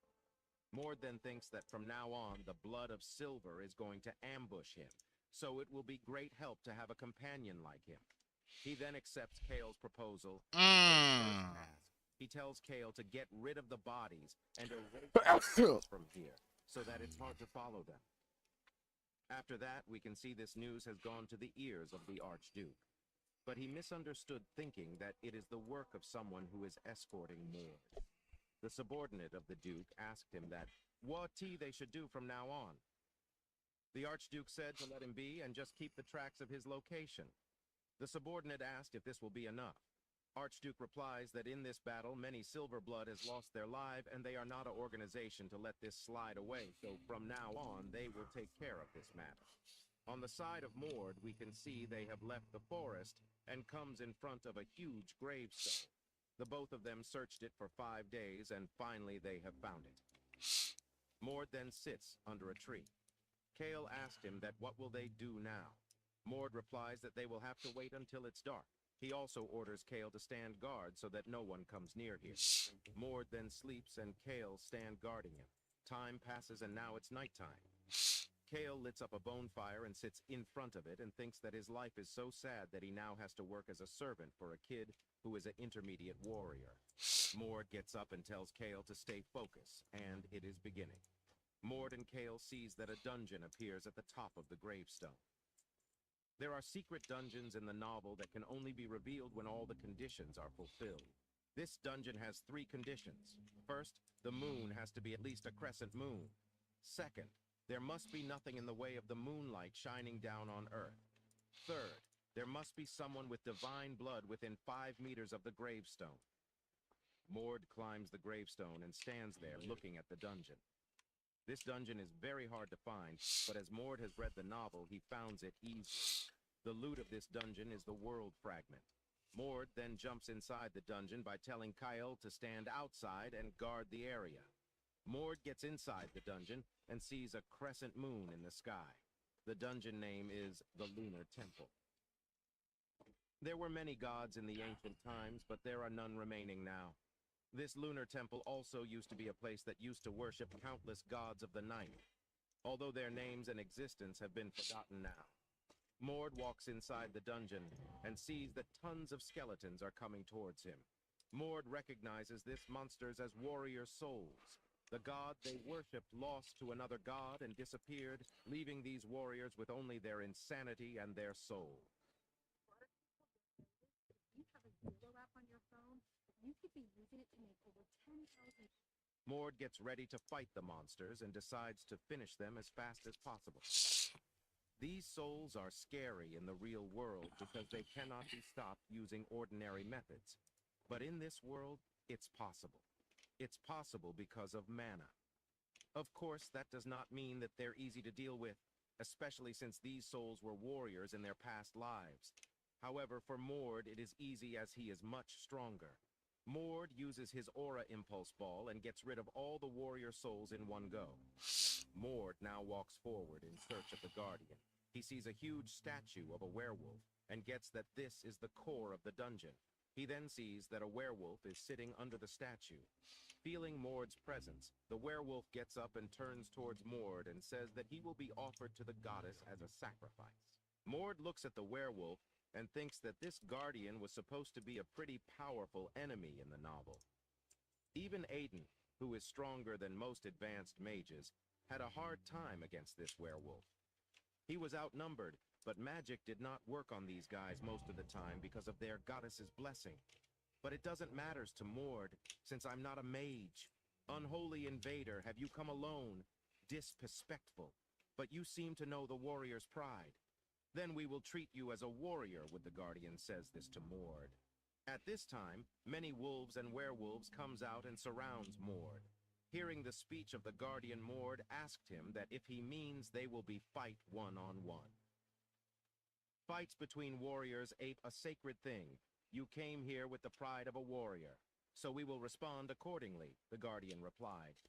Mord finds this situation unfamiliar as it never happened with Aiden when he comes here with his companions. The reason behind this unfamiliar situation must be because he has come here alone. Mord then tells the Guardian that he also prefers a one-on-one fight, and he also hopes that they don't waste each other time. Hearing this, Guardian asked, that does he mean? In the novel, the Guardian was resurrected with the goddess power each time Aiden and his friends killed it. So, Mord thinks that it would be better to just fight it starting from its third phase. That's why Mord provoke it to transform it into its third phase. The werewolf gets angry and asked Mord that how is he to order him to transform. Mord then awakens his divine blood. The Guardian feels the incredible mana of Mord and gets that Mord is also a divine blood holder. He then thinks that Mord is worthy of for his third phase. The Guardian then sucks the 22 strength, 15 stamina. And gets more powerful. The size of the werewolf also increases. Mord didn't expect that it would grow this big. As the transition of the werewolf is complete, Mord rushed towards it and punched it with aura. But the aura punch of his gets blocked by the werewolf's mana shield, and this shield is the proof that this werewolf is a worshipper of a god. Mord then takes a step back and starts to throw aura punches. The Guardian 23, 29. Oh, will be enough goodbye. to block all of them.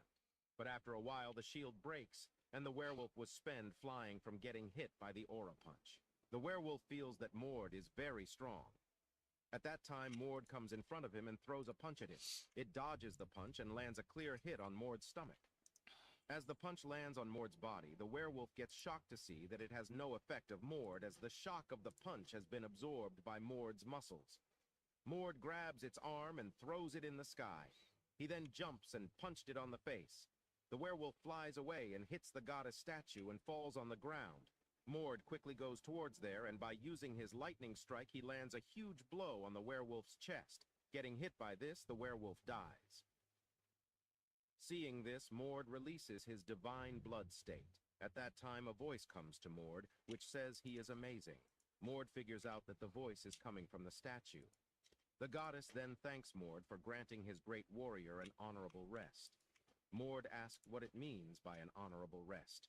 The goddess tells that the guardian wished to die honorably as a warrior, but he was stabbed in the back by the enemy and died. Unable to let go of that, he had become a ghost of this dungeon, and now Mord have gifted him the end he had wished for. Why the werewolf smiles when he fights with him one-on-one. The goddess then gives Mord a bracelet and tells that if he let that bracelet take in moonlight, it will protect the person he wants to protect when he wish. Mord looks at the bracelet and thinks that it will be quite useful for him when he wants to protect something. He then tells the goddess that he will use it well. At that time, the presence of the goddess has left the statue. Wait, say increase the damage dealt by your seal of righteousness or seal of vengeance. The world fragment comes out. Mord takes the world fragment, and the dungeon has been cleared. All the spirits that were trapped in the dungeon were released. Mord gets out and sees that Kale is sitting on a stone guarding this place. Seeing Mord, Kale asked if he has cleared the dungeon. Mord replied, yes. Kale gets down from the stone and requests Mord to go on a village so that he can sleep. We've got a long way to go anyway. We'll stop by some villages and towns. Mord tells this to Kale. Hearing this, Kale asked him that where he is planning to go. Mord replies that he can't really say, since they will going to multiple places. But first, they will go around all over Lutvan Kingdom. Increase the damage Mord in Kale deep then goes to wound. the commercial city of Reline. Kale is very frustrated and tells Mord that they should rest properly for a bit, as it has been 20 days they have left the Grand Duchy. Mord didn't care about Kale's word, he was in his own thought. In this 20 days, Mord has managed to collect 2 world fragments. After the Wolf Goddess dungeon, Mord attacked another dungeon, but there weren't any additional rewards like in the Wolf Goddess dungeon. But still, he was able to acquire the world fragment and artifacts imbued with divine power. This is heavy. It's warm. Loads of pockets. I'm impressed with it. This is the BestSkin. BestSkin tactical hoodie. Thousands of men around the world already love wearing the bearskin hoodie instead of their regular hoodies. Why? Because sure, your average hoodie provides decent insulation and keep you warm. But as soon as you go outside, the wind blows, the rain pours, and you get cold. That's why we designed the new and improved Bearskin Hoodie 4.0 with improved windsolation technology All right. for the waist, arms, and hood. Plus, now you can attach the new heavy storm rain jacket to the inside of the hoodie for an instant waterproof. There are 2 reasons Mord has come to Reline. One is to look for something in the Reline's black market, and the other is to clear the underground dungeon. After that, the both of them goes to an inn. Mord gets Kale to rest here until it's night, but Kale has his own plan, so he requests Mord that he wants to go outside. Mord lays down and tells Kale to go and quickly finish his reporting to Ilden, and he will waiting for him till sunset. Kale says that he is not going to report anyone. I already know that you make those reports every time we stop by a city. No need to hide it. If it had bothered me, I wouldn't have even brought you along with me. Mord said this to Kale. Kale gets surprised to see that Mord has figured it out. He also says to Mord that he has to go out to replenish his funds. Due to Mord's extreme appetite, Kale has lost all of his money and now he is completely broke, so he needs to gather some money, and for that he has to go outside. After that, Kale goes out saying Mord to stay quietly in this room and not to make a fuss. As Kale gets back, he gets shocked to see that the whole inn is on fire. At that time, Mord was still inside the inn, checking out the powers of the world fragments. The world fragments are pieces of the complete world that the ancient gods used to create this world, where each fragment contains different elements. Some contain lava fields, where fire elementals can dance in, while others contain hot and desolate desert fields. These fragments were like puzzles, and unless they were fitted together, they exist separately. However, when they are combined, they possess immense power to be harnessed. Another remarkable aspect of the world fragments is that the acquired fragments become integrated within oneself. forming an imaginary world that one can access any time. When one's consciousness is projected, the imaginary world will almost look like the real world. That's why it will be possible to train physically, and the experience gained will be fully reflected in reality as well. Although other people may perceive it as someone just meditating, Mord sits in a lotus position and gets inside the world fragment. The first fragment Mord obtained from the war god's graveyard contained a massive mountain rising above the clouds, and the fragment obtained from the second dungeon contained a dense forest beneath a pale full moon. Luckily, the two fragments were able to combine, greatly expanding Mord's imaginary world. But unfortunately, the fragment he obtained after the wolf goddess dungeon didn't match and remained as a fragment. So the power Mord can draw from the world fragments and greatly increased, and he is curious to try it out. While Mord was inside his thought, he heard a lady shouting to help his child. Mord hears this and takes the child from the inn and gets out of there and safely hand over the child to his mother. Mord looks at the surrounds and sees that the whole area is in chaos. Seeing this, he gets angry and notices two men escaping.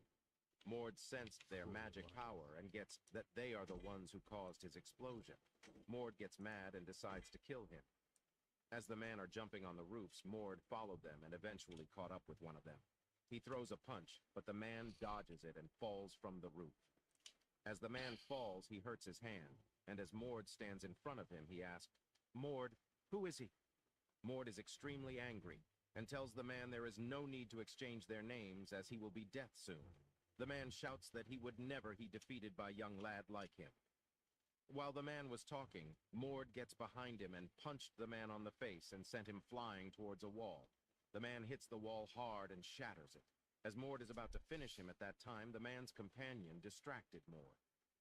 Do not pay somebody to build you a Shopify store, because I'm going to do it free with 20 handpicked products by myself. While Mord was looking at that, the yellow-haired man at that time, the other man eats some pill and gets bigger and stronger. The man then mocks Mord, telling him that a greenhorn like him will never beat him.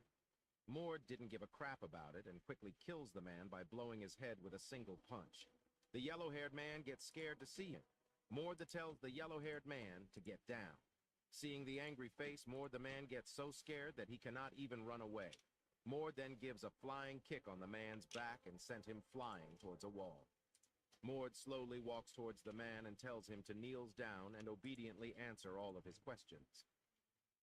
At that time, Kale arrives at the scene and grabs the man's neck from behind and knocks him out. Later on, the man wakes up and found himself inside a house and sees Mord and Kale is standing in front of him. The both of them give an angry look and warns the man to only open his mouth when he is only answering their questions. Mord then asks who was the guy who was chasing him and if he is from the Second King organization. Hearing the name of the organization, the man gets shocked, and he replied to Mord that he didn't know anything. Mord gets that the man is lying, so he punched his head and tells him to speak the truth. On the hand, Kale doesn't know anything about this, so he asks Mord what's the Second King organization is trying to do. Mord tells Kale that this organization is trying to revive the ruined King Archbishop. The criteria for naming mages is crystal clear. Second circle's beginner-level mages, fourth circle's intermediate-level mages, sixth circle's advanced-level mages, eighth circle's senior mages, and those within the domain of the ninth circle are called top mages. The title Archlick is the name given to top mages who turn themselves into the undead, and they're called monarchs, to symbolize their command over the army of the undead. The Archlick of the returning monarch group had a secret backup plan in case he would be annihilated.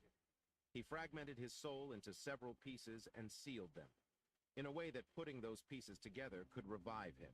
And the returning monarch group is looking for those fragments right now. Mord explains all this to Kale. He then teases the yellow-haired man, saying that he belongs to a pathetic group. The man bites Mord's bait and gets angry and says that he is not someone from a pathetic group. Mord then asked him about the identity of their group.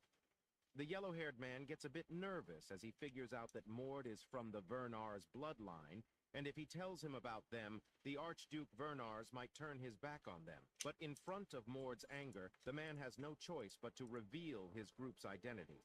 The man says that he belongs to a group named Gramolder. They are a group that aim to stop the 3 prophecies of doom for this world. One of those prophecies they are trying to stop is the returning monarch.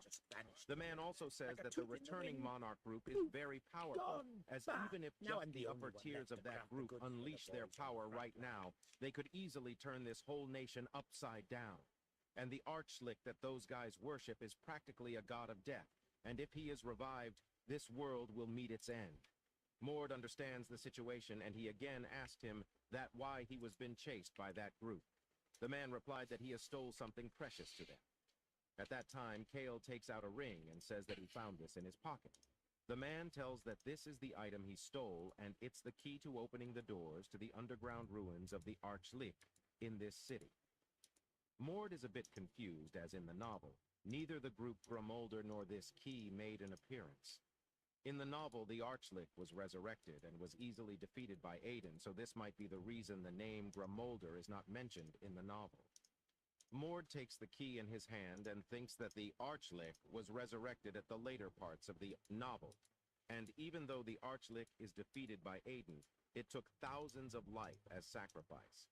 Mord decides to save all the lives, so he needs to defeat this group. Mord puts the key in this pocket and tells the man to leave quickly. Kale gets surprised, and he asks Mord if he is really thinking of letting this guys go away. Mord says that their group is not strong, so he doesn't mind if he goes away. Kale again asked him that what he is going to go to the returning monarch group. Mord replied that he will crush them, but first he needs to destroy all the soul fragments so that the Archlick cannot be revived. Mord decides to go to the underground ruins to destroy the first soul fragment. At night, he can see Mord has come to the black market and looking for some item. He bought a cheap old dagger and a book. Kale sees this, and he cannot figure out that what Mord wants to do with them. Afterwards, the both of them goes to the gutter of the city.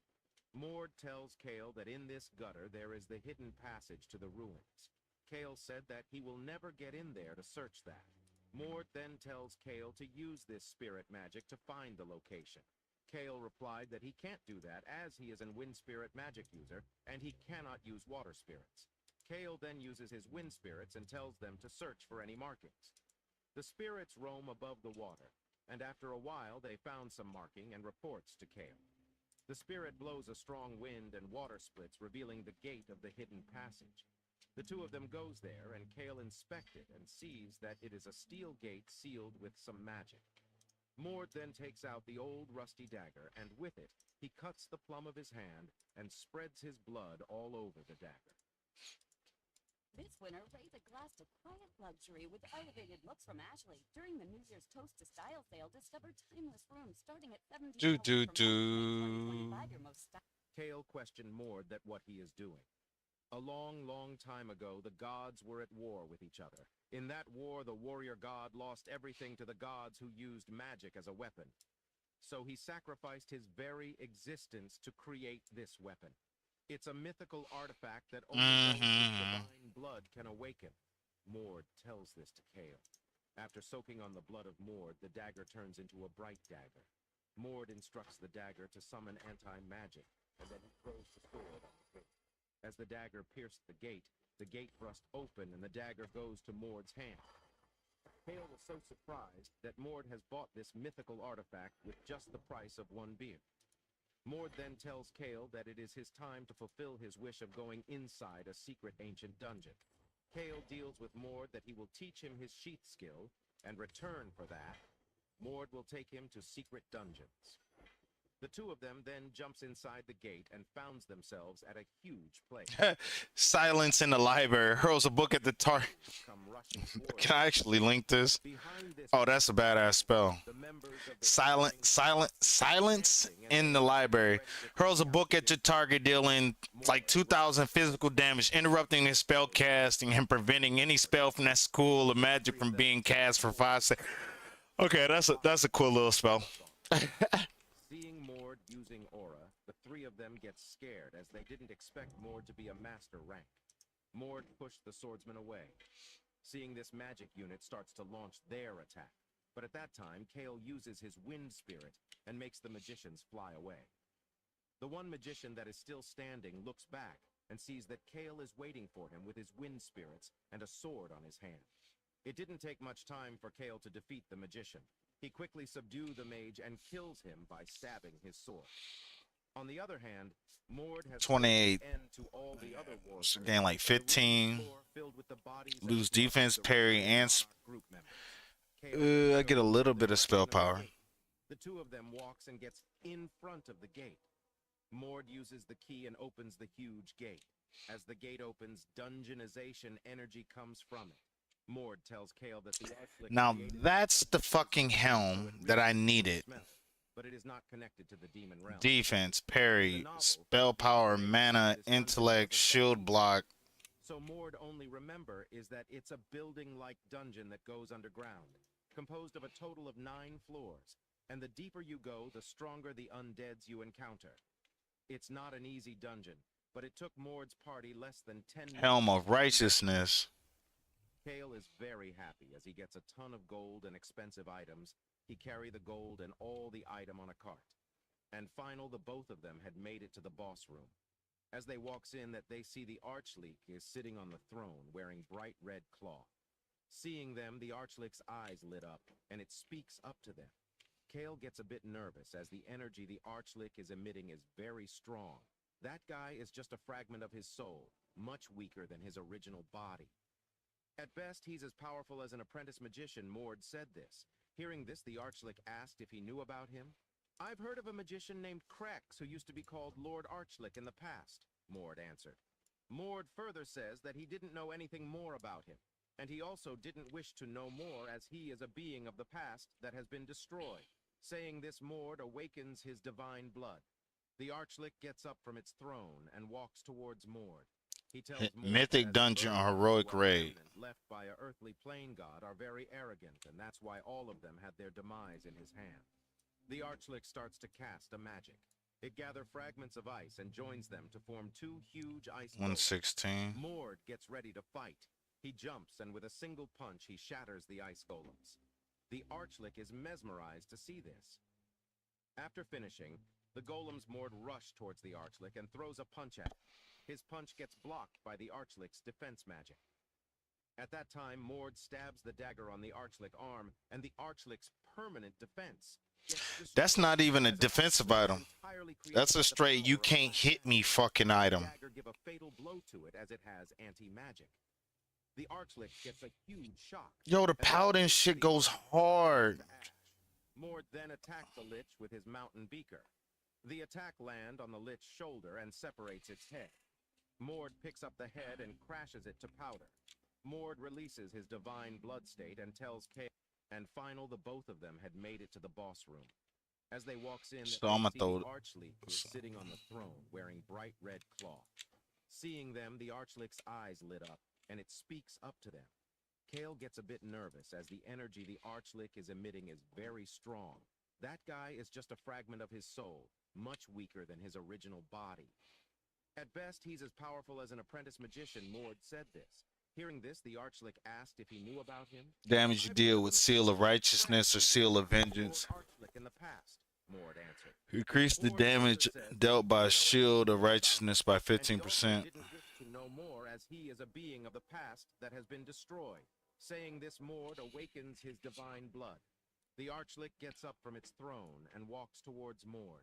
He tells Mord that as Avernars who are remnant left by a earthly plane god are very arrogant, and that's why all of them had their demise in his hand. The Archleek starts to cast a magic. It gathers fragments of ice and joins them to form 2 huge ice golems. Mord gets ready to fight. Get rid of this He shit. jumps, and with a single punch, he shatters the ice golems. The Archleek is mesmerized to see this. After finishing, the golem Mord rushes towards the Archleek and throws a punch at it. His punch gets blocked by the Archleek's defense magic.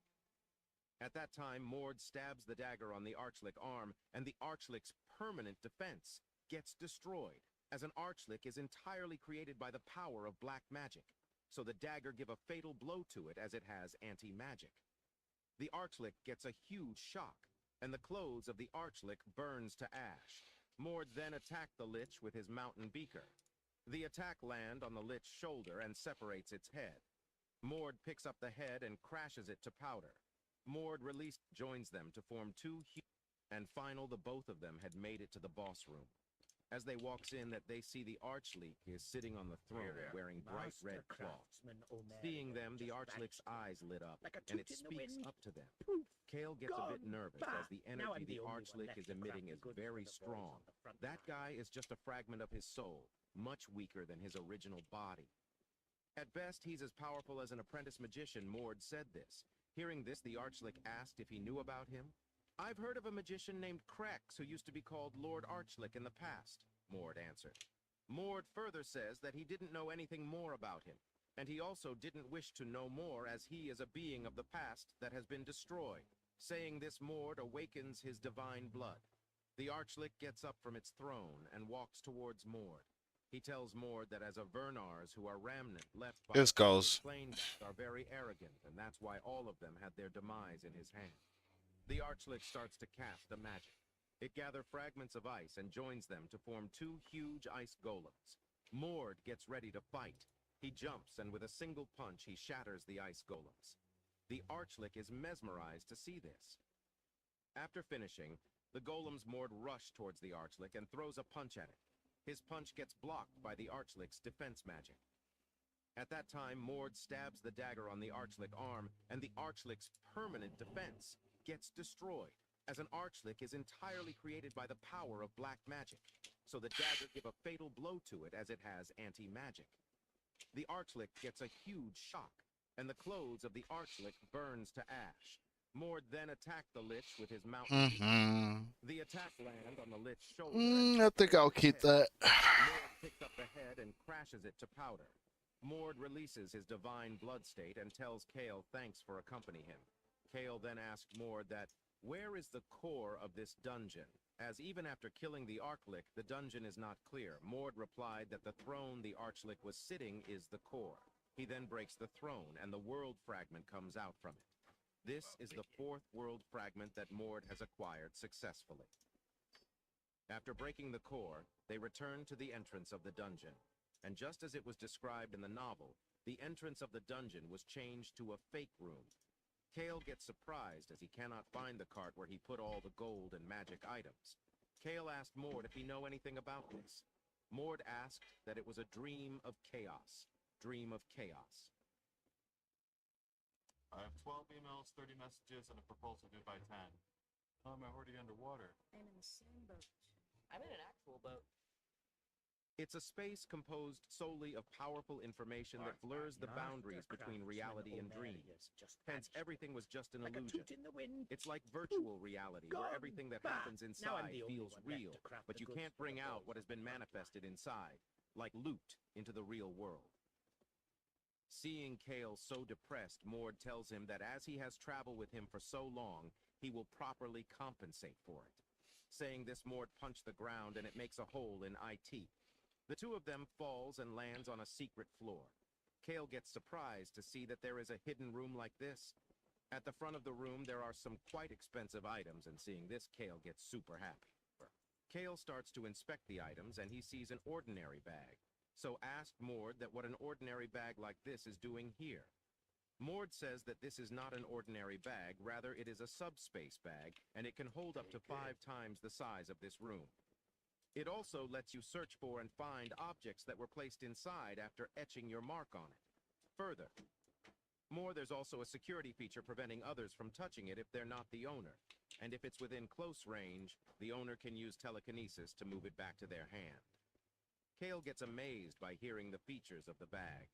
Mord then gives the ring to Kale and says that it is the Ring of Lightning. More defense. It's an item that can be charged. Half the dodge, but I got shield block plus hit. Based spells. It's even embedded with spells up to the 6th circle. Moreover, it can exhibit formidable defenses against lightning attacks. Kale gets extremely happy and thanks Mord for giving such an impressive item to him. Mord says that he is giving him what he deserved. Kale then asked Mord about the other items uses. The necklace has a protective power against unauthorized magical interference and the ability to sense hidden magical energy. Now I'm the only one left to craft The golden key serves both as a physical key and as a map, that can guide you. 41 attack, armor penetration. Tells all of this to Kale. Hearing this, Kale further questioned that if it's a key Defense hit, then and then 41 there's a attack. place with another piece of the Archlick Monarch. It's actually gonna have to be switched out. Asked Mord that how many pieces does the Archlick has. Mord replied that there are 7 pieces in total, and they will be searching for all of them to prevent the resurrection of the Archlick. Mord also says that this is one of the reasons, and the other reason that this 7 pieces are also the key to the world fragments. Saying this, Mord points towards the skeleton head and tells Kale that this is on of the 7 pieces. In the novel, Aiden and his party were unaware of this fact. They ignored this skull and dismissed it as a mere decoration, and as a result, the Archlick was able to fully resurrect. But now that's a tale of impossibility, as Mord crushes the skeleton with his punch. On the other hand, we can see the Archduke Bernars is eating the fruit, and this is the last one. So he asked his subordinate that if he thinks that the next person that will be buried here will Mord. The subordinate replied that it might be possible as the silver blood is officially on the move. While the world is teeming with secret organizations, those that have lasted for over 500 years are extremely rare, because it was during that time that marked the end of the world's myth and the beginning of the era of mortals. However, Silver Blood is an organization with a history of over 500 years, with the majority of its high-ranking members possessing the utmost power, being divine blood bearers. It's the largest secret organization in the novel. The Archduke seems a bit interested to see that how much force the Silver Blood will send to capture Mord, as in the last time they get completely wiped away by Mord. After that, we can see that 2 people are tailing Mord. They had entered the underground dungeon while following Mord's track. By seeing the condition of the underground, the people gets impressed of Mord's power. And at the same time, I found a 2-hand mace of fucking awesomeness. 2 days has passed and Mord hasn't made a single step. So Kale asked him if he is going to give up. Mord replied that he has just killed the time. The gray area between hacker is not as gray as it used to be. There are hackers out there that want nothing more than to cause damage and wreak havoc. There are hackers out there that are protecting your infrastructure. I gotta admit, a threat hunter is very well a hacker on that good connotation. They just want to know what happened. Mord is a bit puzzled as he had some gaps in the information he read in the novel. There have been many times where events were summarized as things happened roughly like this. Mord do remember the details vividly, but for some parts, like this dungeon, it was inevitable that he skipped over them in the story. While Mord is a thinking this at that time, Kale speaks up and asks Mord that what he is going to do next. Hearing this, Mord blanks out and thinks that what he should do, as he has only 8 months left until the agreement he made with General Ilden. Mord don't have much time left, so he thinks that he should start by taking care of what he is sure of first, without worrying about their movements. So he decides to go and free the cursed witch. Mord tells his plan to Kale and says that once they free the cursed witch, they will get an ancient sword. Hearing this, Kale asked him that how he know about this. Mord replied that he has a very excellent informant. Kale gets curious about the informant, so he requests Mord to tells him. Mord agrees to tells Kale. He tells him that the traces of the god embedded within him revealed a great prophecy that recorded the fate of this world. Hearing this, Kale gives an annoying expression and say that Mord is mean and dirty. Mord smiles hearing this from Kale. Mord knows that there is no meaning telling the truth to him, as he will Agility, spell power, that pole arm right there, Night Piercer, be perfect for my hunter. share all this stuff. After that, the two begin their journey towards the cursed witch. A few days has passed. They have come in a remote mountainous region in the southeast of the Rutban Kingdom. The forest is all covered with a dense magic fog. Mord tells Kale that this is a magic fog that will make them disappear their sense of direction. As they were walking deeper, Kale shouts that if they are going towards the swamp, he tells Mord that there's an old legend in their village. It's the story of the Witch of the Swamp and the Fog. The swamp is the place where the witch resides, a wicked being that uses the fog to capture and devour people. Let's get rid of Fathers yeah. and Get grandfathers' rid of. generation, there were a lot of disappearances. But in the last 5 years, people didn't venture deep inside, so there were hardly any disappearances. Mord, they says that the witch uses this fog to paralyze one's cognitive abilities and take Let's control get rid of. your actions. Let's get rid of that. Do as he pleases. There's definitely a force attempting to interfere with my mind. Even though I look like this, I have excellent mental interference spells. Kale says this, and as he looks for Mord, he sees that Mord is not beside him. He gets that he has been affected by the fog. He starts to shout Mord's name, but there was no response. Kale starts to feel sleepy and is about to fall on the ground. Mord feels the absence of Kale, so he looks back and sees that Kale has lost his senses. He knew this could happen, so he beforehand charged the bracelet that he received from the wolf goddess. He wears the bracelet and goes towards Kale and grabs his hand and shouts, "Power of moonlight, protect my comrade." As he shouts this, the bracelet starts to shine, and after a while, a huge bright light comes from it and surrounds both of them. Kale then regains his senses and says, "That is this how the witch devour people?" Mord replies, no. Annie tells him that they should safely get out from this fog. Kale asks Mord that of the witch is the 29 spell, 9 hit. Mord replies to Kale that the forest itself poses a lot of danger. Humans die due to the monsters, or they could even die while foraging for herbs, drawn in by the magical properties of the plants. People going missing is something that constantly happens. In fact, not having any disappearances for 5 years is what's more unusual. Hearing this, Kale asked if the witch is actually a good being. Mord replied yes, and says that the witch is not a monster who catches and eats people. Mord tells that witch was the most beautiful woman of the Ilderva tribe. Not only men from her tribe, but also men from neighboring tribes. I don't. Large number of people, and among them was a man from a divine clan. The man from the divine clan confidently expressed his feelings for her. The girl politely rejected him, and that's the beginning of the disaster that befell the girl. The powers that man from the divine clan possess is akin to a natural disaster. His 110. was a formidable force among the Night Piercer, heroic raid, keeping. standing within that clan. However, he defied his clan's taboo and summoned a demon spirit. Gradually, he became consumed 45, 43. of that demon, descending into madness. Fearing that his clan would find out about this, as he would certainly face death, that man ran away to a place beyond their reach. Strength. That girl. As his proposal got Stamina. Intellect. 2 sockets. prompting the entire Defense. against him. Spell power. Oh, yeah, there we go. The divine clan got more enraged and annihilated the entire tribe, and thus, girl fell into the hands of the powerful man from the divine clan. In that moment, the sky split open, and the divine being Mirius appeared.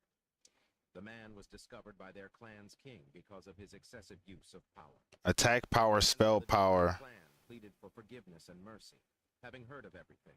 That happened, Mirius imposed a punishment on the man. Mirius also gets angry on the girl for allowing someone from his noble clan to commit such a heinous act. So he placed a curse on the girl that until the day the spirit of the demon within the sword is vanquished and ceases to exist, she will guard it, and only then her sins will be washed away. Mord tells this story and says that the witch is just a victim of God's tyranny. He then awakes his divine blood and shouts out loud, "Witch, I'm here to give you back your name." As Mord shouts, an unknown entity responds to him. Then the area gets covered with an immense purple aura, which pushes them back. Mord uses his impulse ball on that creature. Spell power, attack power by 20. Triple whatever. Mord charges forward while dealing with the smoke-like aura and cancels it. The area in front of him becomes somewhat clear. According to Mord, the unknown creature is the witch, and he tells the witch to wake up. 26, 28. Seems surprised as Mord regarded this creature as the witch. Mord tells the witch that she never had a promise that she needs to keep. The witch says that she need to keep her promise. The witch thinks It's the same fucking thing. Why is it moving? Mord and Kale What is changing? Kale asks Mord what kind of attack is this because he is feeling as if a whole army of mages is running attacks on them. Kale asks whether Mord has a plan to handle the witch. Mord replies, saying, of course. Why is it? Conveys that What he is changing on it? up before using the keyword to wake her up.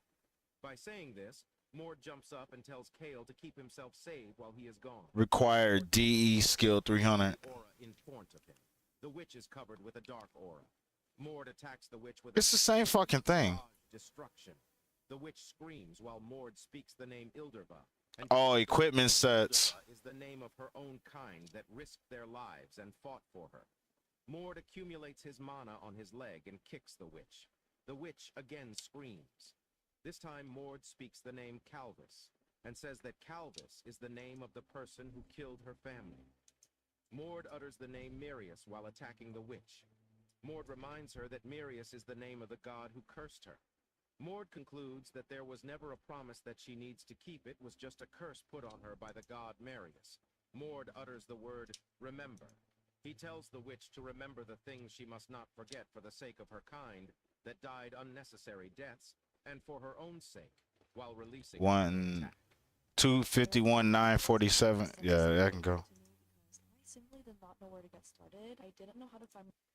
In the next moment, Mord gets up on the witch's head and utters a name, Sadea. He says that's the name given to the witch by her family on the day the sun shone the brightest. Lastly, Mord tells the witch to open her eyes as she is the glorious child of the sun spirit. Upon hearing this, tears came out from her eyes. Kale notices that the attacks have stopped. Both Mord and Kale witnesses the transformation of the witch. Kale smiles as he has always looked forward to a wonderful story like this instead of the cold and depressed... Less defense. Parry. The witch transforms into a human as they seize a human leg in front of them. The witch tells Mord that saving a witch that was cursed by a god and helping her regain her beauty. He is the savior of an unknown god's blood, as he has freed the witch from the evil god's curse. The witch asks politely how she can repay Mord for this and wants to know her savior's name. Both Mord and Kale perceives that the witch tribes were all giants. Mord introduces himself, saying that he is Mord, a descendant bearing the blood of Vernars, the god of combat. The witch says that she has never heard of any god like that, but she says that she would consider him as a very wonderful god, because Mord is also a good person. Mord replies that God Vernars... Ooh, them feet are sexy. The age of the legends came to an end, so of course the witch wouldn't know about it. The witch questions Mord what he meant by saying that the age of legends is over. Mord replies that, yes, it is over, and it has already been 500 years since then. He says that an era began where gods can no longer manage the world, and the only thing that remains of that age is this fragment world which is Mord showing now. What is this? The witch eagerly asks. Mord answers that it's a piece of the perfect world. The ancient great gods used to create this world. When the Age of Legends came to an end, it was split up all over the world. Mord feels that this one's environment is a foggy swamp region. Night skies and high mountain combined with thick fog below that floats over the swamps. Mord says that now the three fused pieces of world fragments and the two individual world fragments have come together. Mord tries to talk with the witch about his repayment, but suddenly three intruders barged in. The leader of the group threatens Mord that they has come here to kill him. The three intruders tells Mord that will capture him today and bring him with them. The boss of the intruders sees the huge giant lady and asked Mord what is that thing. Mord didn't respond to his question, rather he asked them if they are from the Silver Blood. Hearing that Mord know about their identity, the intruder boss gets a bit surprised and questioned how did he know about them, as this is their very first meeting. Mord replied that he figures it out from the divine blood they possess. The intruder find it a bit strange, so he again asked Mord that how does he know where they are from just by seeing that they possess divine blood? The lady in their group says not to bother so much about it, as they will eventually know all the things when they capture him. As the two of the subordinates are about to rush towards Mord, their boss stops them and tells them to awaken their divine blood and go all out from the start. The red-haired boy disagrees and says that there is no need for that, and he also wants to have some fun. The boss gives an angry look and tells them not to underestimate it, as there might be other people beside him. Hearing this, The two of them didn't argue anymore and awakened their divine blood. Mm-hmm. Also awakened his divine blood and turns into a werewolf. He orders them to go and capture Mord without killing him. Mord sees their awakening and figures out that the boss is from the beast god lineage, and he cannot figure out the other two's lineage, as all the divine blood transformation is same, which turns one's hair to silver. On the other hand, Kale is scared to see that the three of them has divine blood. The lady is an intermediate officer in Silverblood, a high-ranking mage of the 7th Circle who has abnormally excellent tracking abilities. Yeah, this bitch gonna die. Her magic power rises to that of the level of a first-tier mage. But for a mage to be able to unleash their full power, they need allies to cover them, and that person is the red-haired boy with the blue sword. Mord then orders Kale to get Sadia out of here and then come back and join him. Kale refuses to go and tells Mord that even he is super strong, but going against 3 divine blood would be too much for him. Mord awakes his divine blood and shouts at Kale to quickly go away with Sadia. As Mord awakens, the intruders gets impressed to see that a 15-years-old boy has this amount of mana. As Kale and Sadia is about to leave at the lady blocks their way and says to Kale that even though his stealth technique is good, but he cannot escape from her eye. Seeing that the escape route is blocked, Kale tells Mord that now they should fight them with their lives on the line. Mord replied to Kale that he will create an opening for them. So whatever it takes, they should quickly get out of here, as this is their problem, so they can't let Sadia be involved in this. The red-haired man, though, uses an advanced impulse technique called the Impulse Edge, and rushed to attack Mord with it. The two of them clashes, and a huge explosion occurs, and they get covered in Somki. As soon as the Somki clears, Kale and the intruder boss get super shocked to see that Mord uses his aura gauntlet and smashes the head of the red-haired boy and kills him in a spilt of Get. Happy birthday, Marty. Oh, no, you don't. Let me get this. Ah, thanks. You're too kind. I've heard that. Unlimited 2% cash back. The Wells Fargo Active Cash credit card. All right.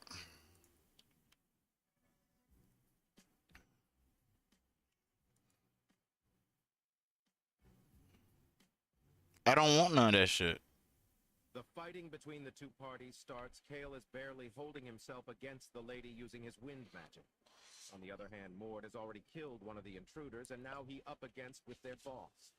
The werewolf says to Mord that he didn't expect that he could use aura, and so from now on, he will treat him accordingly. Saying this, the werewolf starts to vibrate and radiating purple lightning from its body.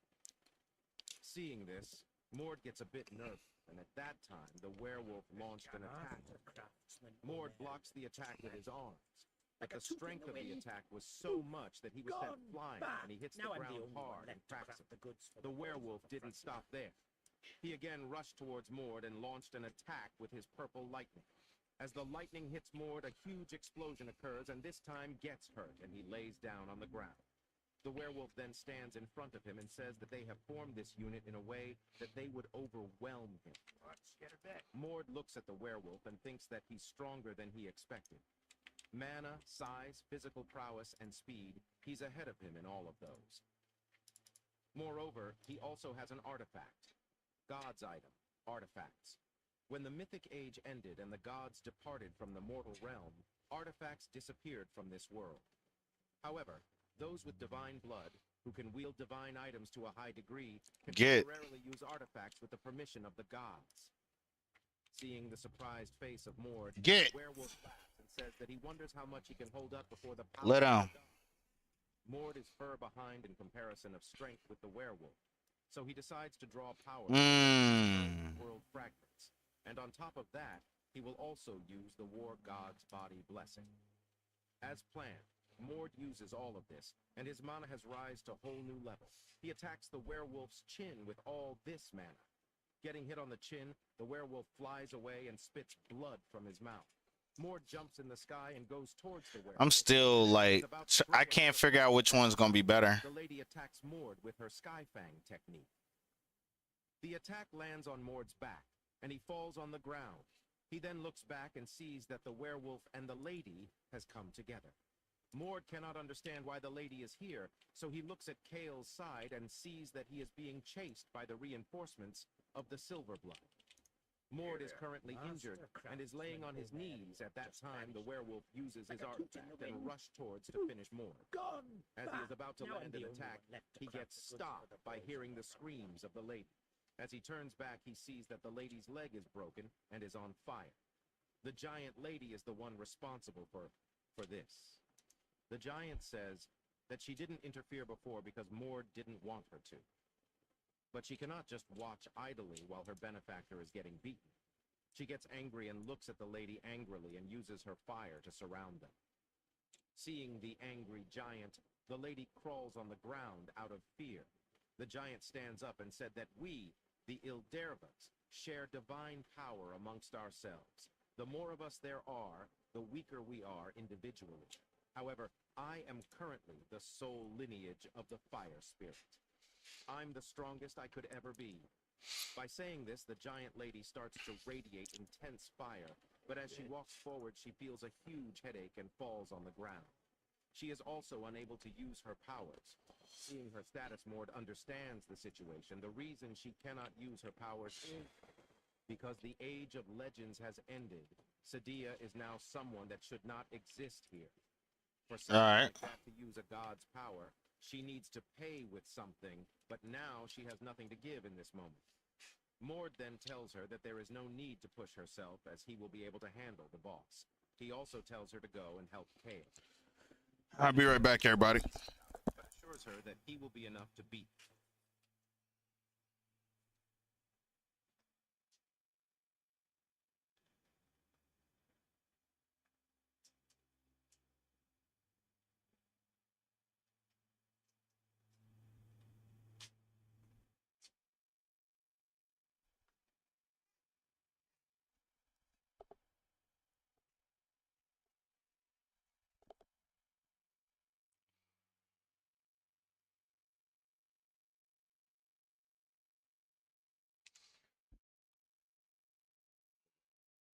Mord seems to have a plan, as he seemed confident that he can go against the werewolf. All divine bloods have their own unique traits. Alright. The unique trait given to those of God of combat's bloodline is strength comparable to a weapon, and this man's trait is that his impulse is imbued with lightning. Its advantage is its great destructive power. As Mord is building up his power, the werewolf rushed towards him. Mord's attack is ready, and it's a new technique called the Thornbush Forest Keeper. The werewolf is a great match for the Thornbush Forest Keeper, which mixes with the opponent's impulse to lock their movements. As the attacks hit the werewolf, he became freeze, unable to move his body. Mord then goes towards the werewolf and starts to punch him. Mord is using Western Plague Lands. called the Void Breaker. This technique focuses the power of constant punching into one explosive punch. The werewolf gets confused as the punches of Mord is not affecting him, but after a while he feels that the power of all the punches is gathering in a single spot. As the powers gathers on a single spot, the werewolf bursts, and his flesh spread all over the ground. Mord emerged victorious in this intense fight. On the other hand, Sadia and Kale fighting the reinforcement unit. The two of them gathers all the unit members in the middle, and Sadia uses her fire and surrounds them and burns them to ashes, and the rest of them were killed by Kale. Mord then walks towards the lady, and he also kills her. If you had lots of readings to do, not just for your essays, but for studying in general, you can just copy and paste the whole thing into Grammarly. After the battle is over, Kale asked Mord that why did he kill the lady.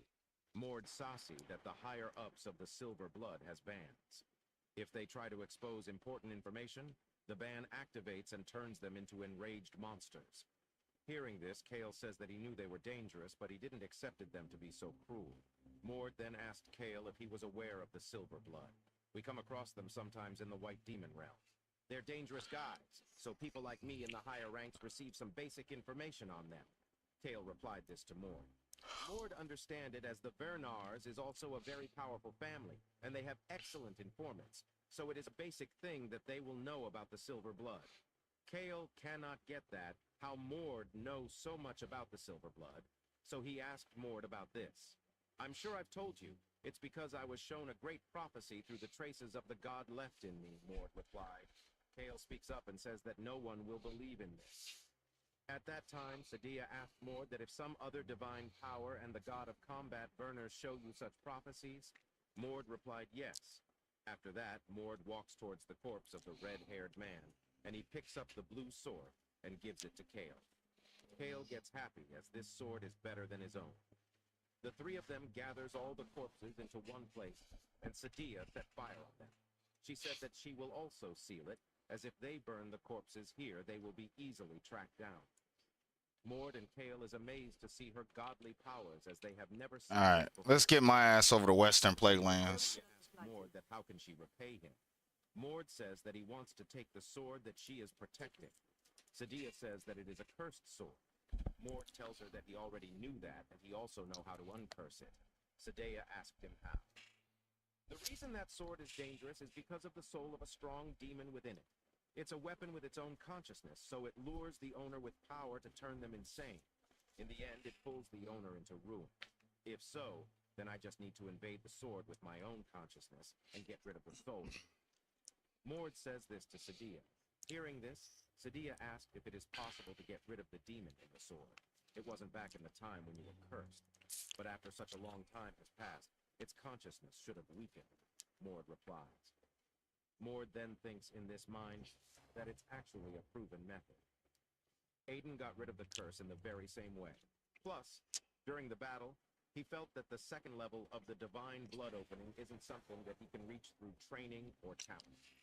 He did observe Kessner and Ilden since they've reached that level, but this battle has made it clear. He needs to accomplish something great. What a human needs in order to become a god is an achievement great enough to be recorded as a legend. Proving yourself worthy is the only way to reach that realm. On my way. A meaningful battle and victory will bring light and glory to the divine power one possess. Mord had gotten closer to that realm with the battle today. He obtained a meaningful victory against 3 people of divine bloodlines, and ones that had reached the second level at that, and now Mord decides to kill Vikalos, the one who brought the entire giant race to ruin in the blink of an eye. Upon kill, Mord will take one step forward, closer to the second level. Mord then tells Sadia to put his consciousness into the sword. As Mord's wish, Sadia puts Mord consciousness in the sword. After that, Mord finds himself on a desert. He then shouts out loud and says to Vikalos that he has come for him and tells him to show himself. Vikalos hears the words of Mord and he gets happy as he thinks that he can finally escape from here. Vikalos then reaches hand towards Mord and tells him to sign a contract with him, and he can provide him with powers that will let him dominate the whole world. Mirius, the king that rules over the countless gods, he sacrificed his own bloodline to create a sword. The sword was meant to be a vessel to seal Vikalos. Vikalos was such a powerful being that even Mirius would have struggled to defeat him.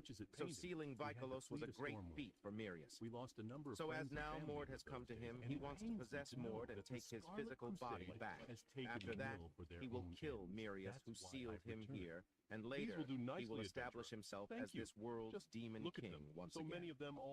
But Mord knew about the plan of Vikalos, so he rejected his tempting offer, saying that his plan of gaining his physical body will not be accomplished as the body of his no longer exists. Hearing this, Vikalos asked Mord that what he means by that. Mord says to him that after Mirius sealed him here, both the demon realm and the world were faced with great changes, and his empty body was devoured by the other demons. Mord further says that he is just a soul without a body, and a soul that has been far from its body is bound to disappear. In other words, he is going to die sooner. Hearing this, Vikalos gets furious and throws a tantrum. He threatens Mord for telling such a nonsensical lie to him. Mord swears on his life that he is speaking the truth. Vikalos didn't believe on him, and asked that if he know that swearing and lying in front of the Demon King means death. I see.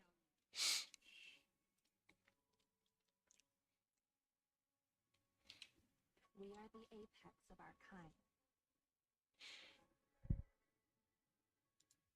Mord replied that he know about this. Hearing this, Vikalos tells that he is arrogant and he will regret this. After that, Vikalos casts some sort of spell. A grim reaper appear behind Mord, and his neck, hands, and legs were tied up with a chain. Vikalos then again asks Mord to tell the truth. Mord again repeats that Vikalos' body is gone. After that, Vikalos begins to witness the scene, and he sees that tons of demons is fisting on his body. Seeing this, Vikalos breaks down and fall on his knees. Mord walks towards him and asks that, how did he feel witness the truth? Vikalos, it is amazing that he was able to protect his psyche for thousands of years. But once he realized that his body no longer existed in the world, his mind was completely broken by the shock.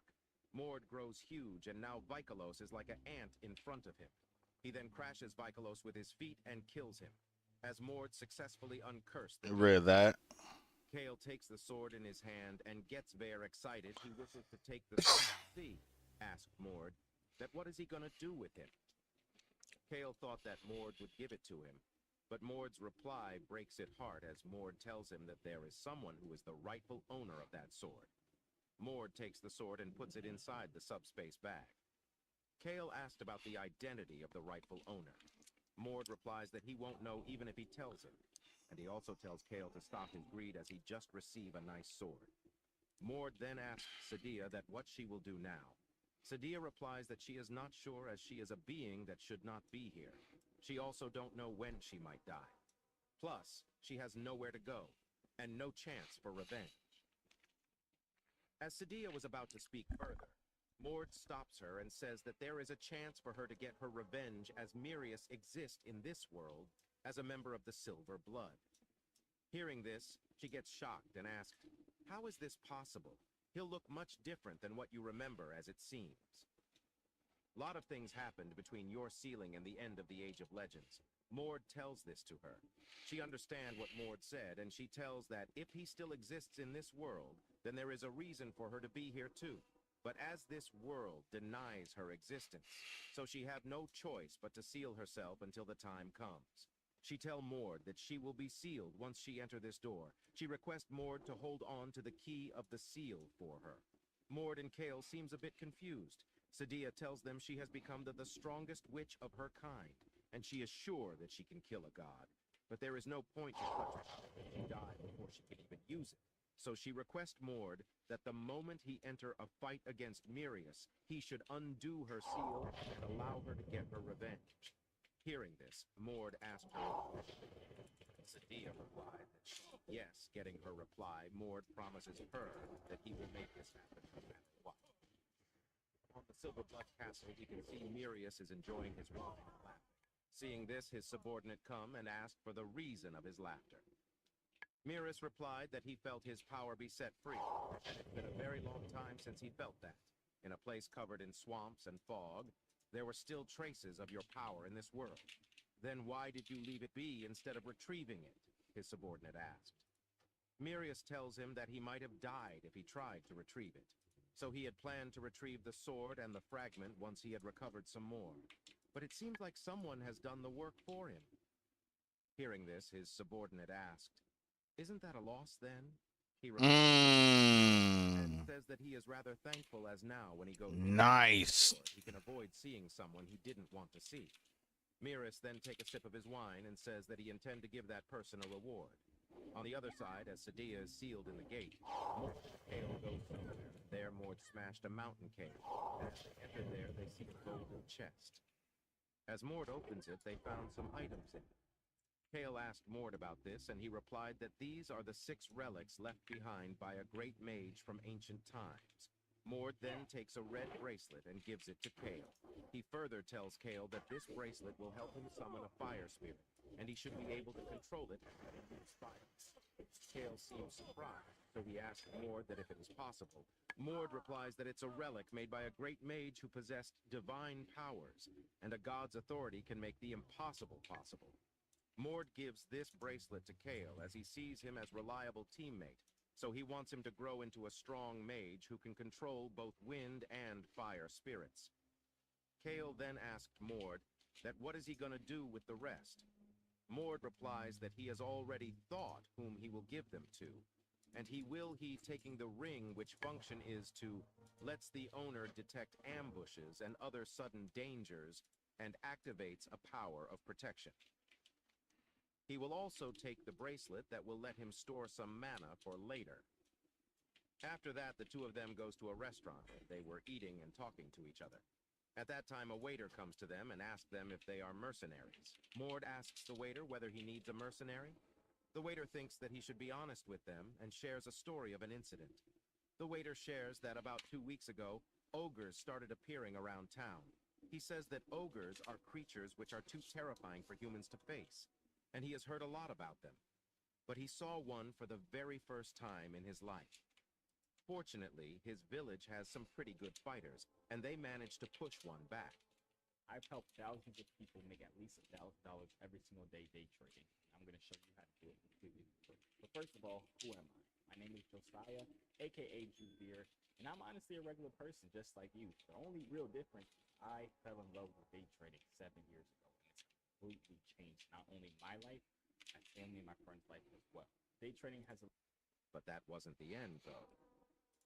The ogres' invasions continued, and as the number of casualties gradually increased, the town became gripped with fear.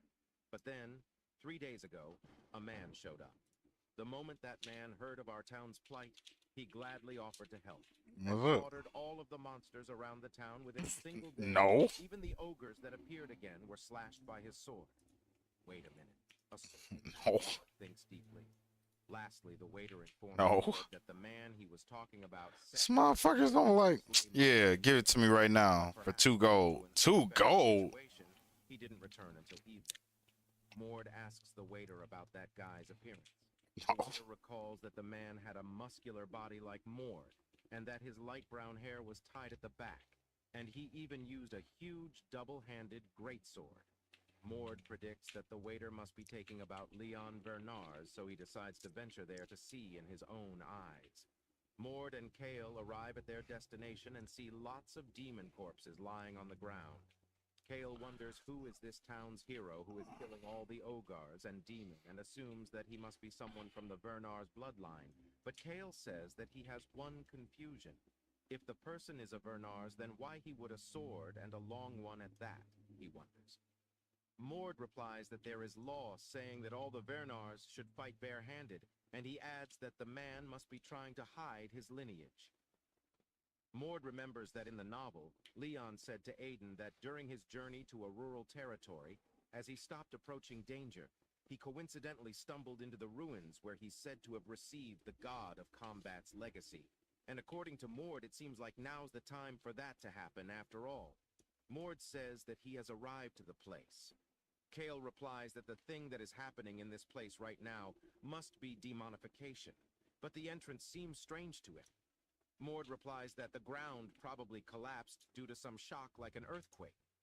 So the ruins inside were exposed to the outside, and then he stands at the entrance and says that this is the point where the demonification occurs, and the dungeon weakens. Mord has no idea about the whereabouts or timings for entering the ruins, but he finds himself lucky, because he will get to meet Leon Vernars here. Inside that place, Vernars is seen to be in his knees. One of the monster praises Leon that he is amazing and damn strong with only his bare hand, but he asks Leon why he is using that sword even though he can't use this, probably. Leon, who is now in his divine blood awakened mode, questions the monster. What's the point of him asking that? Leon thinks that these guys are way too strong.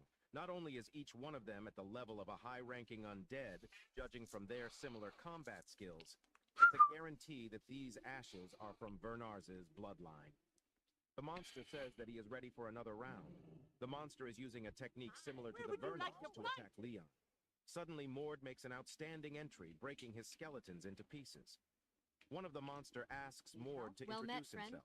The other monster regenerates and I'm a himself. proud member of a Mord doesn't worldwide find any organization reason known as for the why he Argent would tell Dawn. them his Our identity. cause is simple. The monsters thinks that Fight Mord is swiftly looking and down on them, and they mercilessly decide to against any deal with element of Mord evil that first. surfaces in The Asgard. monsters appears right in We are front not of Mord in a matter of seconds. Nor do we Mord ever wish quickly to become uses one. his aura gauntlet To along that with end, mirage we call destruction alliance to damage all toward the both his skeletons in friends. one go. And Friends in the lastly, he cause of finishes them stamping out off with evil. his 3 impulse For the balls. dawn, my brother. Mord didn't even have to use his divine blood to deal with the monsters. One of Skulls, who is still alive, says that he is Count Wirgun of the Demon Death, and he would never forget the shame Mord brought upon his tribes. The monster couldn't finish his words because Mord smashes his skull into two pieces. Leon wonders who is that monster of a man that can defeat the monsters without opening his divine blood. Mr. Leon Vernars, why are you here? Kale asks. Leon slides back while asking whether they are Vernars. Leon says that he would not go to the main residence. Mord thinks that Leon Vernars used to be the fifth of the Vernars' successor candidates. But 5 years ago, he gave up on the competition and left the family. He met Aiden after leaving and became a dependable ally to him. Mord answers that he is here just because the village people asked him to look for Leon. Leon tells that he can hardly believe Mord's word. Mord replies that it pisses him off when somebody doesn't believe their savior's word. Then, Mord reminds Leon that he is not in the state to deal with the demonification all by himself because of his injury. Kale tries to ensure Leon by telling him that he recognized Leon just because he had seen him before, as he is an advanced warrior. Advanced warrior? How can a little kid like him be on the same rank as me, Leon thinks. Kale introduces himself to Leon and says that he is from the Gatekeeper Legion affiliated with General Ilden, and adds that the Vernars doesn't care about Leon, so they won't pry on his privacy. Leon understands the situation, and tells thanks to Mord for saving his life. In the novel, it was said Leon was arrogant and gloomy, but in reality he is kinda different, Mord perceives. In the novel, it is said that Leon Vernars, from a young age, he had always been compared to his talented brothers, plus he lacked support from the family. As he grew older, there were less opportunities for him, and when his mother died from an illness, he was freed from all the ties to the family. He left the main residence and wandered around the continent. Meanwhile, he obtained an inheritance of the god of combat in the roof. This allowed him to grow as strong as his other brothers, through the help of other advanced items and God's blessing.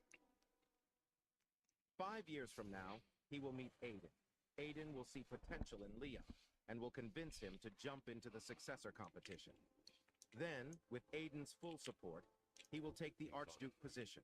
At the same time, he would also pass over every world fragment to Aiden, fully believing that his savior would protect the world from evil. But at the end, that trust would be completely destroyed. Mord ordered Kale to escort Leon outside and provides him with a healing potion for Leon. Leon questions Mord why aren't they taking him into the demonification raid. Mord replies that it's better not to take an injured person in the raid. Leon tries to ensure them that he can still fight, but Mord refuses, saying that he would just get in the way.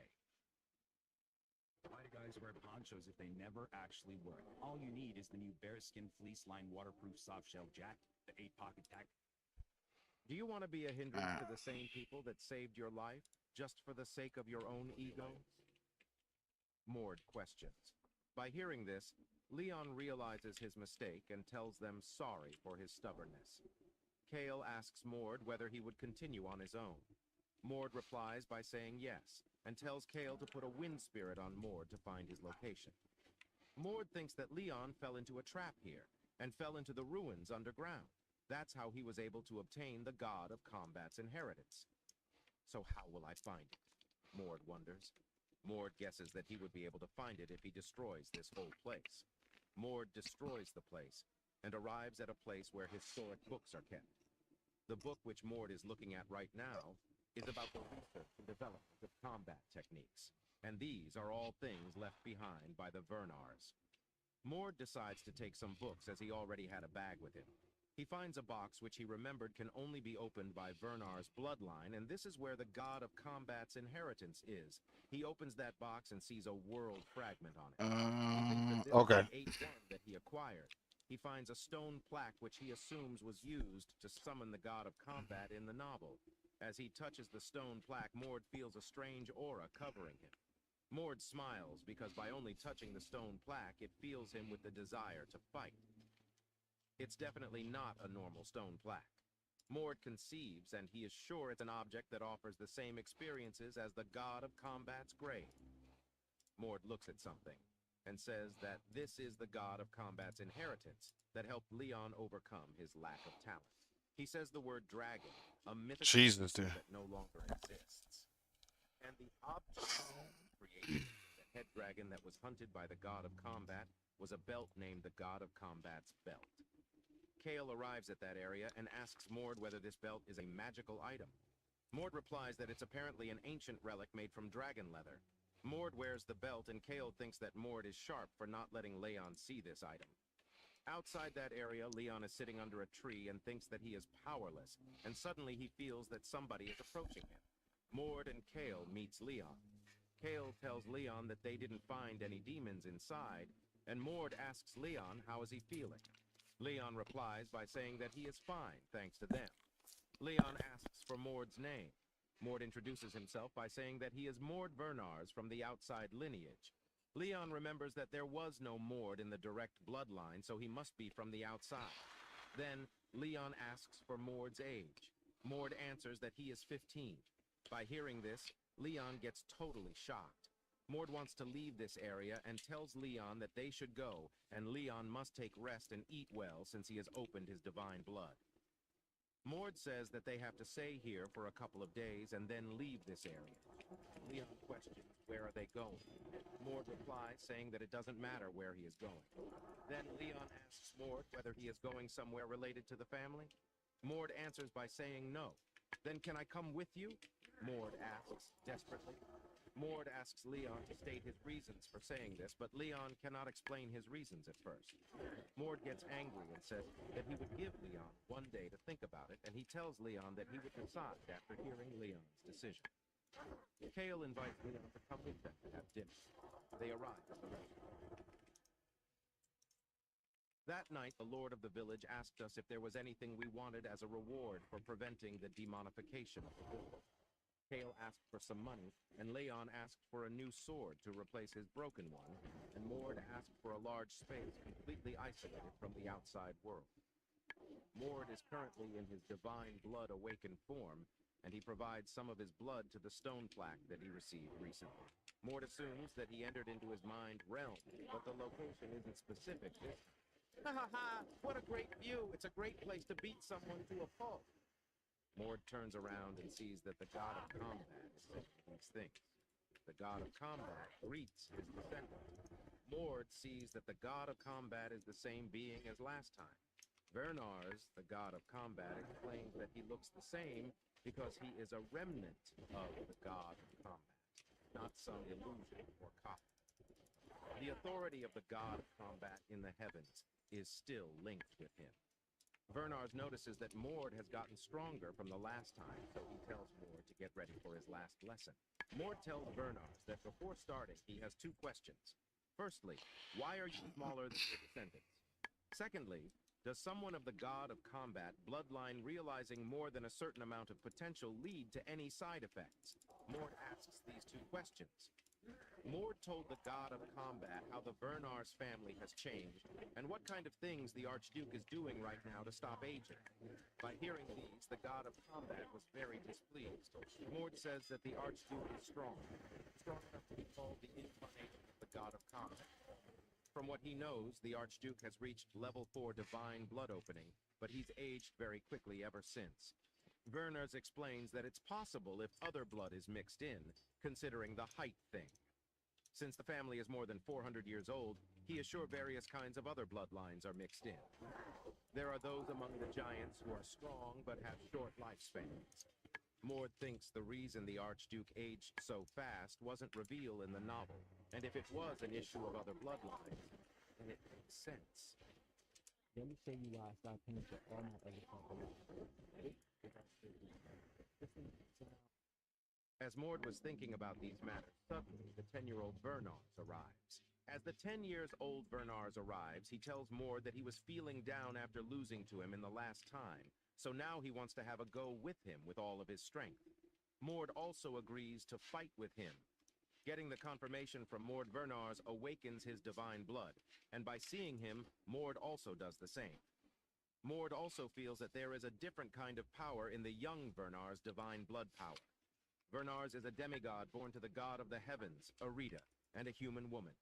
He made the divine blood he inherited from his father completely his own, and became a divine being through his own accomplishments. What Mord use is Vernar's divine blood, But what the young Verners is using is the Arita's divine blood.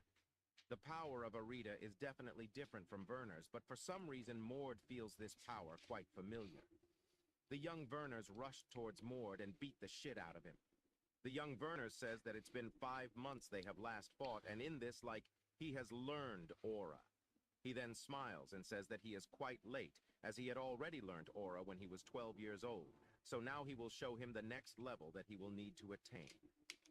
By saying this, the young Werner starts to emit Aura, but one word from Mord made him shocked. Mord tells him that if he is taking about Aura Accelerator, a skill in which you mobilize highly concentrated aura and accelerate it at the perfect moment to produce overwhelming destructive power. I just realized what I had is not going to help anybody. Seeing Mord performing this, the young Vernars gets surprised.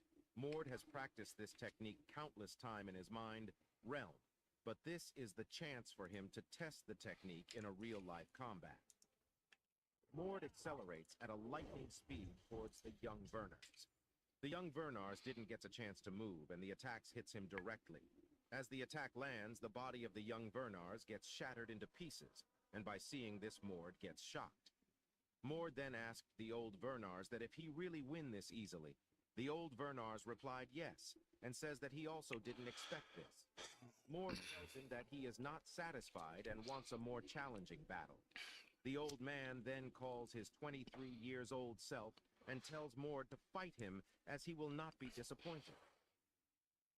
A big young guy with long dark hair appears and says hello to Mord and tells him that he will make up for his past self. The man has dark hair, but his eyes are a transparent silver that's proof that he's made most of his father Arita's divine blood his own. And he hasn't even opened his divine blood nor his mana, but it's already at Mord's level. In other words, this guy is a monster, and the real lesson for Mord begins here. The fight between them starts, and they have already fought 500 battles. In this 500 rounds, Mord has not even touched the Vernar's body. After fighting this long, the skills of Mord has risen drastically, and after 500 rounds, Mord is able to lay a simple hit on the man's face. On the other hand, Mord is completely covered in wounds, and blood is all over him. The Vernars praises Mord for landing a hit on him, as he was at his full power and was taking the battle seriously. Even if Mord's body recovers, but the mental damage is still there. Plus, the more he fights, the more he can really feel what kind of a monster he is. Mord gets furious and wants to punch this man's face more. At that time, Mord feels a bit shaky and he slightly hears that someone has called his name. The Vernars then ask the old man that how much time is there for them. About 100 more times. The descendant has collected more world fragments, so we have more time. Since the fragments are taking on the bulk of the power, there is less of a toll on us for using authority from the heavens. Plus, with how fast he's improving, you might have to open your divine blood. Soon, the old Werner said this. The younger said that he didn't think that Mord has attained that, and he also feels like Mord is reaching his maximum. After the small talk, the fight between them starts again. Rounds are rising up, but Mord is able to land a clear hit. Currently, it's 610th round, and the Vernars is beating Mord to his death. He throws Mord to the huge rock where the old man was standing. The rock shatters, and the old man gets down. The young Vernars then teases the old man and says that he didn't need to awaken his divine blood. On the other hand, Mord is on the verge of losing his mind. Mord was going deep into his consciousness, and is about to lose himself in there. With the rising of mental exhaustion, Mord feels that something is boiling inside him. At that time, he hears a voice which says him to leave it. Mord opens his eyes and sees a spiral of white clouds, and from this clouds emerges a divine entity. The divine being tells Mord to stop thinking so much and leave it to his instincts. In the meantime, the two Vernarzos arguing with each other, and the old man feels something has changed in Mord. And he tells the young one to get ready as the battle is not over yet. Mord gets up and is emitting huge amount of force. The young Vernars also feels the changes in Mord. Mord then rushes towards him. Seeing this, the Vernars gets tense and awakens his divine blood.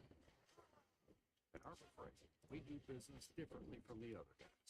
We design and test our own tools and sell them directly to you. No middleman. Just quality tools you can trust at prices you'll love. I knew she had gone missing. Have to find her. Play. To inflate your life, Jack. Argent on. I didn't mean now, Paddington. By boat. I appear to be driving the boat. By umbrella. That was close. To save his family, you'll have to rediscover his wild side. Rated PG. Lost in the Jungle, February 14th. Mord gets closer to him and lands a solid hit.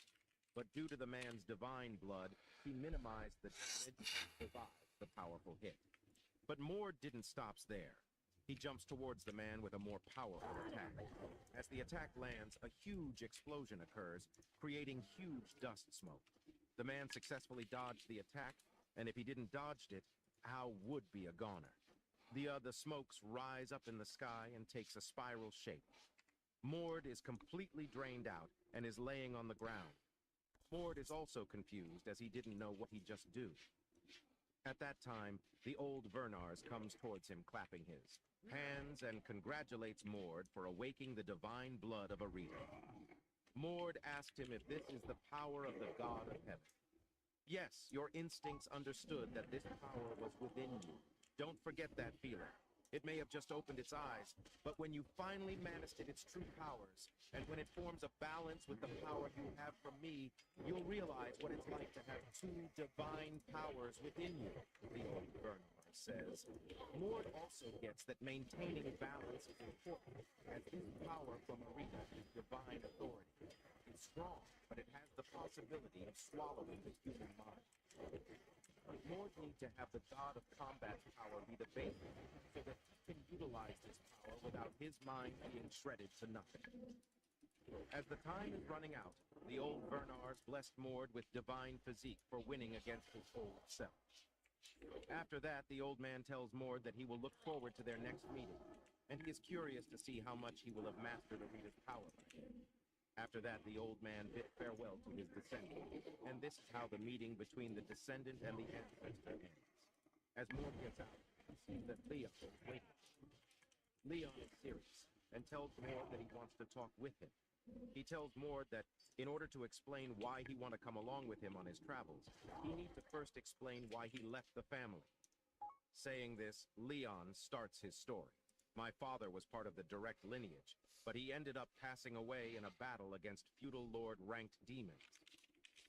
My mother's side of the family did not have enough influence or power to compensate for the loss of my father.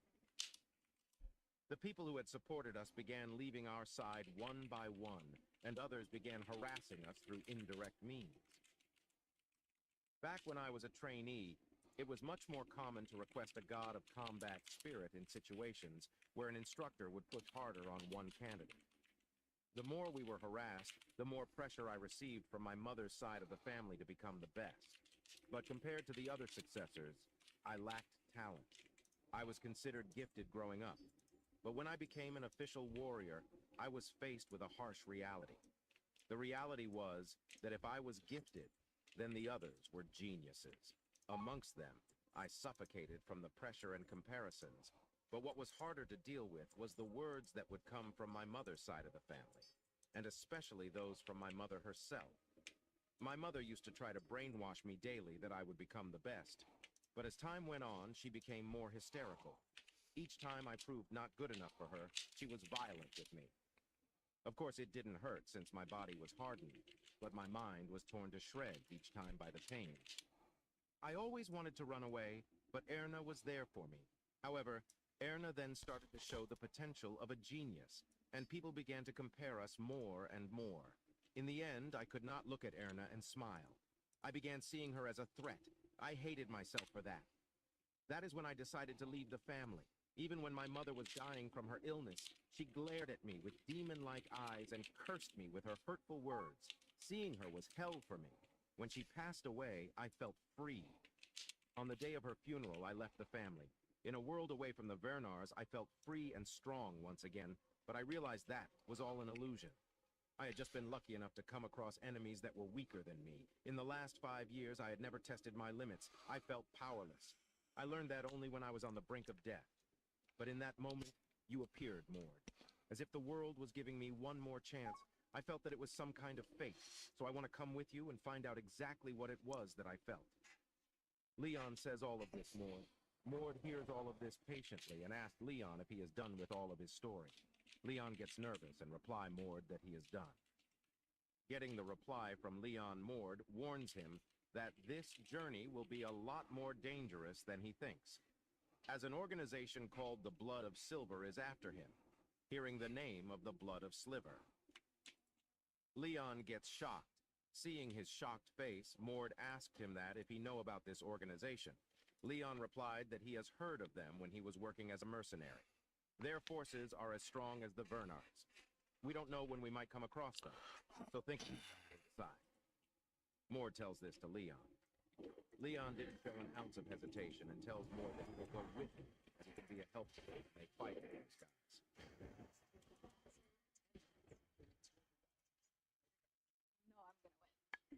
They're both writing about the impacts of AI, and I'm betting on Thomas because he's actually used. After thinking for a while, Mord tells Leon that he can come with them. Kale was hearing all of this, and after Mord's decision, he questioned Mord that it might cause some problem if he take him with them to the north. Mord replies that's not his problem. Leon gets happy, and he assures Kale that there will be no problem, as he has already left the family succession competition. He also tells Kale to not address him so formally, as he is not a part of the family. Kale puts a smile on his face and agrees with him. Mord then tells him to go to their rooms and take rest, as they will be leaving tomorrow. Kale asked him about their destination. Mord replies, the Midwestern region of Lutven Kingdom. We're going to Palace Capital. In the next morning, you can see Mord and the other two have arrived at the Palos country. They are passing through a busy market, and from there, Leon has bought many tools and weapons. Kale then asked him the reason for this. Leon replied that he wants to hide his identity, and that's why he has brought all this armors and a long sword. Kale says that if it was really necessary, as Mord is here, I'm just preparing in advance in case we get involved with the million someday. Plus, I'm used to a sword because it's what I used after leaving the family, Leon said. Hearing this, Kale now understands the reason why Leon is so weak in close combat. He has sparred with Mord so many times, but every time he gets defeated, without landing any fatal blow. The two of them starts fighting, and Mord stops them and tells Kale to go and find a way to the black market. Hearing that Mord is willing to go to the black market, Kale gets happy as he thinks that he will receive new items from here. Leon raises his hand, tells Mord that he knows a way that will take them to the bulk market. They then goes to the black market, and from there Mord buy a few things. Leon asks Mord that if he has come so far to buy this lowly items, Mord replies that the items he bought are valuable, and he then tells Leon to drop his blood on a weird. Leon gets confused and asks Mord that what is the reason behind this. Mord tells him to stop all the questioning and just do what he told him. Leon then make a small cut on his fingertip. Yo, what's good with you? I didn't see your message there, Andy. To the object. The object starts to glow up, and it turns into a glove. Seeing this, Kale and Leon get surprised and ask Mord what title? It's a relic called Stone Giant's Gloves that can only be used by those with divine blood. It uses divine blood, Ascension WoW playing on. It's great as a defense item, and if its skill is activated, it'll temporarily amplify your power as much as the legendary Stone Giants. Mord tells this to Leon. As strong as a Stone Giant? That's ridiculously strong. You're really giving me this? Leon questioned. Mord answered yes and hand over the item to him. The next item that Mord bought is a pair of earrings. The function of the earring is that the ancient spirit inside will warn you of danger, and when it's activated during battle, it'll heighten your senses. Mord awakens his divine blood and activates the earrings and give them to Kyle, which makes Kale super happy. Kale then asked Mord about the last item he bought. Mord tells that the last item he bought is the sequel of the item that he bought from the previous black market. Mord then takes out the two items from his subspace bag. As he puts the two items side by side, the item starts to merge and turns into a complete book. Mord takes the book and opens it. and sees that a map has appeared in the pages. After looking at maps thoroughly, he puts the book back into his bag. He then asks Leon if he knows about an information broker. Hearing this, Kale gets excited and says that he will ask about it at the back alley folks. Kale also asks Mord that who is he looking for. Mord replies that he is looking for Aiden, who is a mercenary mage who's about 15 or 16. Later on, we can see Mord and the other are heading towards a dungeon. While going, Leon asked Mord about Aiden. Mord replies that Aiden is someone with divine blood who is also enemies with the blood of Silver. Which kind of divine blood? Leon asked. A god that is said to appear as an old hermit to aid others who are in need of wisdom. God of forest and wisdom, Giant. A divine blood perfect for becoming a mage, Mord replied. He then starts to recall the storyline of the novel. According to the story these days, it is very hard to come across someone who has inherited his divine blood, and most of them work in the magic field. But of those, Aiden is the only one who managed to awaken the power of the divine blood. There's a reason Aiden was called a genius mage. Of course, that monstrous talent was only possible because of his sister's sacrifice. Aiden's older sister grew up listening to the voices of the god's power within her. When the blood of Silver ambushed Aiden's family, she sacrificed herself in order to save Aiden and awakened her divine power, and she turned that power into a blessing to give to Aiden and died. As a result, Aiden felt his dormant divine blood awaken, and Aiden began working as a mercenary in Palace, slowly making a name for himself despite his young age. As Mord is walking as thinking all of this at that time, Kale asked Mord that what he is going to do when he finds Aiden. Mord replied that he don't have any immediate plan. You're not a child, you're a man, so stop wearing so many layers to After walking for a while, the three of them has come near a waterfall. Mord looks at the waterfall and tells that the dungeon is here. Saying this, he jumps. According to the real Stroy in the near future, Aiden will find his first world fragment here, as well as detailed records about the world fragments, and those were his first steps to becoming the mage that dominated the world. Mord then thinks that, how will Aiden's fate change if he take those things before he does? As Mord falls, he moves closer to the waterfall, and at some point he pierced the waterfall and founds a cave. The three of them then gets inside the cave. Kale is amazed to see that there is a dungeon behind the waterfall. Leon is also amazed, but he is a bit curious that how Mord knows about this place, so he directly asked Mord. But Mord didn't answer him and ignored. Kale explains Leon that Mord is like this. He then asked Mord about the type of this dungeon. Mord replied that it's not a difficult one, so there is no need to worry. As they gets deep inside, they comes to a strange place that has big statues and has strange patterns drawn on the floor. Mord says that this dungeon is actually made up of riddles and traps and known as a ruined Tio dungeon. Kale gets angry as he is really bad at solving riddles. Mord reassures Kale by saying that he knows a quicker way to complete this dungeon as he lands on a trap as a result. The mummy-like soldiers wake up and started throwing their spears at Mord. Mord accumulates mana in his hand and destroy the spears. He tells Kale that they just needs to destroy the riddle. Leon says that he knows a little when it comes to dungeons like these, but somehow he feels that Mord's way of clearing the dungeon is crazier than it looks. As they venture deeper, they come across a gargoyle. Kale asks what kind of room is this going to be. Leon replies that it really doesn't matter as Mord is destroying each and every room they've entered until now. A trap appears in front of them where they have to guess the right picture. As they were looking into it, Mord tells them to move away and breaks the traps. As a result, around 50 of gargoyles appears. Leon says that if it's just gargoyles, then they should be fine. But suddenly the door changes, and from it a stone golem appears. Mord rushes forward at the golem as he tells Kale and Leon to take care of the rest. Mord breaks the left hand of the stone golem. After breaking it, he sees a red core and wonders what's that. Alright, added all that to the outfits. The golem restores his hand. Mord conceives that the power of magic in this room is amplifying the stone golem's power. Then, he thinks that if he doesn't destroy that core of the golem, maybe the golem will keep restoring itself.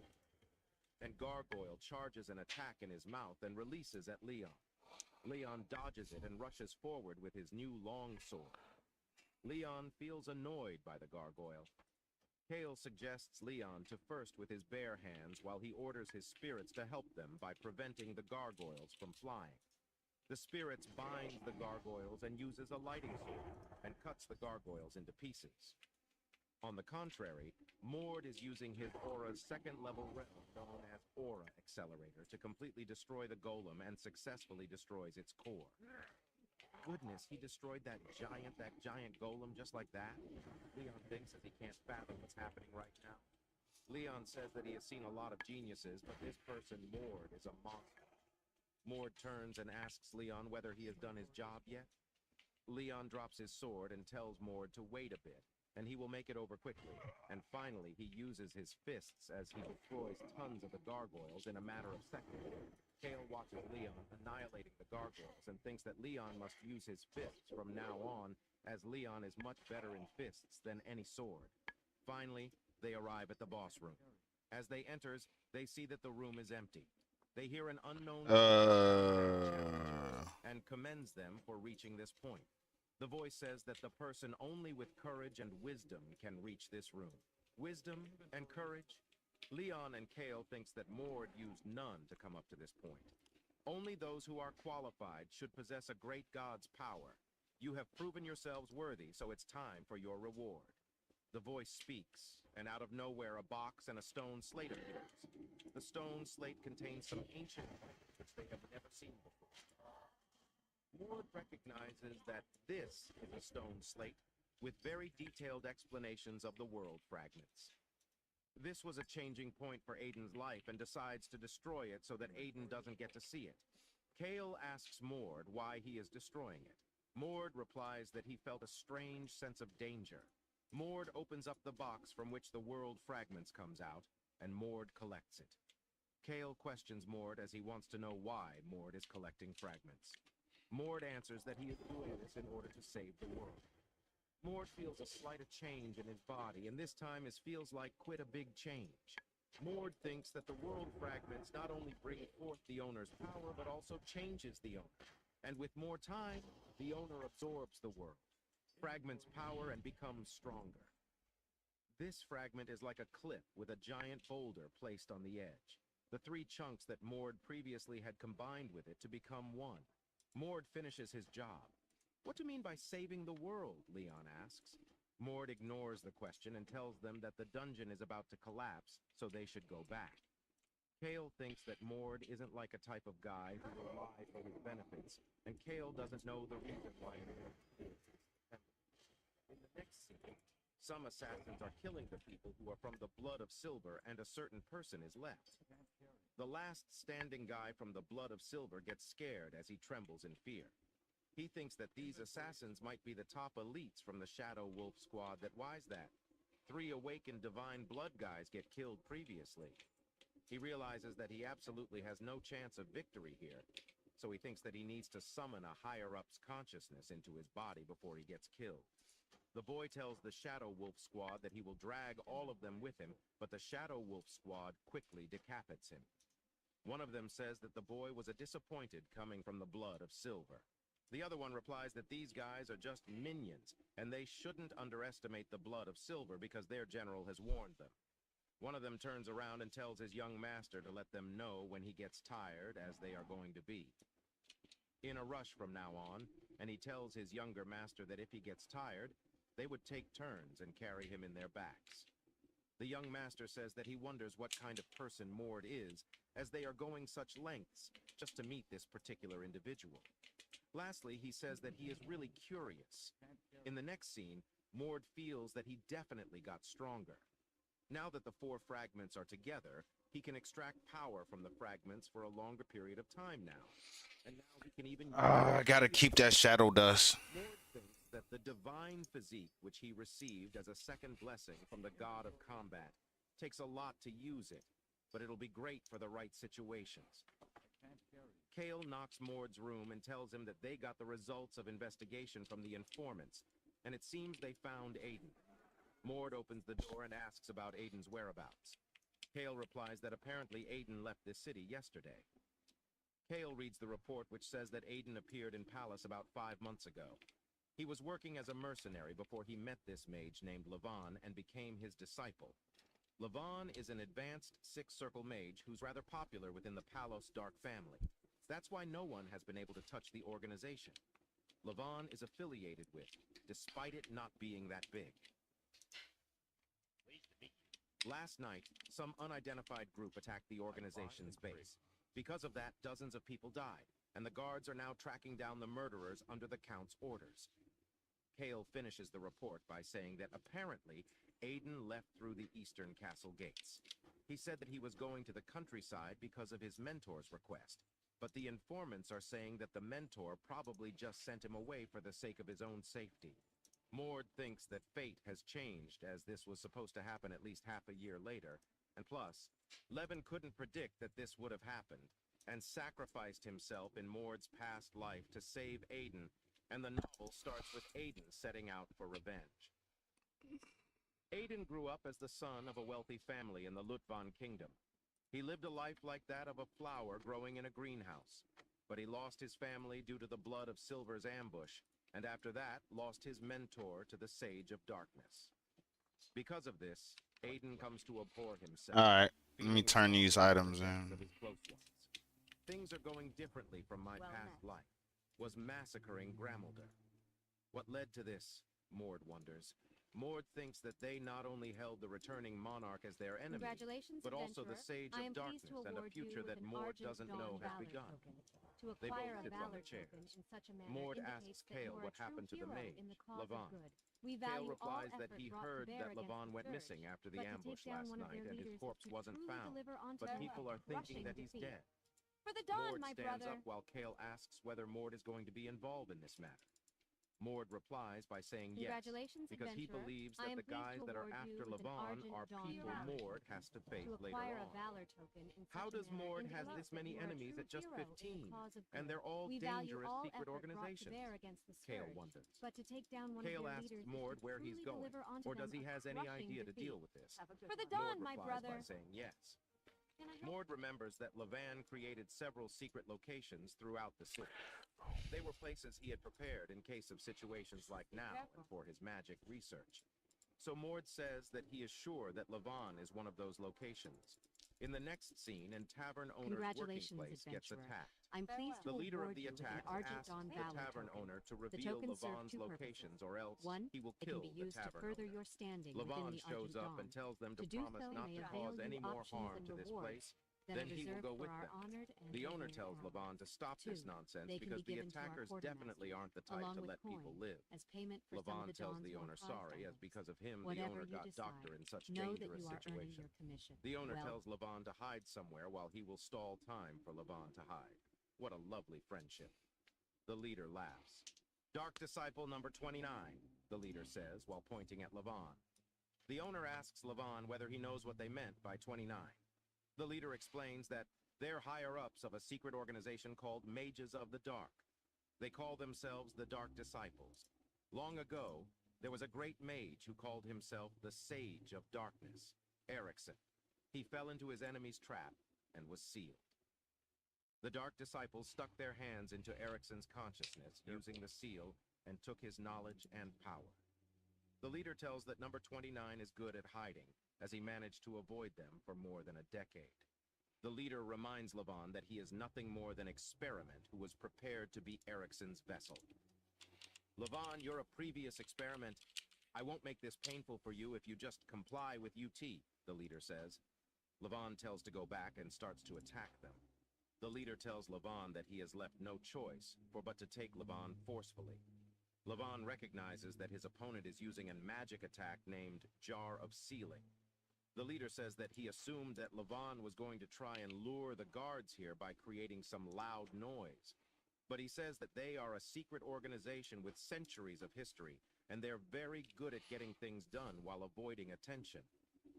He adds that the tavern has been wrapped with a barrier so that no noise can escape while releasing an attack at Levon. What can I do for you? Levon tries to use Partition of Darkness, but the defense didn't do that much, and Levon gets pushed back. The leader praises Levon for having such a good amount of mana, in fact, of being a mere vessel.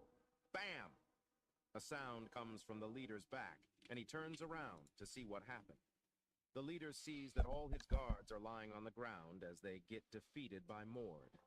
The leader tells Mord to reveal his identity. Mord tells him a dark disciple. You know about us? The leader questions as he says that he would get rid of Mord while releasing an attack named the Execution of Light. Mord stands still waiting for that attack to reach much closer and uses Mirage Destruction. Mord's attack was so powerful that the leader flies and hits the wall, which made him cough blood. Levon gets astonished to witness that a dark disciple that he feared all his life was completely overpowered by a single strike. Hey, who are you? You're fighting with your bare hands. Are you of the Werner's lineage? Levon asks while looking at Mord. Mord replies that Levon doesn't need to know. Mord says that those Sage of Darkness guys showed up here. He just happened to save Levon in the process of hunting them down to crush them. So they weren't after me, Levon thinks. In the meantime, Kale and Leon enters. Kale says that he got rid of everyone nearby. Leon praises Mord as he says that the Dark Disciple, who was an advanced mage, was nothing when compared with Mord. Mord says that the barrier which was created by the Dark Disciples was lifted, so they'll soon be the center of attention, and decides to get out of here now. Levon intervenes and asks Mord whether he needs anything from him, as Mord saved Levon's life. Mord replies that there is one thing he needs, and tells Levon to be saved from the Sage of the Darkness. Then Mord tells Levon that he doesn't need to fear them, as Mord will crush them one by one anyways. You're going to destroy the Sage of Darkness all alone? That's ridiculous, shouts Levon, but then he realizes that it might be possible, seeing how easily Mord annihilated the Dark Disciple here. I always lived in the fear of not knowing when they'd ambush me. Can I finally be free from this hell? Levon wonders. What's your name? Levon asks, and our main lead replies that his name is Mord. Lastly, Levon says that he will never forget this kindness and wishes to reward Mord for his kindness. He tells Mord to come with him. Mord thinks that if Levon is wanting to give him something, so he shouldn't refuse. Kale gives a healing potion to the tavern owner and treats his wounds. Levon takes them to an underground place which is less laminated. Kale gets surprised by seeing how Levon created it himself. Levon tells them that they have an hour's walk ahead of them, and the path is complicated, so he suggests them to follow him closely. Suddenly, the floor starts to shake. What's that noise? Is the Sage of Darkness here? Levon says loudly. The tavern owner replies that it's the sound of the explosives that he set off. The tavern owner says that he collapsed the passageway to buy them some time. Leon asks the tavern owner whether he is sure about doing this because his shop will also get destroyed in the process. The tavern owner replies that it should be fine, as he will not be able to make a living in this neighborhood anymore anyway. Then, the tavern owner puts his hand on Levon's shoulder and tells him that he will follow Levon as he destroyed his shop because of Levon, so has some debt to collect from Levon. Levon gets shocked, but later he tells thanks to the owner. Suddenly, the funny moments shifts as the tavern owner glares at Levon and asks him why that dark disciple called him number 29. Levon explains that he was one of the Sage of Darkness's test subject. The Sage of Darkness has been conducting cruel medical experiments to create a vessel for Archmage Ericsson's spirit, and he was one of their guinea pigs. Levon says that he doesn't know how he became a test subject, because they erased his childhood memories. In addition, Levon says that those guys made a single mistake, and it was that they couldn't completely erase his ego.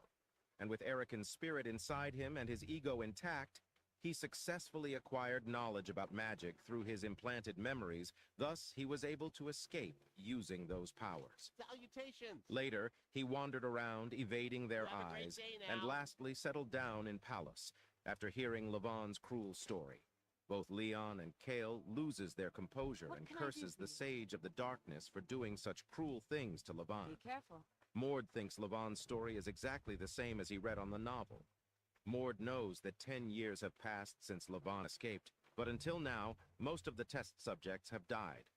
Unable to handle Ericsson's spirit, so Ericsson is an extremely important experiment to them.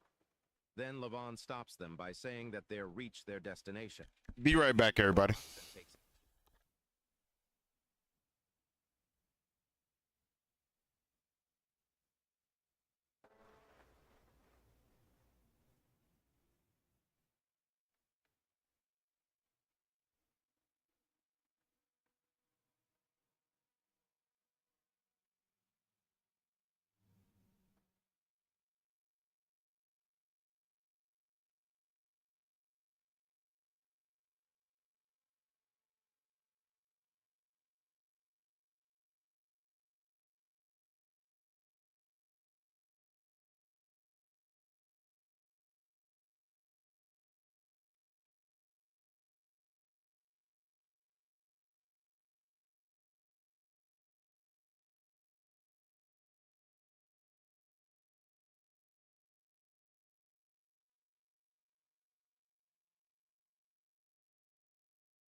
Sorry about that, y'all. I had to take a quick breather. My girl's getting ready to go to work. Out a red box. What's that? Mord asks. Levon replies that it's the collection of information that he gathered about the Sage of the Darkness. Levon says that he has written it down in as much detail as he could, so it will give Mord a clue to their hideout. Mord remembers that this is the collection of materials that Levin gave to Aiden in his last will in the novel. Aiden gained detailed knowledge about them through this, and set out for revenge, and in the process, he gets entangled with the blood of silver, his original subject of vengeance. Mord asks Levon where he will be going now. Levon replies that he is going to leave this place and got to an acquaintance in Sidon. Levon tells Mord to stop by the Red Dragon Drunken Frenzy on 23rd Street in the east and ask for him if Mord ever goes to Sidon and needs any help.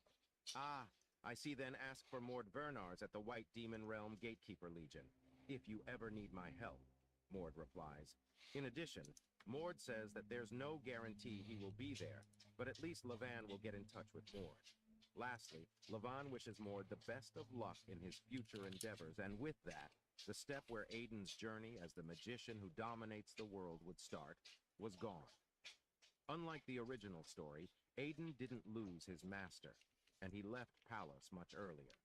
How will this incident change the future? I'm what you call a Well, capitalist. only time will tell, Mord concludes, Terrible and with thing! that, the wheels of fate have already begun to turn. You see, the town In the was next sacked, scene, in and a palace, Brad the didn't Blood want of to leave his Silver, precious senior goods behind. executive, The last thing I 24-hour remember White him Silver, saying was, Lutvan "I'll Kingdom's burn fifth every prince, last leaf before they get their Ceylon tells damn the Blood of dirty Silver, hands on them." senior executive, I may love a good 24-hour stogie, but White I'm no Silver, fool. a I noble left named Brad Ruth and his that he is delightful store incompetent. that day. I Ruth assume he went replies down that he in didn't flames, but expect if there's that a the chance things that will even out one this box way, of his and favourite he says that tobacco he is still intact, genuinely what do curious you whether say, that adventurer? person, Mord, Find a box is for old truly Smokey? blessed by the god of luck. These here Argent What about Dawn the people Ruth? commissioned old Ceylon Smokey to asks. do a little demolition work Ruth for 'em? replies that General Smokey's Ilden mammy is ain't great, stepping no in, dummy. and When they've gold coin is confirmed the slapped on best the table, four. Smokey's But apart services from are that, available. they're not sure how many guys have been That's my deployed. motto. Now, I'd Ceylon be wonders willing to why the split blind commission monster with is you going if to you're such willing to lengths do a for little Mord. legwork. Ruth Here's the replies that deal. Mord must I'm be going pretty to head important over to the blind Play-thru and monster. mark the building Ruth we tells need Ceylon that destroyed. fighting You Ilden gather just for the the sake of components for presenting the Mord bomb. to his father is a Meet back losing here when you've proposition, got no matter everything. how he looks at it. Ceylon gets really angry and tells Welcome Ruth to that the he will send playground, reinforcements, adventure. so Ruth should get As you rid of know, Mord, the Forsaken along with and the their blind allies hold the monster's lands to loyal the west of dogs here once and for against all. our best Ruth efforts. replies that The it's a Alliance charming, commanders so it have would get rid of decided that Mord here in before the he ends up in the we will old establish monster's new arms. fortifications to Ceylon tighten the gives noose Ruth around our Blood of enemies. Silver's 27 Towers long elites, abandoned since all the days of mid-level Caldera, not to executives be and seen above, and as well as rebuilt. 5 divine bloods on These top lands of are that who are dangerous, waiting and we for could Ruth's use your command. help. Ruth intrudes himself to the new recruits and tells them that he will be the commanding officer in this mission. All right, boys, shall we go hunt this newborn puppy? Ruth questions. Mord's party has come to kill the Dark Disciples, also known as the Returning Monarch, in their hideout. Leon questions Mord why he is killing the Returning Monarch first, even though he got informations about the Sage of Darkness. Mord replies that the Returning Monarchs is close to their destination. That's why they have come to deal with them first. As Mord was walking, he smashes the floor exactly below him. Kale asks Mord, what is this place?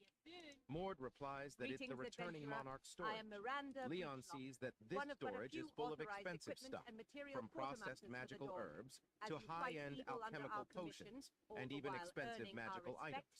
and While trust. Mord is looking You'll for a earn valor specific tokens box. from Duke Mord Sverenhof. finds that box and Tokens opens serve two purposes. it. It contains the Use martial them to gain god's tears. increased standing within Mord our says ranks, that it's a or use once-in-a-lifetime them as trial of tender in death acquiring that a special magic items. martial artist As can you take on improve for your the chance standing to with the advance, Dawn, and you'll he discover too was that able to more gain items will aura be in a made short amount of available to you. time, thanks to these tears Greetings, of friend. the martial Have god. you insignias He of says the that in the Dawn novel, or the Aiden Crusade gave the that you tears would of like to martial redeem god he for got items here of to great Leon power? later I on. must warn you, And thanks to purchases that, made at a friendly Leon progressed reputation with the Dawn explosively. come with an Kale says that the extremely martial hefty god's surcharge. tears is a I would secret advise medicine that made you from a gain a recipe from the reputation Far with East. the Dawn before And it's moving hard to get your forward hands with on your it. plans. How does the Dark Mage group have it? Kale wonders. Leon replies that this probably isn't something the Dark Deceit would have produced or purchased through normal channels anyway. They must have stumbled upon it while robbing somebody of their possessions. Kale has only heard of the god's tears, but he has never seen or touched it. Suddenly a wired thought comes into Kale's mind.